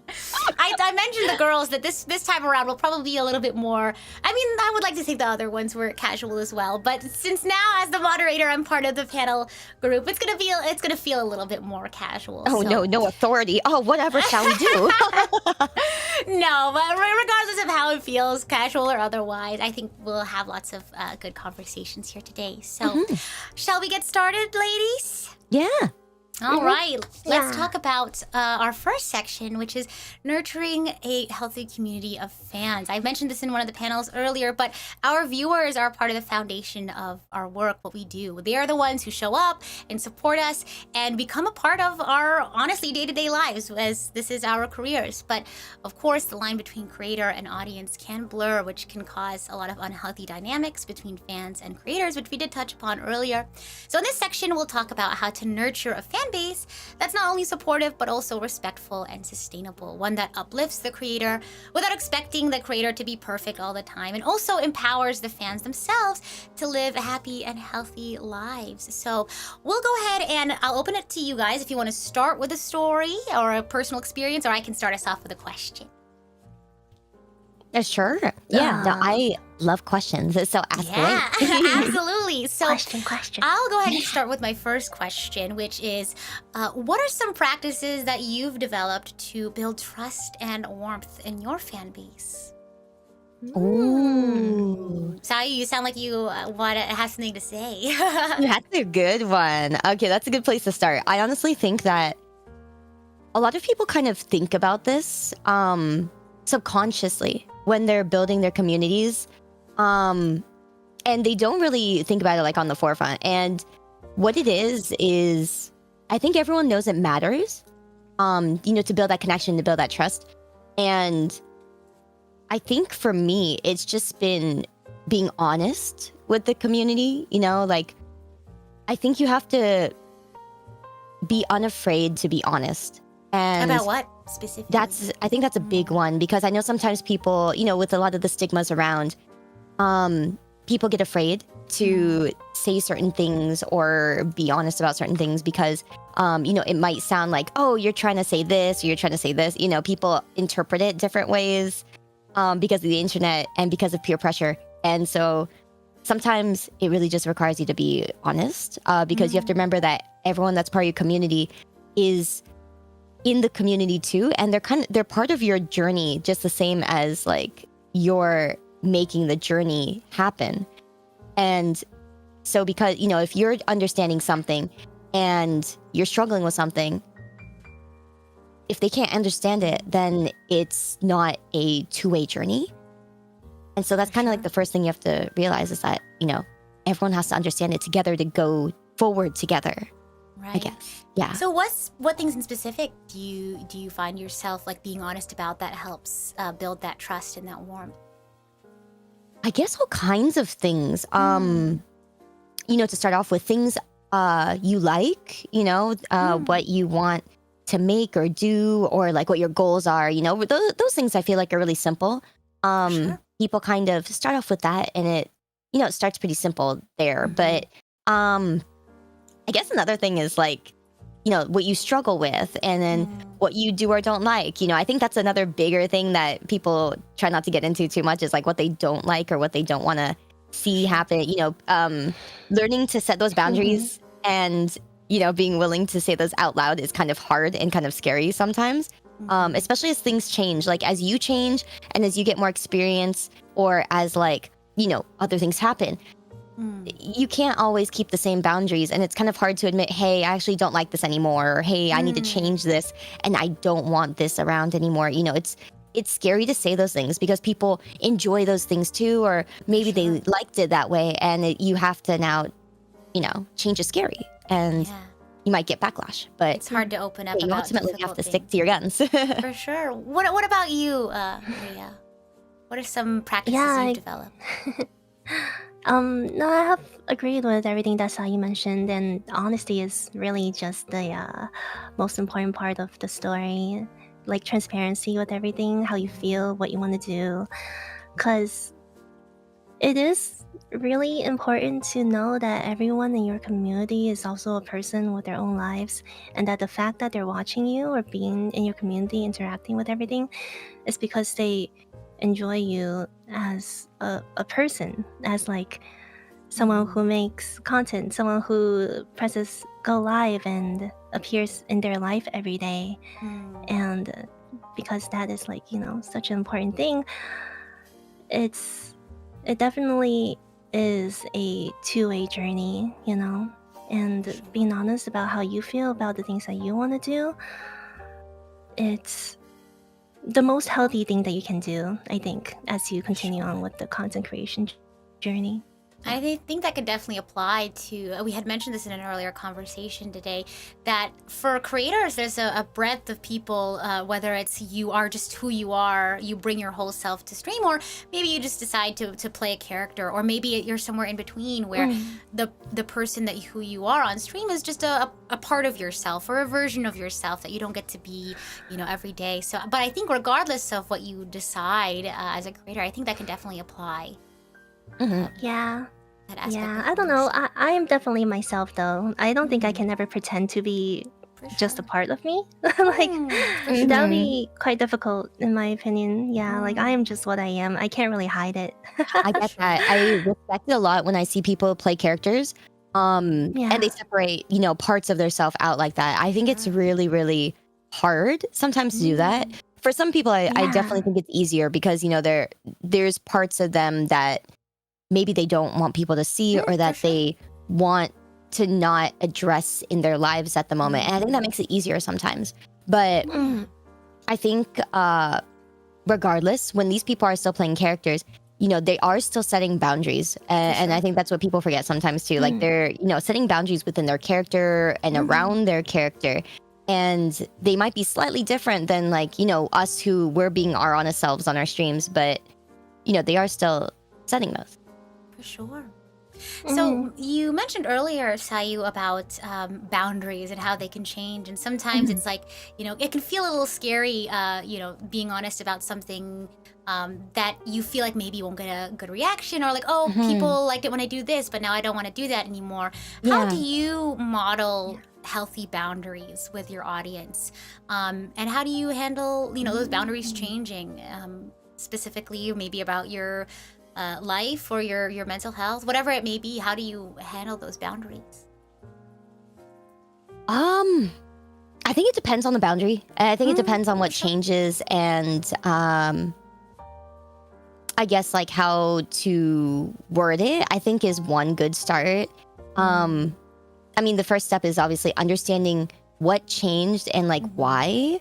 There was a time recently actually when I started to dislike something like in my chat, for example, that was being said or that was being done that used to be fine for like several years. And I was like, you know, I was upset over it. And then I was like, oh, I don't know how to change this or I don't know how to fix this. It's making me, you know, feel like I don't enjoy streaming as a whole anymore, which is, you know, the whole thing. So it was kind of a big deal. And it was every single time, every single day. And it wasn't anything bad. It was just a form of reaction. And so that was really hard to kind of say, you know, hey, I don't want you guys reacting to this thing that I say in this way. And it wasn't any one thing. It was like a feeling, right? And I was like, how do I combat this? How do I do this? And so I had to talk to some other friends and say, you know, hey, I don't like streaming anymore because of this. And then they said, oh, okay, you know what it is? It's that you've changed and that now you're okay with this kind of thing. You know, before you had to, you know, your situation or things were like this. And so that's why your community got used to doing this reaction.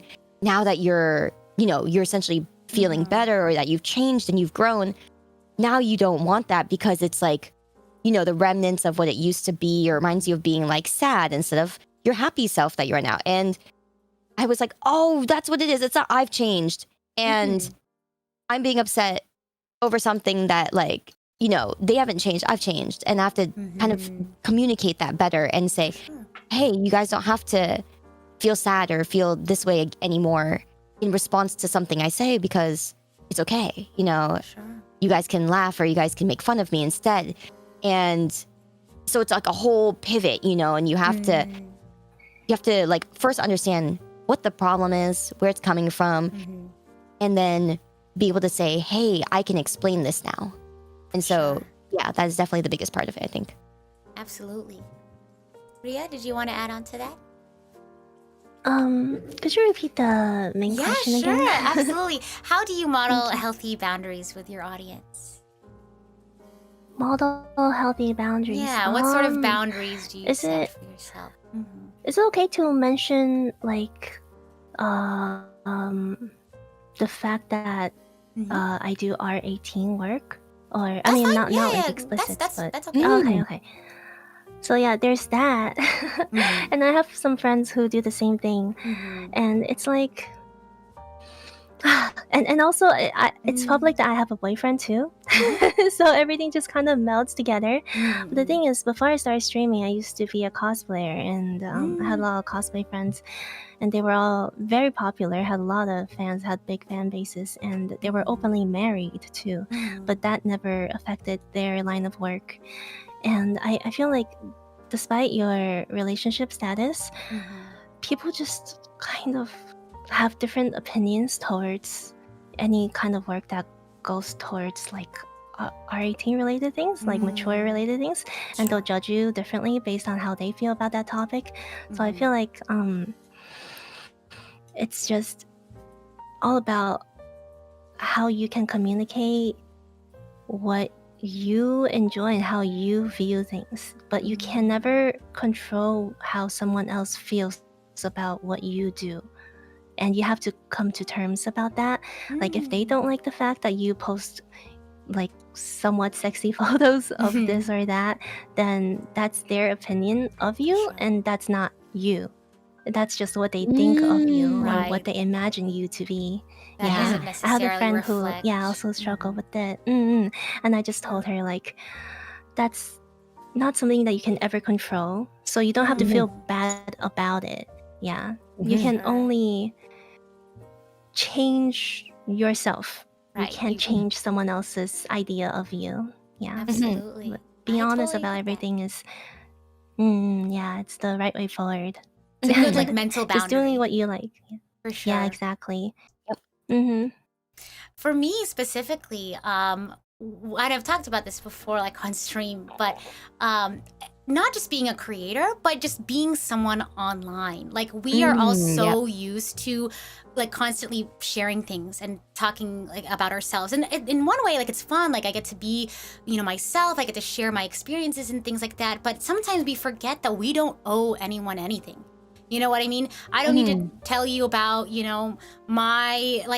my personal health journey, or I don't need to tell you what's going on, what struggles I am having in my life. I think it's nice that we've created spaces where people feel comfortable, like opening about up their partners, like what you mentioned, or what they do, or things like that. And I think that's wonderful, and we should, have spaces where we feel more comfortable sharing things like that. But also on the flip side, I don't think we should expect everyone to say everything about their lives. Does that make sense? Some people just, want to post their work and post their art. Like, some people just want to talk about certain things. So understanding that you yourself don't owe anyone anything, and other people don't owe you anything. I think it's just a healthier way of seeing things. You know what I mean? Oh, yeah. Exactly. I think that's kind of hard to, for people to get, like, it's not like hard for people to get. It's more like people forget that sometimes. Just subconsciously, they're not trying to, make people share things. But, because we're always online and we're always sharing things like naturally anyways, people think like, oh, why didn't they say this? And it's like, but but going back to where no one's obligated to share things, kind of, but it's also the balance of we are creators and this is our job, so we are obligated in some sense still. There's a two-way thing there. Right, absolutely. Finding that balance is super important. The balance is important. Yeah. You know, like, that Yeah. constant like, oh, but this could be content. But also like having things that are just for you to enjoy. Absolutely. Like that So balance. true. Yeah. All the time. There's so many times where I'm like, oh, I want to play this game, or people hear that a lot, where I want to play this game, but it could be content. But For sure. then it extends past like, Yeah. there's some times where I'm out in the wild and I'm like looking at something. I'm like, my IRL friend will be like, oh, that's a funny signboard. I'll be like, oh yeah, that's really funny. And then I'll look at it, look away, and think, oh wait, I should take a picture of that because that could be content. Exactly, for sure. Normally you don't have that thought in like most It's people's content brains. You know? brain. Like, what does it matter? Like, but people are getting more used to doing that anyways. Like, as kids and sharing things. In a way, you can think of it positively because people thinking about those kinds of things and saying, "Hey, I want to share it online," is For a form sure. of people Wanting to being connect. more open and wanting to share things with others. In a way. Sure. And I think it's just a matter of finding a way to be able to connect with one another in a healthy Yeah. way, right? Yeah, Finding exactly. That boundary. I think it's nice in a way. Mm-hmm. For sure. Mm. So, Mhm. okay, sorry, this is a little bit of a departure from this conversation. Yeah. But specifically about setting healthy boundaries with your audience and things like that. How do you deal with moments when an audience member becomes overly dependent or intrusive? Like we mentioned, like, you don't owe anyone anything, but what do you do when somebody, and maybe they're not even an audience member, but maybe in your personal life, like on a personal social, someone's just like, oh, I want to know what's going on, but you don't necessarily owe information or anything like that. How do you deal with that? They shouldn't ask that in the first place. They should just take what information you give to them at face value and accept it. Like they're not in the place to ask any questions like that, or predict anything or speculate anything. Yes, I think I that don't it's know. I think people hard. just need to step back.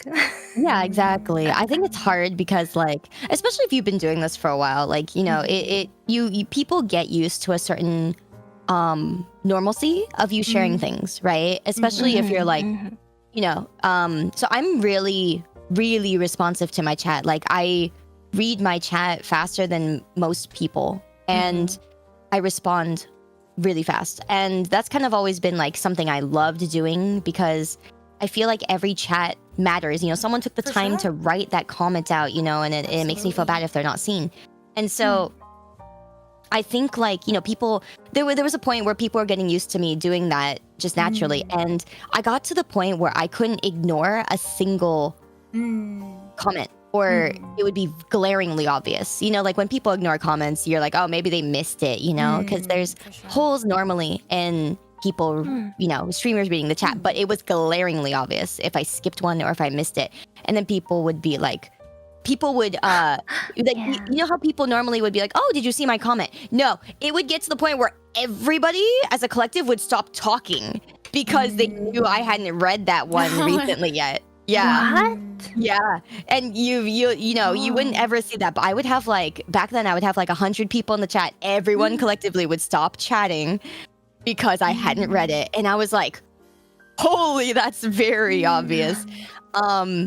And then it got harder to kind of say like, hey, I don't want to answer this, or I don't want to address that. I would have to say that out loud, or I'd have to be like, I don't really like that, and then it was hard to figure out how to, deal with it because I didn't want to directly tell people I didn't like that sure. comment or that Right, I wasn't absolutely. interested. And, I think that's kind of hard and something you have to learn. So, depending, like, even if you think you're doing something, where you're like, I'm building my community on this good thing, or I have this good trait, there's always downsides to anything that you do. And I think that's the hard, realization. And then going into, now they're used to me doing this, and I feel bad if I'm not, at the same level.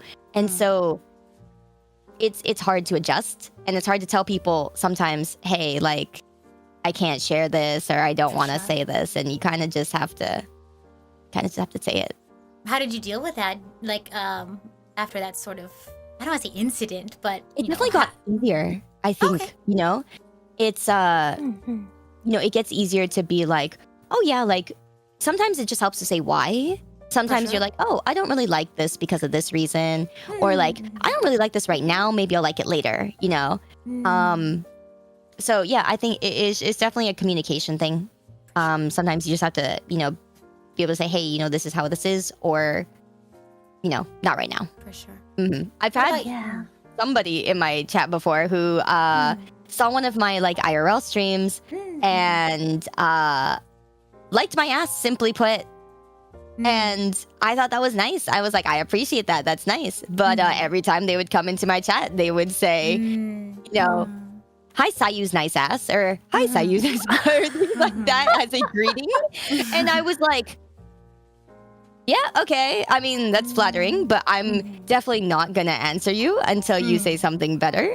And so I just said, I feel really bad ignoring people, but I'm just going to say, hi, such and so name. And then I'm never going to read the rest of what you say until you learn your place in society. Oh gosh, I will say though, in terms of like learning and behaviors, because you can't be everyone's teacher, right? Exactly. I think communicating things is very important, and especially if you can do so in a way that you can address folks at large. But you can't teach every individual person like this is how this is exactly the communicate clearly to every single person, right? Yeah, it's so true. You can't teach everybody everything, and that's why we have behaviors, right? Like you mentioned you won't read things that make you uncomfortable, or we have moderators who will, if there's something that not disrespects, but I guess disrespects stream rules, right? We have tools we'll block that message or time them out, and that's part of the learning experience, right? It's there's only so much we can do as creators, and it's sort of a responsibility on both, right? It's you look back at your actions. What did I do that got me blocked? How can I look back at what my actions were, what I said, and how can I learn from that? Because the creator won't be able to, discipline every single person or teach every single person. So a lot of that also goes with like, how can I look back on my actions and learn from them? Yeah, no, that's definitely a big part of it too. And it goes both ways. It's on the streamer for, like, oh, what kind of environment did I make? I had to think about that, especially with how I was like, quick to respond to people and quick to do this. I was like, yeah, this is a wonderful thing. I want to keep doing this. But then I thought, I created this problem where people now expect me to respond quickly and, read everything. And I was like, okay, time to tone it back a little bit. But you got to do these things gradually, I think is the other thing. It's important to do these things slowly, because especially if you've been doing it for a while, change is hard, and it is easier if it happens gradually. So, things are a lot easier now, but I had to gradually change that a little bit. Also, it's something that is not really said very often, but just as it is on the streamer side to think, what did I do? Sometimes the chatters, if your chat isn't read, you have to think, why wasn't it read? For sure. It's not always just that your streamer is missing it. It's sometimes that they did it on purpose. For sure. I love that you highlighted that. It absolutely is a two-way thing, right? With conversations in real life, or if like you're watching a presentation or things like that, it's definitely not just how you speak and how you chat, but it's also how you interpret things and how you take things in. So there's definitely a lot of work that could be done both ways. And so we all have learning and growing and adjusting to do, for sure. Ria, did you have anything you wanted to mention about this specific topic? Well, I don't really have to deal with situations like what Sayu mentioned previously that often. But if I do see someone writing something that I'm uncomfortable with, I usually just point it out. Like, I'll call them out immediately. And I'll explain like why. But I don't know why I do that, honestly. And I don't really see that as like a mean thing, because if I'm mentioning it to you, then that means that I care about you, right? Absolutely. Like, if I really didn't care at all, then I just pretend like you'd never existed. Exactly. For sure. Yeah, but I've if I'm been- saying something, For sure. No, go ahead. sorry, if I'm saying something, then that means I really do care about what you Right. are as a person, and I want you to improve and become a better person. Yeah. It doesn't mean that I don't like you. Yeah. Yeah, I think a lot of people see like, oh no, my message got removed or I got timed out or things like that. Like that's not necessarily an attack. That's more of a, hey, you know, this is one of the tools that we use to make sure that we as a community can feel safe. Same with the streamer. And it's a chance for you to like reflect and think back, like, what did I do? You know, let me take a look at the stream rules. Let me look at the things that I've said, right? How could that be interpreted or misinterpreted for that? Oh yeah, like what Ria said was a good point. There's something that I say occasionally to my chat that I have to remind them. It's like, I scold you like I scold a family member. I told them we may not be all friends. We're not, but we're family, you know, is the way I see it, right? And if you guys are stuck with me, I'm stuck with you. And I think that's a good thing. But it also means I'm going to scold you, you know, I'm going to be like, why did you say that? You know, don't say that. That's something you kind of feel bad about and rethink. And then don't do again. So, you know, I'm gonna make fun of you, and I'm gonna tell you no that you know you're silly, and you know that's just how it is sometimes. Vice versa, if somebody else in chat says something, you can make fun of them, and then we tell them not to do that. You know, it goes all the way around. You know, it's not just any one person. It's gonna apply to everybody. So sometimes it might feel like you're getting ganged up on, but it's if someone else did it too. You know, for sure. Think about that situation. Same thing. It's like thinking of every streamer's stream as like their own house, right? It's their house, their rules. And so, you know, sometimes it takes time to get used to a different house's rules. But at the end of the day, again, it's your space. You have the authority people forget that, you know. Sometimes they come in and they're like, they're like, hey, you know, they're going to ask something or they're going to demand something. And I'm like, would you go up to somebody's house, knock on their door and do it? I don't think so. But or we tell them to change how they run their house, for sure. Yeah. Absolutely. If you don't want to say it to someone in person, then don't say it to someone online. Oh, there's so many times where I'm like, I will walk up to you in person and I will expect you to say this to my face. And I'll probably punch you in the face and tell you what would happen. Oh my gosh. Punching people in the face aside, I have a question for you all. How do you show gratitude to your communities? Don't say punching them in the face. Oh, darn. But someone would like appreciate that, I think. Yeah, you know, I mean, sometimes they're into that. I don't know. Okay, well, I'm at a loss. I can't punch them. Ria, you know. Oh my gosh. So Ria, how do you show gratitude to your community? So gratitude, just talk to them all the time, especially also on Discord. I'm very active in my Discord, and I like seeing them be friends with each other. I always tell them like, if I'm not here, you guys have each other. Yeah, you know. And I'm okay with meeting people in person too. So there's that. So I enjoy seeing people in person, but of course there's boundaries regarding things like that too. But yeah, just try to be there for them, but also it's not that easy since I am my own person with my own life and my own problems. For sure. But I do what I can as a VTuber on the internet, you know. For sure. Yeah, no, that's a good one. I think I'm the same way.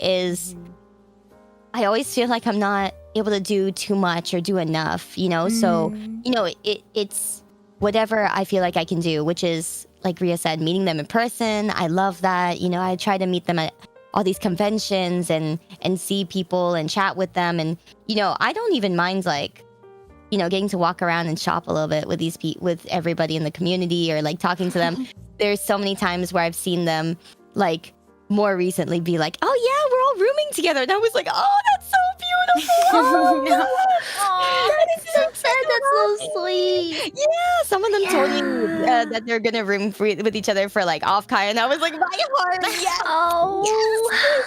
I love that. Right? And I was like, yes, please. And it makes me so happy. And I think like, you know, I love like Ria said, hosting those Discord nights, because I think it also gives people a chance to get to know each other and be like, oh, I didn't know this person was so fun or so silly, you know. Then I think that they feel more comfortable talking to each other then. And I think that's really, really nice, because then I could be like, yeah, now you guys can be even more friends. And you know, it's kind of our job to bring them out of their shell, and then they, you know, they get to know each other. And you know, I think it's definitely a form of gratitude, because it gives back to, you know, they get to give back to themselves, and you know, Yeah. you know, kind of like that too. They get that positive feedback loop. And For sure. yeah, like definitely, it's just, I say it a lot to my community. I talk to them and say, hey, you know, I wouldn't be here without you. I'm very grateful for you all. Like, you know, whenever you're here, you spend your precious time that you're not getting back anywhere else. You know, you spend it here of all places. That's, you know, it moves us forward. It does so much. And I like letting them know that, you know, there are a lot of people, like myself included, that are like, I can't do anything for others, or I can't, you know, help my friends or help others or give back to life in a way that makes me feel happy or satisfied sometimes. And one of the ways that you do that is like, if you're watching someone stream or you're just lurking, you know, if you're just there, it's one of the very, very big ways that you're helping that person by just being there. Like, you know, sometimes people say like, hey, you know, you're helping a friend by just being there, but no, you're really helping somebody by just being there. Like, and so, you know, if you feel like you're not able to do stuff or help people, you just hanging out is already helping. Yeah, like spending your time, that's amazing. You only have so many hours in a day and you choose to spend it here. That's that's like the biggest compliment anyone can give. It is. When you were talking about like telling, you know, your audiences like I'm grateful for you, and you listed a couple of things, and it reminded me that one way that we can show gratitude to our communities, and at least I try to practice, is being very genuine with your gratitude. I know a lot of times, especially as entertainers, we are expected to react a certain way or have a certain amount of words or react like in a big way. But I think one way that you could really convey that gratitude is just to be honest with how you feel. Like, you know, sometimes I'll just be like, haha, that was funny, or like, I'm happy. I'm just, and you know, I can be very eloquent if I want to be, but sometimes I'll just randomly say how I feel, like, oh, that was so nice. I like that. Thank you. And you know, it doesn't have to be a big spectacle every single time. So I think being genuine with how you feel and taking the time to outwardly express it when the feeling does happen, I think is a great way to show definitely. that gratitude. Like there are a lot of times where I'll do something, especially where I'm at, you know, I'll say something or do something, or I'll, you know, make something more, I'll kind of let myself go. I'm not like forcing it, but I'll let myself go and be more like, you know, freak out about something, or like be bigger with my reaction about something, just so that, you know, be funnier or be like this, you know. But then I'll be like, okay, it's not actually too big a deal, guys. Don't worry. It was really funny, you know. It was really nice, you know. Like, I'll be like, definitely a time and place, you know. For sure, there's definitely a time and place for energy, but it's like if you don't have the energy, or like, you know, if you're feeling, you know, a certain way, you know, not expecting to be like that all the time. Like sometimes it will be, sometimes you will have that energy and, you know, things like that. But if you're not, if you're not feeling super energetic or things like that, or you want to express your gratitude in a certain way, I think being genuine in how you express that gratitude is important. For sure. So we're wrapping up this this specific topic in just a bit, but do you have any other points that you wanted to mention in terms of nurturing a healthy community of fans? Nami? I'm good, I think. Yeah. I think, you know, one of the really important through lines we had throughout the entire topic was that it's a two-way street. You know, we can help, we as creators can help nurture a healthy community of fans, but also fans as well can, you know, create a healthy environment for themselves and for their fellow fans as well. So that was really nice. But the second part of today's conversation is nurturing a healthy community of creators, right? I mentioned earlier that being a VTuber takes a village. And another part of that foundation for a sustainable and healthy VTubing career is, you know, your fellow creators or collaborators, friends, or just people who quietly support you, you know, your peers in the space who maybe you don't necessarily talk to all the time, but you know, you're rooting for and things like that. You know, those are really important part of your VTubing career. But, you know, working in the same space could also create a lot of unhealthy comparisons, competition, burnout, right? If you're not careful. So this section is a space to talk honestly about creator relationships and the importance of finding people who hold you accountable and can also lift you up as well. Again, I'll ask, do you have a story in mind or personal experience, or, you know, would you like me to start with a question? Question. Okay, question. So my first one is, again, another broad one. What does a community of creators mean to you? What does that look like? Ooh, that's a hard one. Mm. I think off Community the of top of my creators. head is, I think there's like multiple, I think of it as like circles, right? Mhm. We are just, we're humans at the end of the day, right? We only have a certain amount of energy and mental space to like talk to certain amounts of people. So how I kind of view it is I have like a close circle. Like these are the people I work with directly. Because like, for example, we're in the same generation. We're all Primordia. So I'm obviously going to be talking to you guys a lot frequently for collaborations or our goals and plans. And so, you know, I think of you guys as my immediate circle, but that's not the only part of my community, right? There are people who I collaborate with occasionally, like maybe like once a year or every few months. And, you know, I'll occasionally try to check in on them. Like maybe if I have a line of communication where I can be like, hey, I saw that you did this on Twitter. Congratulations. You know, like it wouldn't be awkward for me to just be like, hey, checking in on you, right? Because we know each other. Yeah. And then of course, there's the broader circle at large, right? People maybe I don't necessarily talk to, but are within my circle of like, maybe we play the same games, or, you know, we're both cozy, or maybe for some other people, it's like, oh, we're all like chaotic or whatever. You know, you kind of see them doing things, but you're not necessarily have a, you know, active relationship with them, right? But it's still like, hey, you know, those are people in my space. Like I see them doing their thing and like, hey, good for you. You know what I mean? So that's how I kind of view it, is that sort of like concentric circle thing. And then I put most of my energy in the people that I am able to have an impact on. Because again, we only have so much energy, right? Oh yeah, like Yeah. think it's Sorry. nice. That reminded me of that thing that people used to do for Twitter, like the Twitter circle thing, where you put in your username and it shows you who's closest to you. Yes. It reminded me of that. But yeah, Those are please go cute. ahead. I liked those, you know? For sure. Like What I about guess I you? do the same, where it's like if I see, you know, I'm not often on Twitter or scrolling Twitter, but you know, the times where I'm posting something, I'm like, oh, I should at least go to like my home feed and at least try to comment on my friends' stuff, you know, because like it's hard to get seen, or it's hard to get you know, it's hard to just celebrate things. And you know, like it's great to just comment on somebody's Twitter post and say something nice, you know, like you might not think that they saw, you might not think that it matters, but it matters, you know. And they get to see these notifs and read them and go, oh, and that makes them smile a little bit. So like, you know, I really, I guess I appreciate the vice versa, but also, you know, I feel like, oh, I got to hopefully make somebody a little bit happier. For sure. I Yeah. love that. Yeah. What about you, Ria? What does community look like for you? The community of creators, what does that look like for you? I'm actually not friends with a lot of content creators. Or like the ones that I am friends with, we're all around the same size. We're all pretty small. So like I'm not associated with anyone that's large, I suppose. So I think the way that people operate, depending on how large their community is, can differ.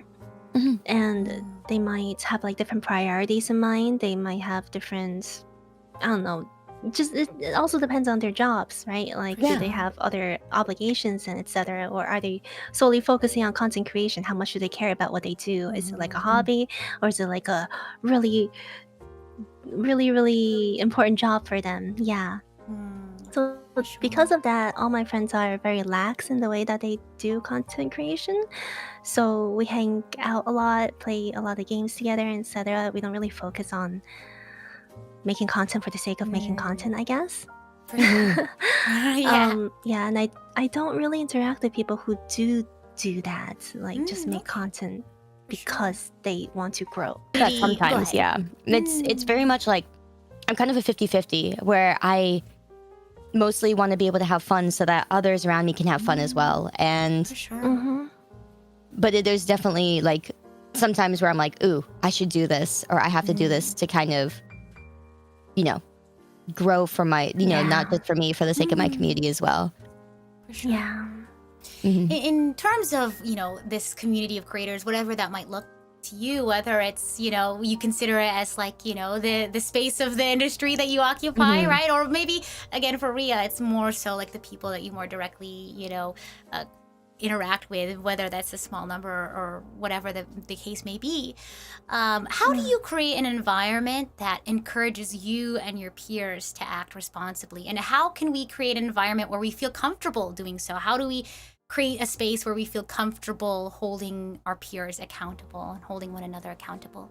I definitely think making your voice known is a big one because I mean, this kind of goes back to the Twitter thing, but like, you know, when people say like, you know, when people come out and say something that's hard for them, like I've seen people admit like, you know, oh, that they have, you know, they have a boyfriend or that they're married, you know, you support them, you know, all you have to do is say like, yeah, you go, you know, or like, yeah, good job, you know, proud of you for saying this or something. Like, you know, you just throwing your hat in the ring there or saying something, you know, definitely encourages that positivity. And, you know, likewise, if something happens where you don't really support it, you get your choices, you know, either say like, I don't really support this and hope that maybe we don't, you know, this doesn't happen in the future, or you can, you could just say nothing, because if you don't engage with it, then it doesn't get boosted or supported. So that's also a choice. You don't always have to comment on something. For sure. You know, because on the other hand, commenting on stuff sometimes just boosts it. But yeah, just looking the other way is saying like, nope, I don't want that around. Absolutely. Right. Yeah, that is true. I think It's about the effort that you put in. Absolutely, absolutely. And I think things like creating a space or changing the culture of how people interact in a workspace is honestly like slow going. And it's where hard. I think Takes a lot of that action happens that you can do is sort of within your own spaces, right? Because I think there is, you know, some sort of fear of like, you know, what if and we've brought this up in an earlier panel, what if someone takes what I say the wrong way, right? And so what I can do in my sort of immediate impact is with the few people that I interact with on a regular basis, I try to be like, hey, I'm gonna say something like, I'm not proud of this thing, like I totally missed a deadline, or I was not being communicative and that made me miss a deadline or something. And I try to hold myself accountable and show them that like, hey, this is my sort of, in my smallness, I did this, right? And you know, I try to exhibit the behaviors that I want to show. And then when somebody else, you know, shares with me like, hey, this is a feeling that I've had, you know, I've been feeling like this or that, and we're able to talk to, and I hold that in confidence, right? And I think that shows them like, hey, I can continue to rely on someone, and you know, they won't take the worst part of me and, you know, make it a big deal or spread it around or things like that. For sure. For sure. It's definitely telling people like, ooh, I know I made a mistake. And that's sometimes, you know, sometimes people have this thing where they say, you know, don't bring attention to this thing, you know, and then people won't like make a big deal of it. Sometimes it is the opposite too, you know. If you say, hey, this is not what I want to do or how I want to be, you're also telling people like, you know, you're helping people understand that. So that's good. For sure. What about you, Ria? How do you create an environment that encourages, you know, your peers and yourself and, you know, your peers to act responsibly or feel comfortable holding one another accountable? Accountable in like what sense? You know, however you choose to interpret it. It can be like, I said something that was, you know, rude, or maybe I like missed a deadline. So whether in a professional or personal sense, I guess. Okay. I'm a very honest and blunt person, so if somebody did something that I didn't like, I just tell them immediately, and I expect them to do the same for me, and they do. So in that sense, I am very happy with the people that I keep closely around me. And I hope that, you know, all the people that I meet and interact with in the future can do the same for me as I will do for them.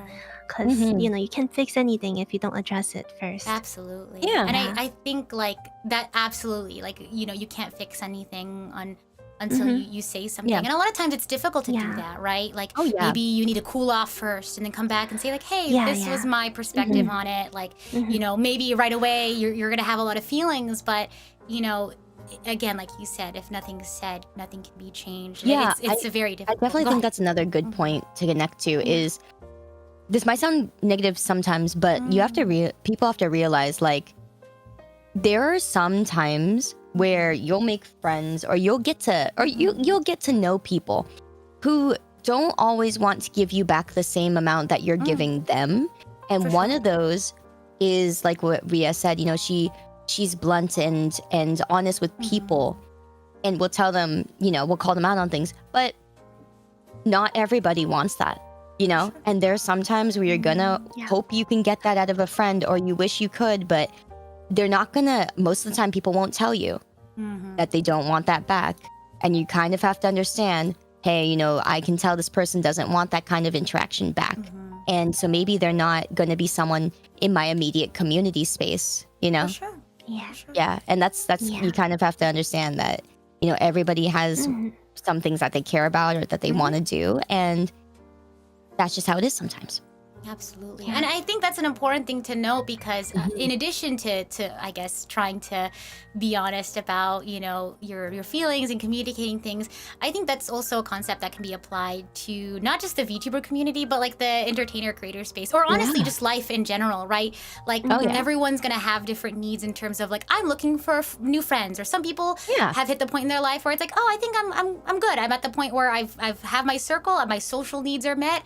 And, you know, just because those don't necessarily align, that doesn't, you know, mean anything bad necessarily. Sure, it sucks sometimes when that, you know, you're looking forward to that alignment, but, you know, at the end of the day, it's like, hey, sorry, like I didn't respond to you, or have, that might just be because, you know, they themselves have a different bandwidth for being social.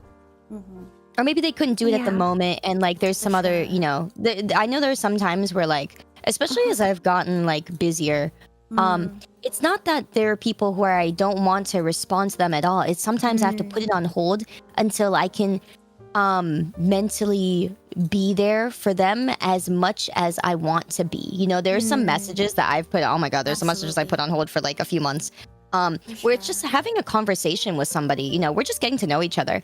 And I, you know, I message them and say, hey, I'm gonna get to this later. You know, I want to be able to read through everything and have the capacity in my brain to learn about who you are before I respond to this and give you a half-assed answer. You know, and you know, that's just me putting it on hold for a little bit and letting them know that I care and I want to have the bandwidth for them. I just don't have it right now.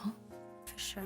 Absolutely. Yeah, it's good to say that. You know, like that way they don't think you're just kind of like, you know, you're not I've had the very, and I will say the story. It's a difficult story in that, I mean, it turned out okay. Like it's a situation that I'm sure a lot of people can relate to, in that topic of, you know, having different expectations for social, you know, interaction, especially in a space where a lot of people are either strictly professional or you know, strictly want to do this for finding friends, or a mix of both. So you're gonna run into a lot of people who have varying expectations, and it's really difficult to have that conversation. But once you do, it alleviates a lot of like the negative feelings or the difficult feelings that you have. In my specific case, you know, I have a lot of professional relationships, I have a lot of friendship relationships in this space, and when I find myself noticing like, oh, I think this person is expecting more out of me, almost like a friend, like there's nothing bad about that, right? You know, they want to like, how was your day? How was this? And of course, I'm at the point where it's like, oh, I feel satisfied with my social circle. Maybe not, I'm not necessarily actively looking for new friends, but I don't want to like, you know, push them away, especially if we're working like in a professional sense. And so it was a difficult conversation to have, but I essentially, I don't know exactly what I said, but I said, hey, like I really appreciate you reaching out. I just wanted to let you know, like if there was a specific expectation, I just want to clarify any boundaries that like, you know, I really appreciate our friendly nature, and like I like being friendly with you, but you know, I do view this as like a professional thing, and it feels like icky, but you got to find your way to say it nicely. And because I did mean that. I was like, I like how we can banter and be friendly with one another, but I just wanted to let you know I consider this more of a professional relationship, so I may not be able to respond in a way that you expect. And thankfully it was like, oh yeah, I totally understand that, don't worry, you know, I hope I didn't come across as too, you know, energetic or excited. I was like, no, not at all. I think there was just that misunderstanding, that disconnect, but once I was able to kind of like, hey, clarify, you know, that was able to work out. And you know, it was a hard and awkward conversation to have, but it turned out, you know, good for both of us, because there wasn't that sort of like confusion. Yeah. So let me, is there anything else we wanted to talk about in terms of creating this environment that we feel comfortable acting responsibly or holding one another accountable? I know we kind of deviated there a little bit. No, that was good actually. I think it was all really good. Not for me. I think that's good though. Yeah. The next question I have is, have you ever struggled with comparison or unhealthy competition, and how did you navigate it? Ah, ha, ha, ha, ha. Yeah. Yeah, since day one, Yeah. of course. Day one. No, okay. So Yeah. I guess for me, I can say not since day one because Okay. Mm. in the very beginning, and for about like a whole year, yeah, I was just doing my thing. I was just streaming and having fun, playing games, making friends, Even when I started in I didn't really start in 2016, but I was streaming in 2016 just to do, Final Fantasy 14, and I was more comparing myself to myself because I was just, doing raid tiers and fights and things, and so I didn't really care about streaming or streamers or what that looked like. And even when I started in 2020, for real, I didn't really think about comparison. Actually, I just did things for fun. I'm more focused on do I enjoy this? Is this fun? Is this interesting? Is this something I want to keep doing? And I just kind of didn't, it was kind of more of a head empty, let's see how things go. And then it was after I thought, hey, I want to do this as a full-time job. That's when the comparisons especially come, because not only are you trying to understand the space better that you're navigating, but you're also trying to understand what's necessary for you to succeed. That's when you're going to start making those comparisons, especially because you're you're going to look to others who have succeeded, or you're going to look to people who are on the same journey as you. And you're going to say, what did they do that, went well? Or what can I do better? And you're going to look to your peers, or you're going to look to people you look up to, right? And so it's definitely a balance, because you're going, a lot of people are going to kind of, do this thing where you're going to look and, compare yourself to people who are succeeding or doing better and say, hey, what can I do? There's a lot you can learn, but you have to remember that there's, a balance with it, and say, you might not be able to be like them. You might not be able to copy what they do, or even expand on what they do and make it better. Sometimes you can't always do that. And so there's no sense in always worrying about it or always getting hard on yourself for it, because you're just different. For sure. And that could be good. And what you mentioned about looking at someone and say, what could I do? What are they doing? Those are things that we can see, that we can visualize, but there's so much behind the scenes that you may not be aware of. Maybe you and the person you're comparing to had different lived experiences, different socioeconomic backgrounds, different timings for things, right? There's so much that you can't control, that you can't be, you can't be hard on yourself for, oh, I didn't do that, or I did do that, but I have a different sort of outcome, because there's so much that is out of your control. So why worry about something that's out of your control, right? Exactly. What about you, Ria? Well, when I started VTubing in, I think, 2020, that's when everything started to kind of blow up in the community, right? Yeah. I have a friend who was also a VTuber, but they were very, very big, and we were all in the same friend group. So we went to events together, we traveled together, etc., etc. But and my friends would also host events, but they would only feature the other person because of what they were able to do, all of the talents that they had, and etc. And they really like them, and I do too. I have no ill will towards them. For sure. Yeah, it was just really hard, because I spent practically every day communicating with the same people who would only care about that person and not me, even though we did the same thing. So it was just impossible to not compare myself to them, even though I know it's useless and that they don't deserve any of the ideas I'm having of them. And I don't think anything bad of them. It's just my own little... It's just in my own little head, right? But it's hard when you're being compared, you're not even the one doing it, but it's other people doing it, It's kind of forced upon you. Well, I mean, they weren't comparing us, of course. It was just me doing that in my own head. But because I had to... Well, it's when it happens around you. Yeah. For sure. Yeah, exactly. I see these events popping up and etc. And I'm not invited, but they are. Right. I also try. Right. It's just, it's been like that that for part's several definitely years. hard. Definitely Sure. hard. And I yeah. feel like we're so like comparison is such a reflex because we Yeah. grew up, Mhm. you know, how come you didn't get into that school? How come you're not a doctor? How come you're not as smart as your Oh sibling? no, Things it's like so that. simple as starting from like why did you get invited to this Right. birthday party and I didn't, For that's a bit sure. you know, that's a And you can start real small, you know. For sure. And like Yeah. I get on myself sometimes like, oh, I know that it's not like this isn't the case, right? But again, if it's something that you've done or thought about ever since you were young, that becomes almost like a reflex. And really, for me at least, what's been helpful for me is because it always comes back, right? You know, these Yeah. sorts of things.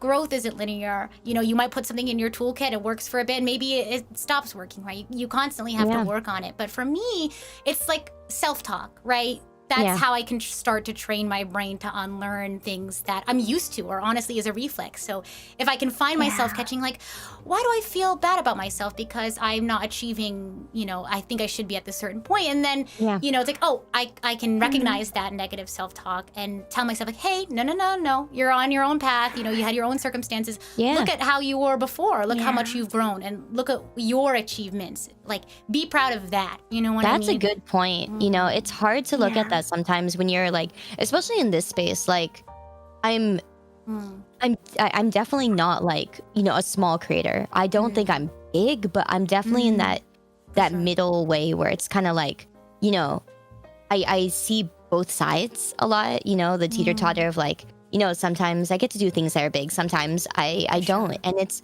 hard sometimes when you're like, oh, but like, you know, you look at simple things, you go, oh, but we're like the same size, you know, why couldn't I be part of this too, you know? And you feel bad about yourself. You feel like you let yourself down, you let your community down, you know, and you also feel like people expect those same things out of you that they see out of other people. You know, there's so much that comes out of that. And, you know, like I think Rita said a really good thing where it's like, you know, sometimes you do have to take a step back and go like, oh, come on, you know, I've progressed. I've done a lot too. You know, I've gotten to make it so far for so many things, and you know, in this amount of time or just in any amount of time, you know, it's nice to just kind of think, you know, you've done nice things.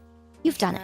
You know, there's good things. And, you know, just enjoy the fact that you will get to do more things. And maybe right now you can't, but later you definitely will get to, you know, and then you can just work for that or look forward to that, you know? Absolutely. Yeah. For sure. And like, It's hard to do Go that. ahead. Oh. Go ahead.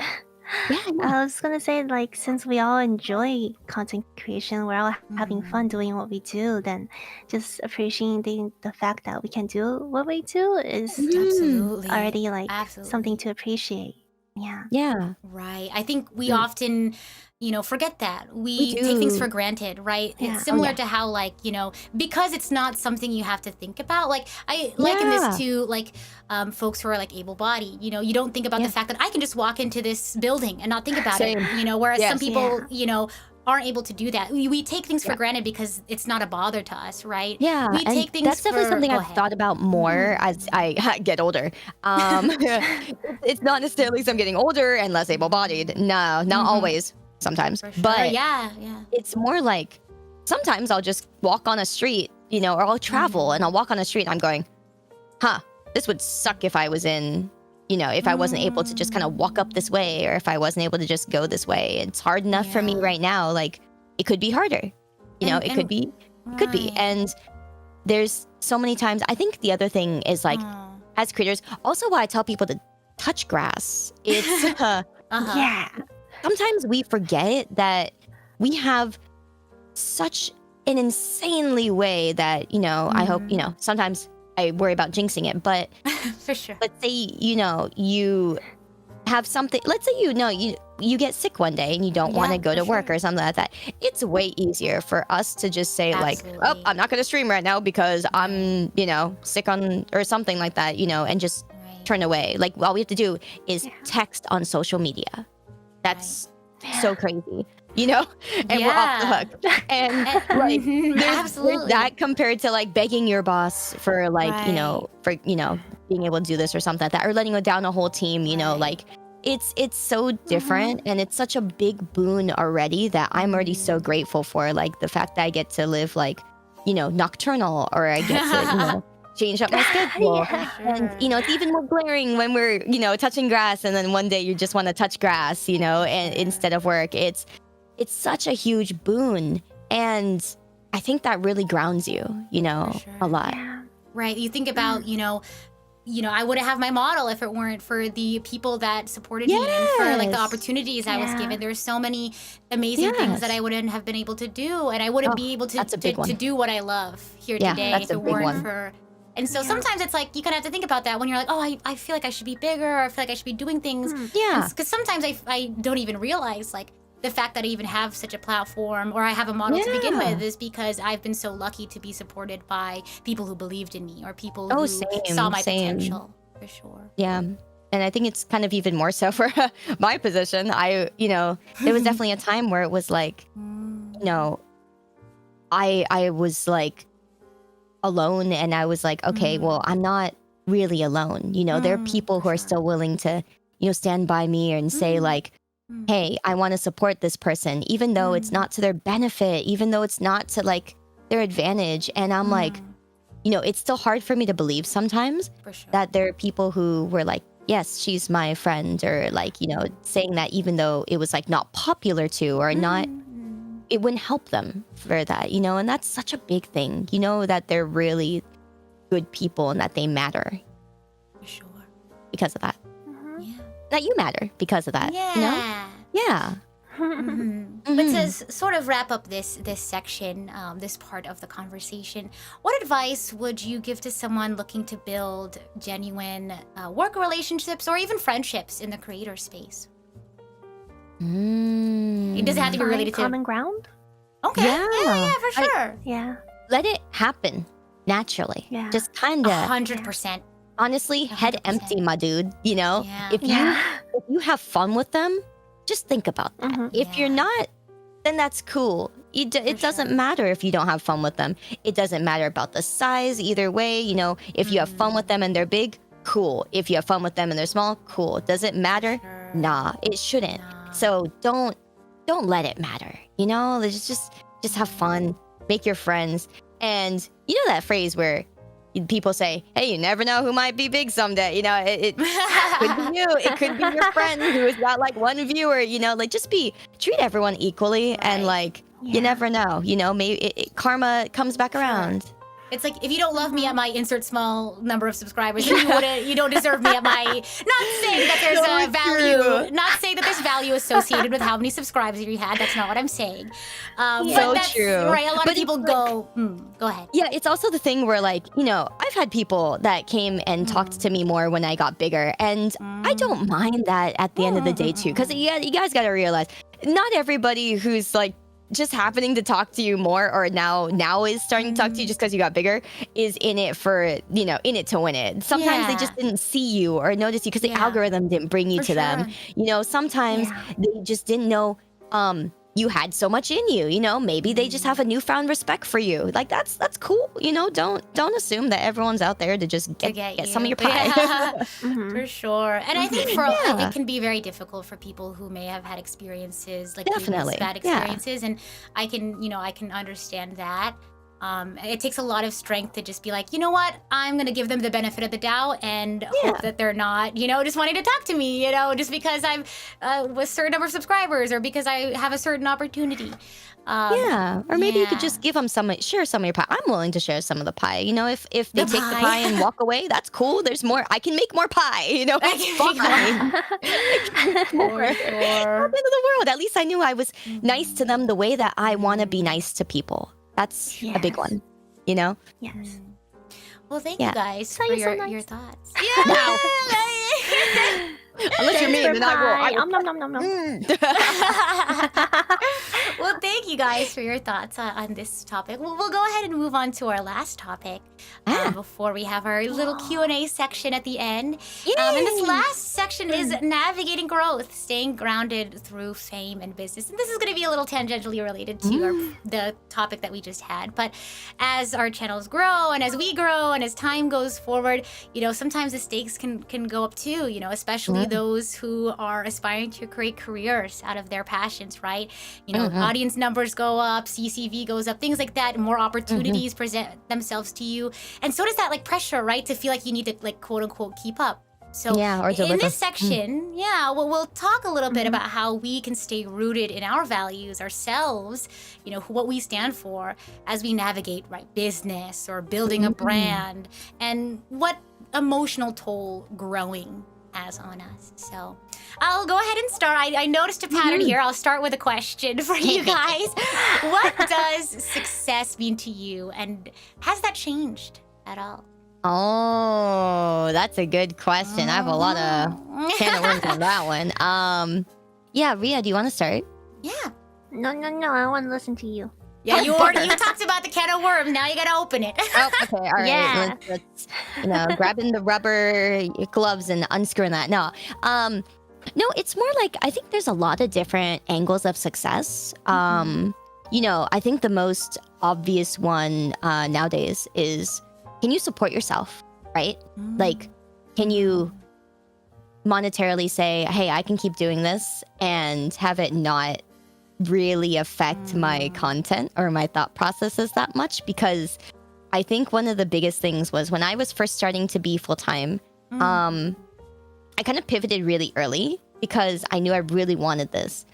And I think going back then, I should have waited, because it definitely did affect how I thought about the pressure that I felt, where I was like, oh, if I don't do this, or if, will my community like this sponsorship, or will they think badly of me for this, or, is it okay for me to make this kind of comment on social media or things like that, knowing it'll get me followers, but it'll be kind of clickbaity, or they'll start seeing me as someone who posts this kind of thing.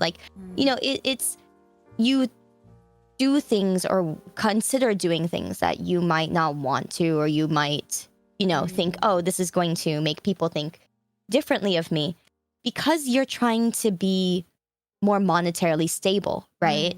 Because you think of the prospect of, what if I can't do this anymore full time, or what if I'll have to get a job again? That changes so much compared to just making one social media post or something small that you might not think is small, but maybe it is, and so definitely, being successful can have to do with being monetarily stable without having to, have too many brain worms or think too hard about every little thing that you do, and then I think another thing about, if you're considering success is, are you happy? Are you satisfied with what you're doing? Is there bigger goals you want to do? Is there something that you really want to do but you can't? I think there's a lot of those things for everybody, and for sure, you don't have to consider yourself successful if you haven't done all of those things, or even if you haven't done most of those things. There's a lot of other angles that you can look at your quote unquote success and think, there's just more success later. You don't have to think I'm a failure because I didn't do my 3D concert. Yeah. No. For sure. What about you, Ria? What does success mean to you? I really do agree with what you said about if you can support yourself. But that's just as a full-time content creator, right? I'm not full-time. I still do freelance work with design and rigging. But to me, I always think about, oh, what if I stop streaming and I just go back and do a normal designer job, like what I wanted to do for the longest time. And I still do want to do that. I don't know, maybe that will be my future. But either way, success would have to be the same for both of them. I have to continue doing something that I'm passionate about, something that makes my life happy to live. Yeah. Yeah, I'm not very for good sure, with for my sure. words. Right. But yeah, I want to keep doing stuff that brings me joy, and that is sure. Yeah. such a big privilege because for a lot of Absolutely. people, they have to do a job or some kind of task that they don't really enjoy that much Yeah. in order to have the ability to do stuff that they do enjoy.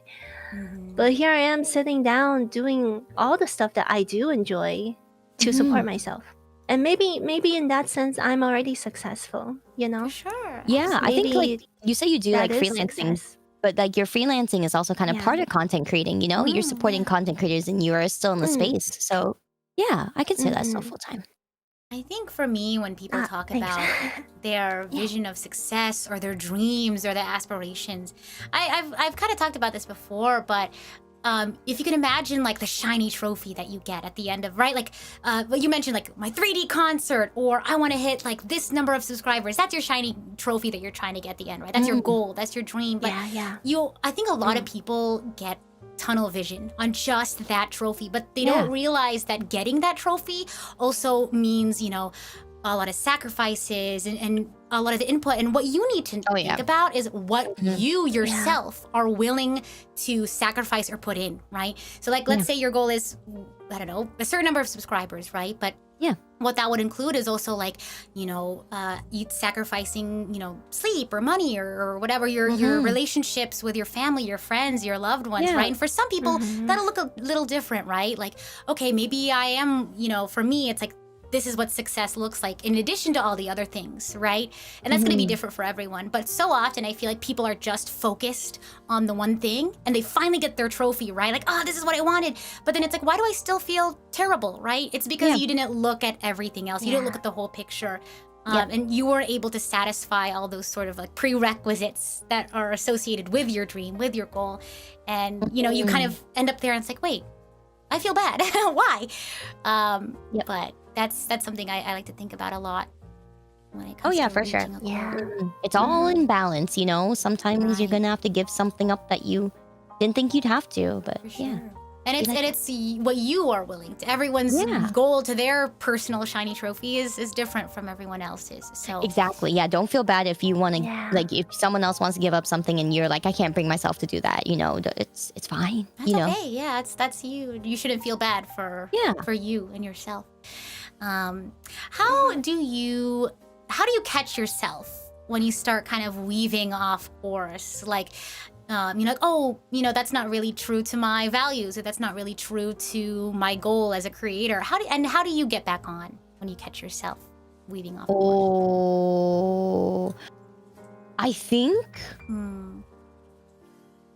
that's something that I don't really weave off too much. And the reason is because I am definitely at a point where I knew what I kind of wanted in the beginning. And sometimes I'm a little bit like, you know, the type of, I'm like, I'm a little bit lazy. And so when I go, like, that's my core, I go, I want to do things that I want to do and that my community wants to do. Otherwise, there's no point. You know, it's like anything else is kind of like a waste of time. You know, and when you think about it like that, it can feel kind of narrow. But when you expand it, you go, wow, you know, I want to do things for my friends, or I want to make them happy, or I want to make myself happy. You know, it can expand to a bunch of things. And so you just kind of like ground yourself on something simple, and then you expand off of that, right? Sure. Like sometimes I'll be like, I want to make myself happy, so I want to play this game. But then I'll think, oh, but I should also do this other thing that my community wanted. Do I really want to do that right now? Maybe I don't. But I can also say, I want to make them happy, and then reel myself back and say, no, don't think about the fact that I don't want to do it right now. Think about the fact that I do want to do it, just indirectly. For sure. What about you, Ria? For me, I think I have like a more specific Ooh, that's situation good. related to this. Yeah. Yeah. So I used to do a lot of ASMR content, and that's how I got yes. Twitch partner. Yeah, Mhm. like it would be very successful to the point where I would get 500 viewers naturally without any raids. But I wasn't doing anything in particular. Like I was just talking, and it felt like I was doing nothing and being rewarded 1,000 times more for it than something that I was actually more passionate about. Not that I don't like Yeah. ASMR. I did it because Right, I like it. right. I actually Yeah. really like it. Yes. Yeah. But I didn't want to do that forever. Mhm, Yeah, for And I yeah. didn't like the feeling of doing so little Mm. and Right. being rewarded so much. Right. Like it just felt so wrong. And I know Mm. that people like it, so I do keep doing it. And I do want to do it for myself too. Mhm. But there are times where I'm like, you know, there's a reason why I cut down on doing it, even at the cost of like losing Yeah. the viewership. For I sure. still felt like this is what I want, and I Mm. wouldn't want to keep pushing myself to do something that was unfulfilling for myself. But to still kind of do it at a level where I'm comfortable with and satisfied with and happy with, that my fans can also appreciate and enjoy. Sure. Oh, that's good to know. Yeah, I like that. One of our earlier presenters shared a story about how like they one day they kind of just realized that like they'd be putting their schedule together and then they kind of like, oh, I don't know what to put, or like I'm kind of having trouble, like I'm not really looking forward to specific streams or doing certain Oh, things. yeah. I And get that. like yeah, absolutely. And then in those moments, I guess I've definitely had that experience before where it's like, Yep. why am I, I'm not really looking forward to the stream, but why am I putting it on my calendar, right? And you kind of have to look at like, why are you doing that? Why is the things that you're putting on your schedule something that you're not looking forward to? How can you change that, right? Because sometimes there's things that you don't want to do that's just tedious, but it's like, if you look at the bigger goal, it's like, oh, this is to help with my bigger goal, right? And sometimes it's like some things aren't fun to do, but, and this is not just in streaming in general, it's just in life, right? You can push through those things if you have a motivation, if you have a bigger reason. But if you look at that thing and think, oh, I don't want to do it, but it's just like, what's the bigger, is it connected to a bigger goal? Am I just doing it because I'm getting some sort of gratification out of it, or I'm expected to do it? You kind of have to find a intrinsic motivation, like what's motivating you from inside rather than from external factors. Oh, yeah, that's a good point. Like, I know that there are a lot of times where I'll look at my schedule and be like, I'm not looking forward to getting up early for this, but it's really just like, okay, come on. Did you have to get up early for this? Yes, but thankfully I had been up earlier and it worked out. There are times where I'm like, okay, I'm going to have to get up early 2 days from now. So tomorrow I'm going to flip my schedule ahead of time. So, Well, I appreciate you a lot for being here. you guys, Both of you. these two deal with me when I'm just kind of like, I'm sleepy or I'm dead because I'm old and I need to like sleep. Oh my Honshu, We take care of grandma. Oh my god. Yeah, must be too. Thank you. Sorry, tangential topic. I know we're talking about staying grounded through fame and business, but I do want to take a second since you said that. I do also want to take a second for having people in my life that can put up with me too, like I'm sure, being the fact that not only are we friends, but we also work together, right? Sometimes it's like I'll be tired, or like I'm just gonna like there's a project that needs to be done and I'm just focused on that and that's the only thing I'm talking about, right? And sometimes it can come across as like, oh, I do want to spend time and hang out and talk, and sometimes like that. And so sometimes it can feel like, oh, it's getting really serious, we're talking business and things like that. But the fact that it's like, oh, we're all hoping for the best for one another, and we want things to work. And sometimes it's we have to work through like, oh, maybe I missed a deadline, or maybe I like didn't communicate something clearly. But I'm glad that I have such a supportive group of girls here, and just in general who I can feel comfortable, having those conversations with and working things out, because again, we're not all perfect, Oh, 100%. Like, I'm grateful to you two for doing that to me, where you're like, forwarded this message. I'm like, thank you. Thanks, Rita. Thanks, you guys. No, you guys keep me grounded too, for sure. Yay. Yeah. Gosh. But yeah, any other any other thoughts you had on this specific topic on how you can stay grounded as you grow, as you continue your career? How do you... I'll keep asking questions until you think so. How, have you ever felt like, pressure to adjust your content to appeal to sponsors or audiences or to grow faster? How do you stay connected to your purpose, right? We talked a little bit about, weaving off course, but I guess specifically amongst numbers and analytics and algorithm changes and things like that. What are some, I guess, quick ways and tools or ways of thinking that you utilize to, I don't know, ground yourself?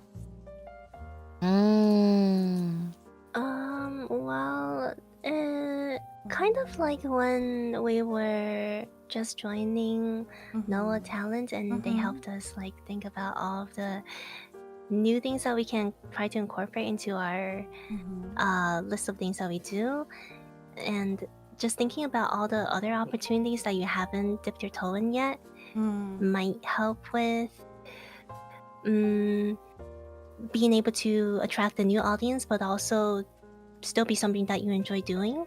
So just realizing that you don't have to stick to all of the stuff that you're doing at the moment. There might be new ideas that you haven't thought of yet, especially stuff that works better for like a different demographic of people, or just a different like region of the world. Like maybe they prefer something like this more, and you haven't thought of that yet because you don't have that audience, and etc. Like there's always more opportunities, and trends always come and go, so there's always new things that you can do. I love that. Kind of like getting at your head outside of a box, right? Like opening up your mindset, opening up your perspective, right? Because I think we get used to things sometimes. And so having I think growth mindset is really important. Sometimes we reach a certain goal and you think, oh, this is it, like I just got to keep following this, this rhythm, this formula. But there's always something more to learn. I think it's only natural for people to change and aspire to new things, do different content, and things like that. So I think being open to knowing that there's always something to learn, or you could always be better. You could always, of course, be proud of your achievements and things like that, but not thinking that you're perfect and that you're infallible, for sure. Yeah, or like stuck to doing one thing forever. For sure. What about you, Sayu? No, honestly, I really like that one, but I don't know. I guess there's just like, I guess there's a lot of ways. I don't know. I feel like there's a lot of ways to stay grounded. A lot of ways to kind of think like, you pull yourself back in a lot of different ways, and other people will also pull you back. Like, don't always think that like, you kind of just have to always keep yourself in check or anything like that, because that could get really stressful.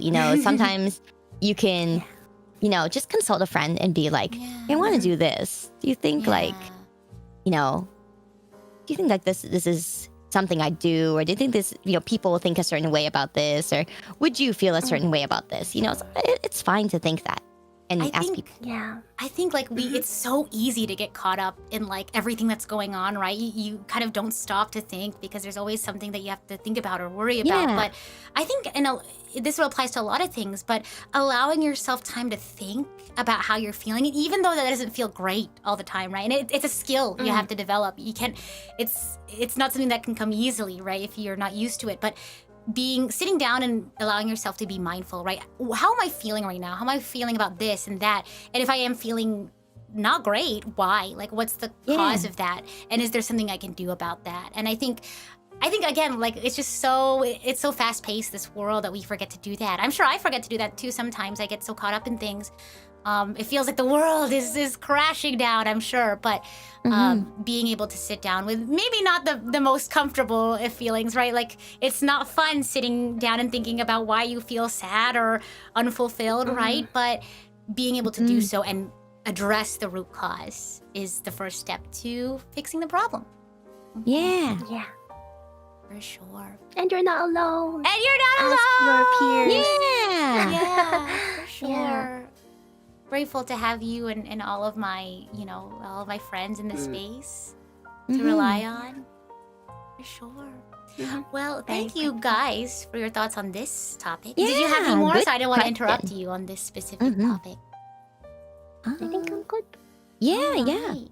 Fantastic. Lots of good things on that topic. Oh, absolutely. You learn something new every day for sure. Yeah.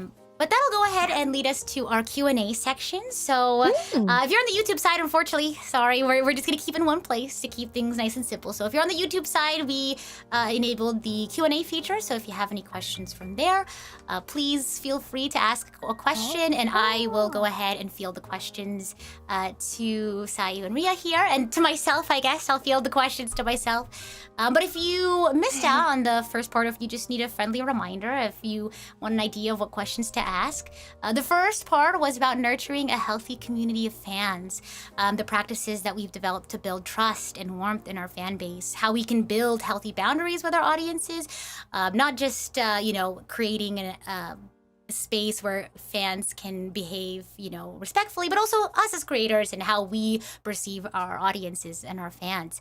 How do we deal with moments where that boundary is crossed or it feels like that boundary isn't being respected? And we talked also about how we showed gratitude to our communities as well. The second part that we talked about was nurturing a healthy community of creators, not just fans. So, of course, part of that foundation, part of that village, in addition to your fans, is your fellow creators, right? What does a community mean to you? What does a healthy community look like to you? How can we encourage one another to act responsibly? How can we encourage one another to hold one another accountable? The sort of struggles that we've had with comparison or unhealthy competition, and sort of the advice that we had when creating not just work relationships, but also friendships, if that applies to you within the creator space. And lastly, you may have heard it because we just talked about it, is navigating growth in terms of staying grounded as numbers grow and things like that. What success really looks like in a holistic sense, and all the pressures that come with growing. How do we keep ourselves on track? How do we get back on when we've weaved off course? So if you have any questions in sort of those avenues of thinking, then by all means put them into the Q&A. We do have a couple of questions here. So ladies, are you ready for some Q&A questions? Yeah. Sounds good. Sure.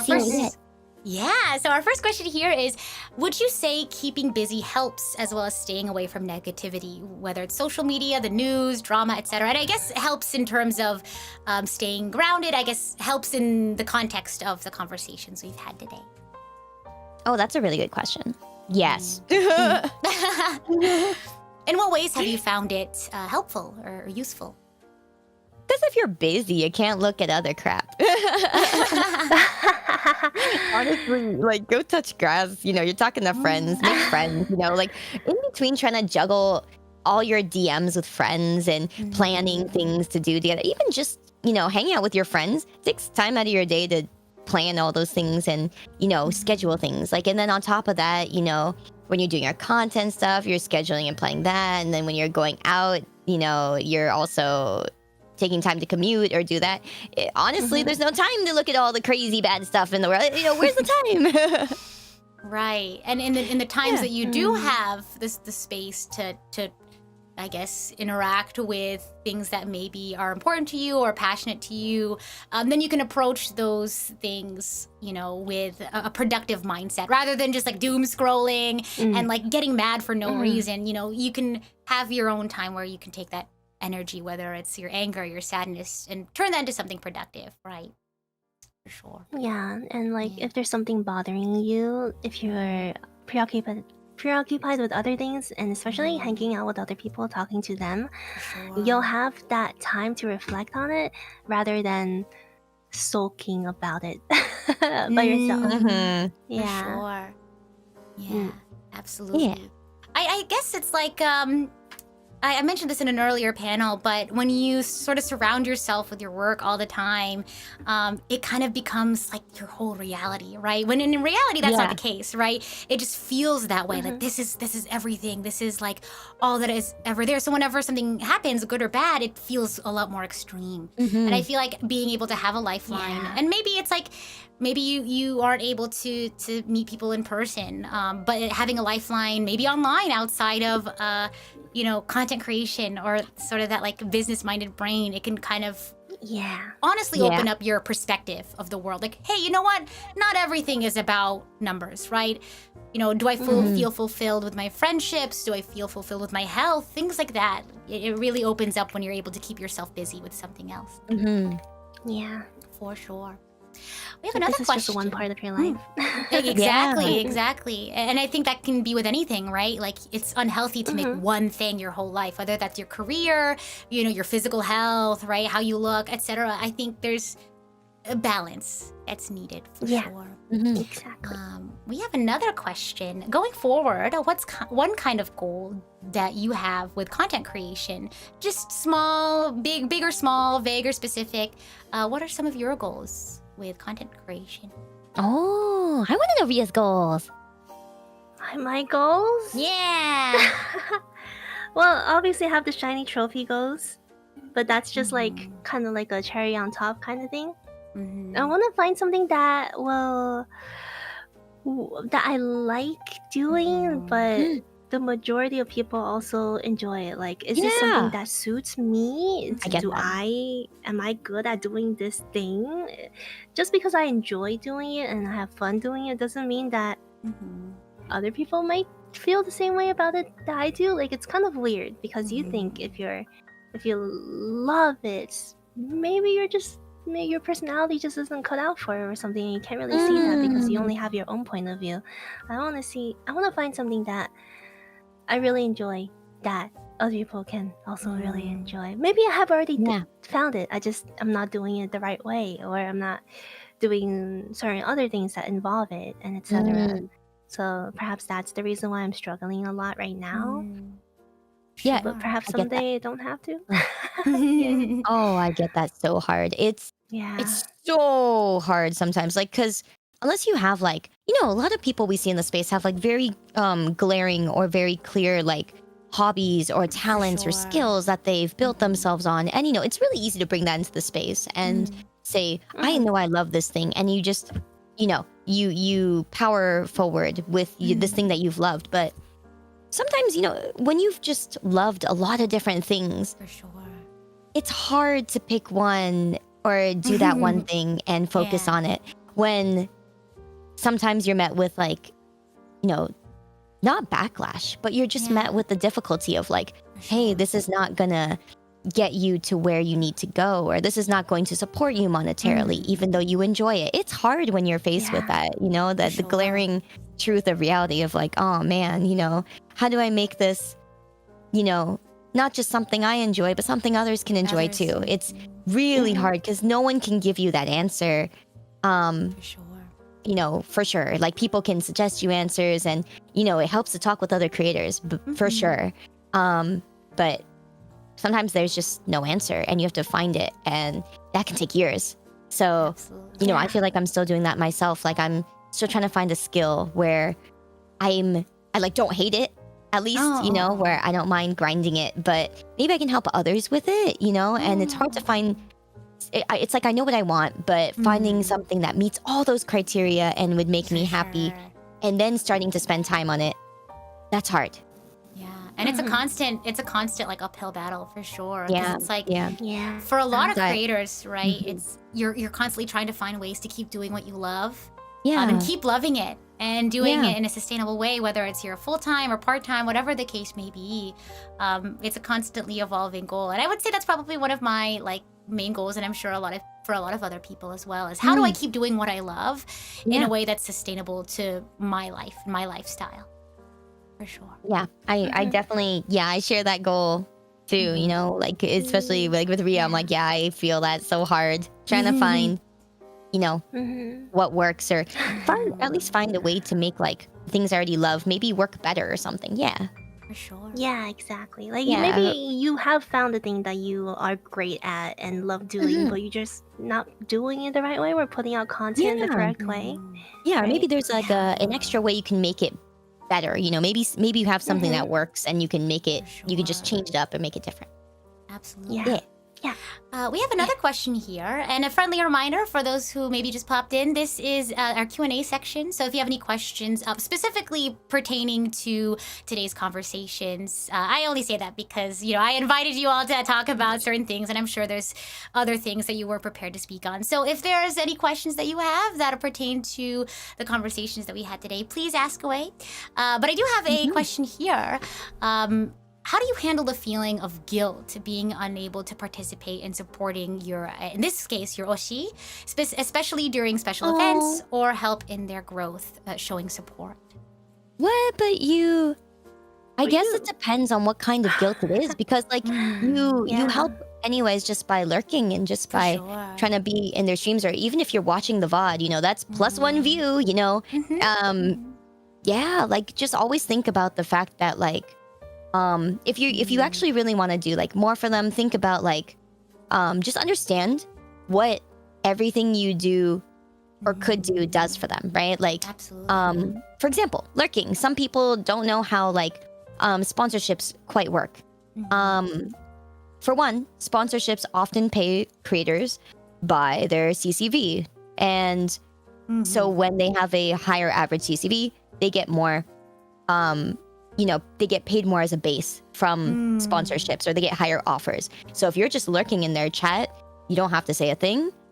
You're already making them an extra like $1 per sponsorship they get. So that's huge, you know? And then, you know, when you give them extra views on their YouTube videos or something, or if you share their YouTube video with a friend, you say, hey, just open this real quick, you know, you don't really have to watch it, or just leave it on or something. You're asking so much of a friend already, and that helps them a huge amount. Or if you're like commenting on their Twitter post, that boosts them. Or if you give them a like, or if you know, any small thumbs up, especially on a YouTube video, if you give them a thumbs up, that's a huge support, you know. And then all those things I mentioned, you know, aside from lurking, takes so little time to just give a thumbs up or a like, and that helps so much. So don't think you're not, you know, if you want extra things to do that don't take up a lot of time, there you go. But don't think you're doing so little. If you're just doing those things, it's a lot.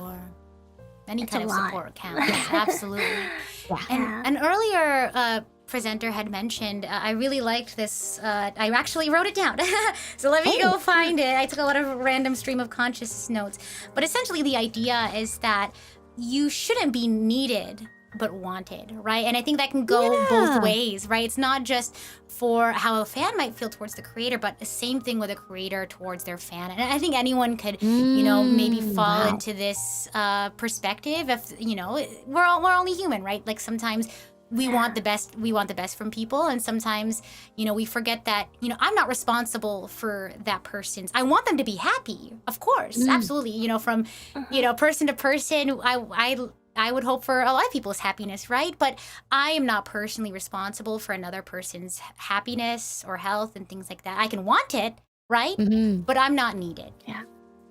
For sure. Oh yeah, that's a good point. Like, Yeah. I think it's nice to feel needed, and you know, like, I think it's up to, you know, it's ultimately up to a community member or somebody if they want to feel that way, you know. That's totally up to you. But definitely don't make it something where it's like debilitating to you in ways that you can't handle. You know, there's some, everybody's got a different threshold. So just understand your limits.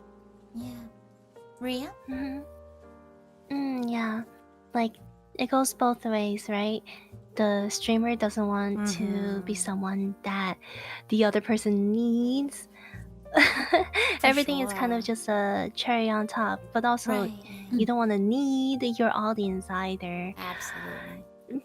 But I don't know it's about hard. you. I feel like I need them, you know. Yeah, whoopsie. Exactly. Right? Yeah, it's hard. Like, I do need them. If they left me, I'd be so sad. Right, and that's more so of like, it's like, well, of course, an audience can't be, a creator can't be anything without their audience, and vice versa, right? Like, a lot of people like do that, but it's more of like a... It's difficult. Yeah, it's a difficult, balance. for sure. It's a balance, absolutely, right? Yeah, it's like, just a balance. you know, Yeah, Honestly, it could be a needy feedback loop, but you know, just make sure you both want that. Then, you know, make sure. There's a healthy way that you can create that there's a healthy way to symbiotic be, relationship. Absolutely. Go yeah, ahead, Ria. yeah. And not everything is like black and white. Absolutely. It's mostly a Absolutely. grayscale. You have to find out what works for you and like your community Mhm. and etc. Yeah, everyone feels differently about things, Sure. but just know that we're all here for each other. But yeah. I mean, at least I hope all we in are. Yeah, you are not You solely better be. responsible, for sure.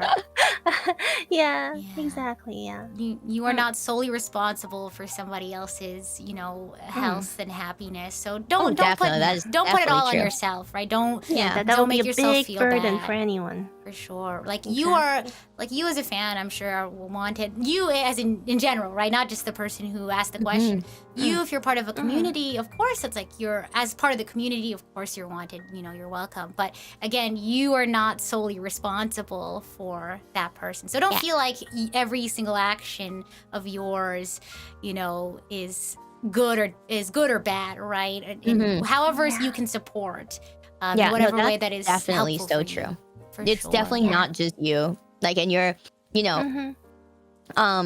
somebody's like success or somebody's happiness does not hinge all on you. So don't put it all on exactly. yourself, for sure. Right. Exactly. That concept of you're wanted, of course. Like, Yeah. you're welcome. You're happy to be in a community, but somebody's health or happiness is not, relying solely on you, right? That's the whole aspect of that. You're not needed, right? You can still be happy and things like that, but you don't have to be there for every single thing. And I can see where that guilt comes from, but knowing that, you are not solely responsible for someone's health is, it can Live help your alleviate life. that guilt. It's a group Exactly. effort. Spend money on It's a group yourself effort. too. Yeah. It's a group effort. Like, Eat food. For sure. yeah, like let's say you can't do, you want to do something for them, but you can't. You could always ask another community member. You could always just, do it together or something. I don't know. There's, it's a good But I effort. can understand. I can understand where that feeling comes from. Like, I support them and I want to see them Same, do I good totally things. get it. So I see how that comes, that's where that comes from, right? Wanting to see someone be happy and succeed. But, don't be too hard on yourself. It's not all on you. No. Yeah, that's a really good question. I never really thought about it this deeply. Right, and it's like, because as creators, it's like, we hold a certain perspective, right? But it's nice being able to hear that perspective as well. Yeah. For sure. Hmm. Alrighty. Mhm. Well, Thank thank you. you guys Great one. for your thoughts. Mhm. We're gonna go ahead and wrap up for today. We have our our closing ceremonies in 30 minutes. Cool.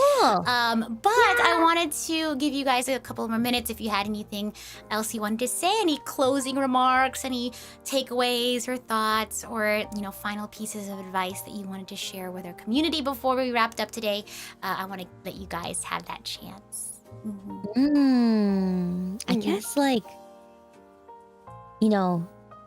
thank you for all that you guys do. Like sometimes, I always try to be really transparent with my community, with how like I said earlier, with how sponsors work or how things like that work. Because, there's a lot of things that you guys don't see behind the scenes, and sometimes it's just better that way because, like I said, there's a lot that we're trying to juggle and make it look good for you guys on the outside. Some people don't want to tell you guys these things because not because they want to keep them from you, but because they want you guys to just see the fun parts of it. Everybody's different. Everybody deals with it differently and shares things in different ways. So, just kind of find a community or find somebody that shares what you want and works with you in a way that makes you feel comfortable. Don't feel like you're required to know how everything works. Sometimes just being there for someone is more than enough. Absolutely. Yeah. Ria? As for me, I just hope that everyone touches grass, talks to their friends, make new friends, and communicate. And you're not alone. Don't Absolutely. keep all your frustrations to yourself.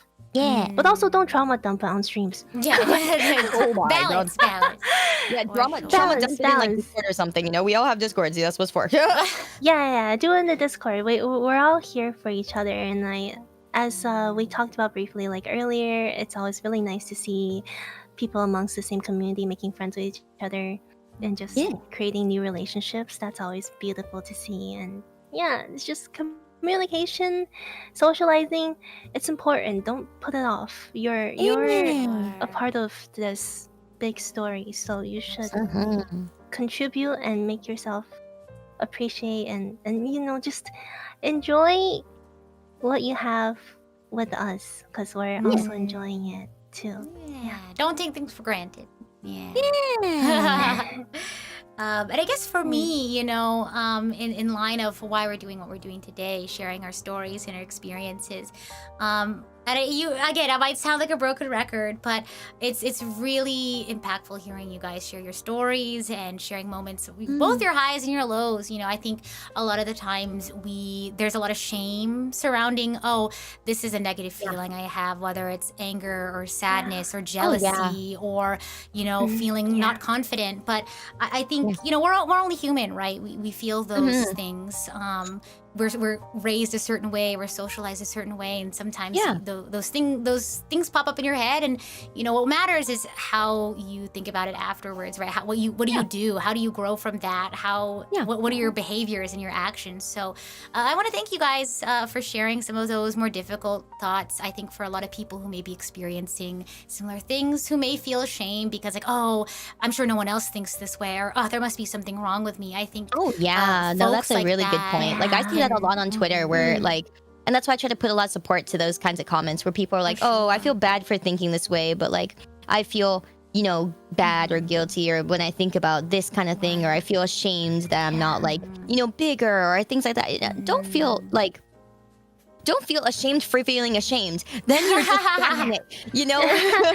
Like, yeah, a lot of us go through those things too. Like people don't talk about them so much because it's like, that's the stigma, is like, oh, be grateful for what you have, and like, you know, you should just be okay with what you have. You know, honestly, you're valid for feeling upset or feeling like, you know, you're not where you want to be. That's okay. You know, don't feel bad for feeling bad.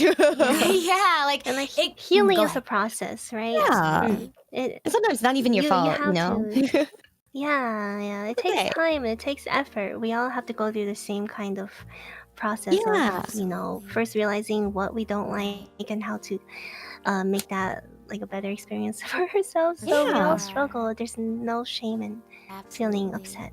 Yeah, and sometimes something you'll struggle with, someone else didn't. So it's like, what can you do?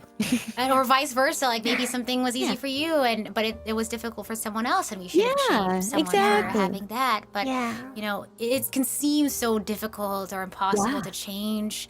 But hearing somebody else maybe go through that experience and maybe grow out of it, then you know, hey, maybe I can change and I can grow too. Or maybe someone else is struggling with the same thing as you, and you can think, oh, I'm not alone. I'm not crazy. You know, this is something I can work on. And, you know, there's nothing wrong with being where I am in my journey, right? As long as there's, you know, you can grow, right? You can change. So exactly. Thank you guys for sharing your stories. I know it takes a lot of brain energy. I know it takes a lot of strength to do so. So thank you guys for your honesty. No, not at all. It took more strength to get out of bed. I'm kidding. For real. I like talking with you guys. Thank you for having us on. This is great. I'm glad I got to do this with both of you. Gosh, but with that being said, that is the end of our last panel. This stream will still going. We'll be going for a little bit longer, but I'll be back in a little over 20 minutes to kind of give some wrapping up notes. It shouldn't be too long, but I do need to get some water and things like that. But I'll see you all in just over 20 minutes to wrap things up as your host. But thank you once again, you two, and I'll see you all in a bit. Bye! Thank you. Bye, guys. Thanks. See you guys in a bit. See you, Archangel.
Hello, hello, hello! Welcome back! Long time no see!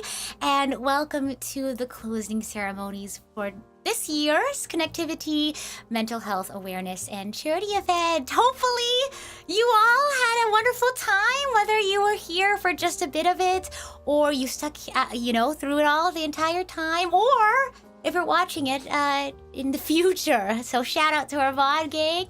Happy to be back. How's everyone doing? I know we had a lot to think about today. So we'll keep things nice and chill, nice and cozy as we wrap things up for the day. How is everyone doing? Did we feel like we learned a lot today? I know I certainly did. I think, I always put these on every year, and I always feel like I learned something new, and I feel like I've grown personally. But I feel like every year it's something different, something exciting. So, for sure. Great panels. Very thankful to our speakers today. But if you just tuned in, if you don't know what's going on, what this is all about, we're wrapping up my annual mental health awareness event, ConnectiVT, right? To connect all of us together. Not only was this a fundraiser, as you can see by the overlay at the top, this was also a chance for our creators that I've invited to share their stories and experiences to hopefully start a conversation. Not just with one another, right? But for hopefully you, a conversation you can have with yourself about your mental health, or a conversation you could have with loved ones, or with your community, or with a trusted adult or a professional. But yeah, I mentioned this earlier, but I just want to reiterate before we do the final tally. I know you can see the number up there, but don't look. Try to pretend like you're surprised when I put the big number on the screen. But I just wanted to sort of remind everyone the purpose of today's presentations and why I invited folks to share their stories.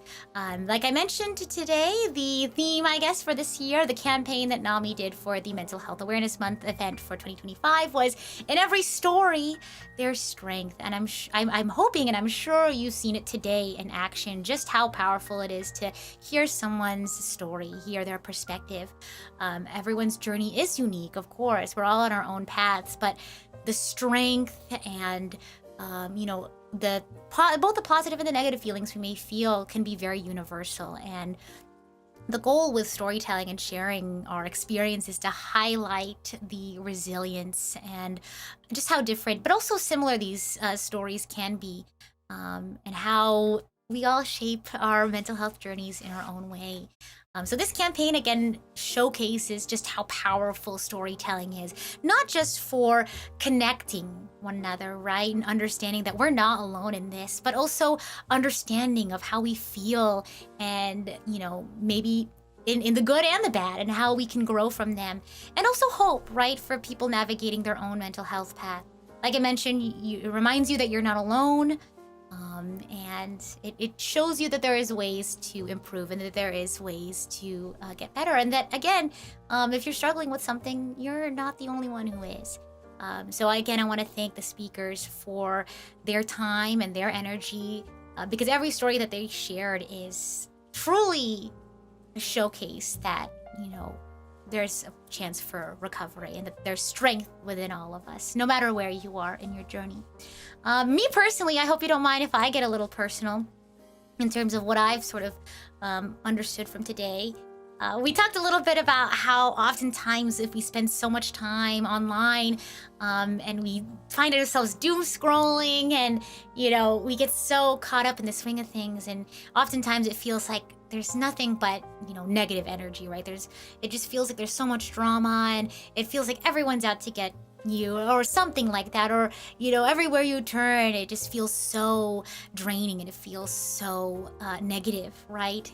But I feel like today, and hopefully in the stories that we continue to share with one another about our experiences, I've sort of reminded myself, right? Because at the end of the day, in my heart, I know these things, but sometimes it's hard to remember, right? I've through these stories, I can remember that people can be good, people can choose to be kind. You know, people have experiences that you have, and you're not alone. You're not crazy for feeling a certain way. People can be imperfect, right? People just like you, right? You're not the only one who is imperfect, and you know, you can feel like you're not expected to be perfect, right? Seeing that other people are human just like you don't feel the need to constantly have to perform as well, because other people can also have their moments where they're not exactly perfect.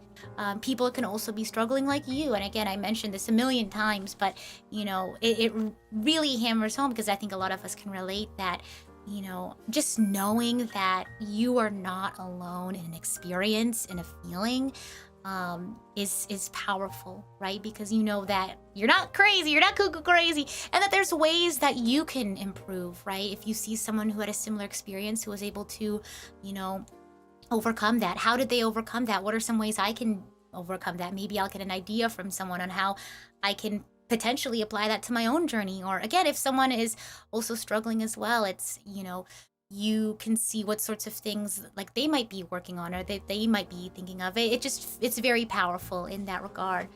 And there are just plenty more experiences out there than just those that you've seen today, right? And that sort of same line of thinking goes with being online, right? When you find yourself inundated with all these negative things, and it almost feels like that's all there is, because you've, you know, unexplainedly, well, I guess somehow found yourself surrounded by all this negativity, whether it's, you know, doom scrolling and the like. You know, there's so many more experiences out there than just what you've sort of accidentally or otherwise put yourself in, right? It's not just that piece of the pie that you're experiencing isn't just that. And there's plenty more experiences than just those you have online, or than just the ones that you've heard here today, right? You know, that's why storytelling is important, right? Share your story, share your experiences. I've learned a lot of things today that I personally have never experienced either, and it opened up my eyes, right? And I hope you all feel encouraged and empowered to do so. I think that's a great way to be able to share these experiences and, I don't know, open up one another's perspectives in the world. So I'm sure you learned a lot of things today, but I hope you can continue to share your stories and also listen to other people's stories. Maybe a story from someone who has a very different lived experience than you, or a story from someone who, you know, you wouldn't have normally like listened to, I guess, if you will. Or listen to a story from someone who may be experiencing the same as you. And sometimes it can be a little difficult, right? Like, it reminds me of what I might be going through. And of course, take care of yourself. That's very important. But, you know, when you are able, when you have the ability to do so, it can be very empowering, being able to learn from other people's stories. That's for sure. And with that being said, we also were able to do something really awesome today. Aside from just, you know, share our stories and learn from one another, we were also able to meet and reach our fundraising goal today. Thank you all so much. Our goal today was 1,000, but we were able to reach and move past our reach goal as well.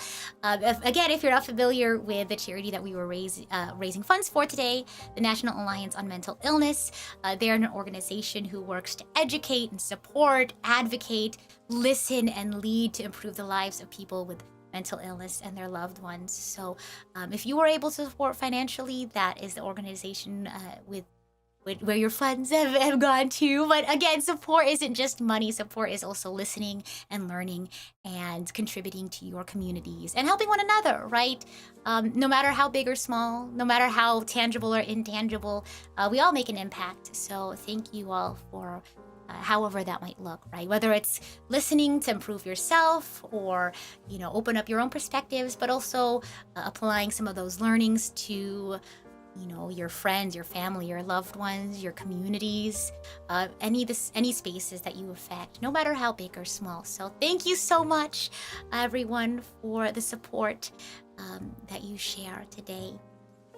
As a friendly reminder, I'm sure everyone's excited for all the milestones. So, again, as you see, we have a couple of fun videos to look forward to. They might not come out in the order that they're on screen here today. Might take a couple of months. Producing things can be a little cuckoo crazy, but hopefully these can be done by the end of the year. So keep an eye out. If you would like to keep an eye out for them, you can check out my channel or my Twitter or my Blue Sky. You can see the progress on that, I'm sure. So woohoo! Lots of fun stuff to look forward to, for sure. And I just wanted to talk a little bit about the things that we learned today.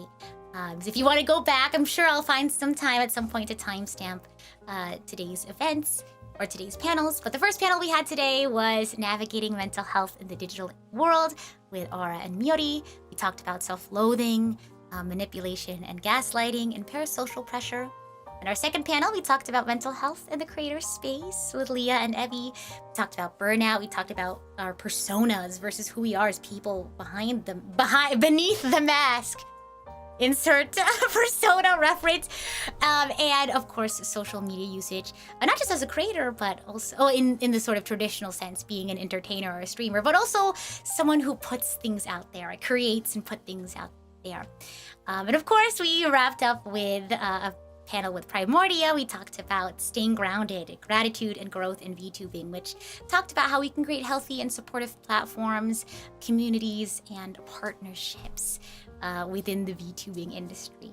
So I hope that for however much of it you were able to be a part of, that you learned something that you're able to take away, or maybe it started a conversation for you. Maybe there's some topics that you want to explore more or have further conversations with in the broader community or within your own circles. I certainly learned a lot today, and I hope you all did too.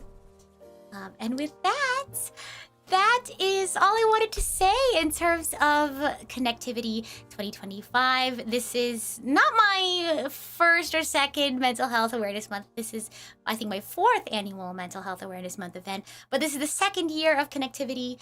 Of course, the name is called ConnectiVT because I wanted to focus on ways that I can connect all of us, right? I know with the internet, we're already so extremely connected, but at the same time, we feel so disconnected sometimes. So this is the second year of ConnectiVT, and I hope I was able to continue to bring us together, no matter how different our lives may be or how different our experiences may be, what we believe, what we value. I hope that no matter what, I hope that I was able to, get you to think about how you feel and how you think and, your own experiences. And I hope that encourages you to share your story and your experiences, no matter, again, where you are on your mental health journey. But yeah, with that being said, I'm really happy with how things turned out. You all have been amazing. All the speakers today have been amazing, and I am truly just so thankful to be surrounded by so many people who are open-minded and willing to share their stories and learn and grow. It really inspires me to do the same. There's so many things I want to learn and develop myself.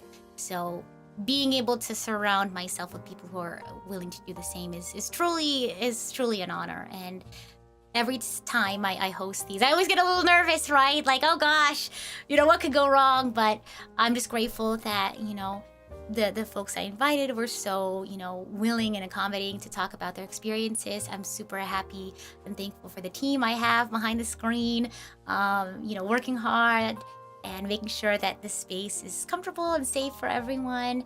And thank you for all, and viewers like you, thank you.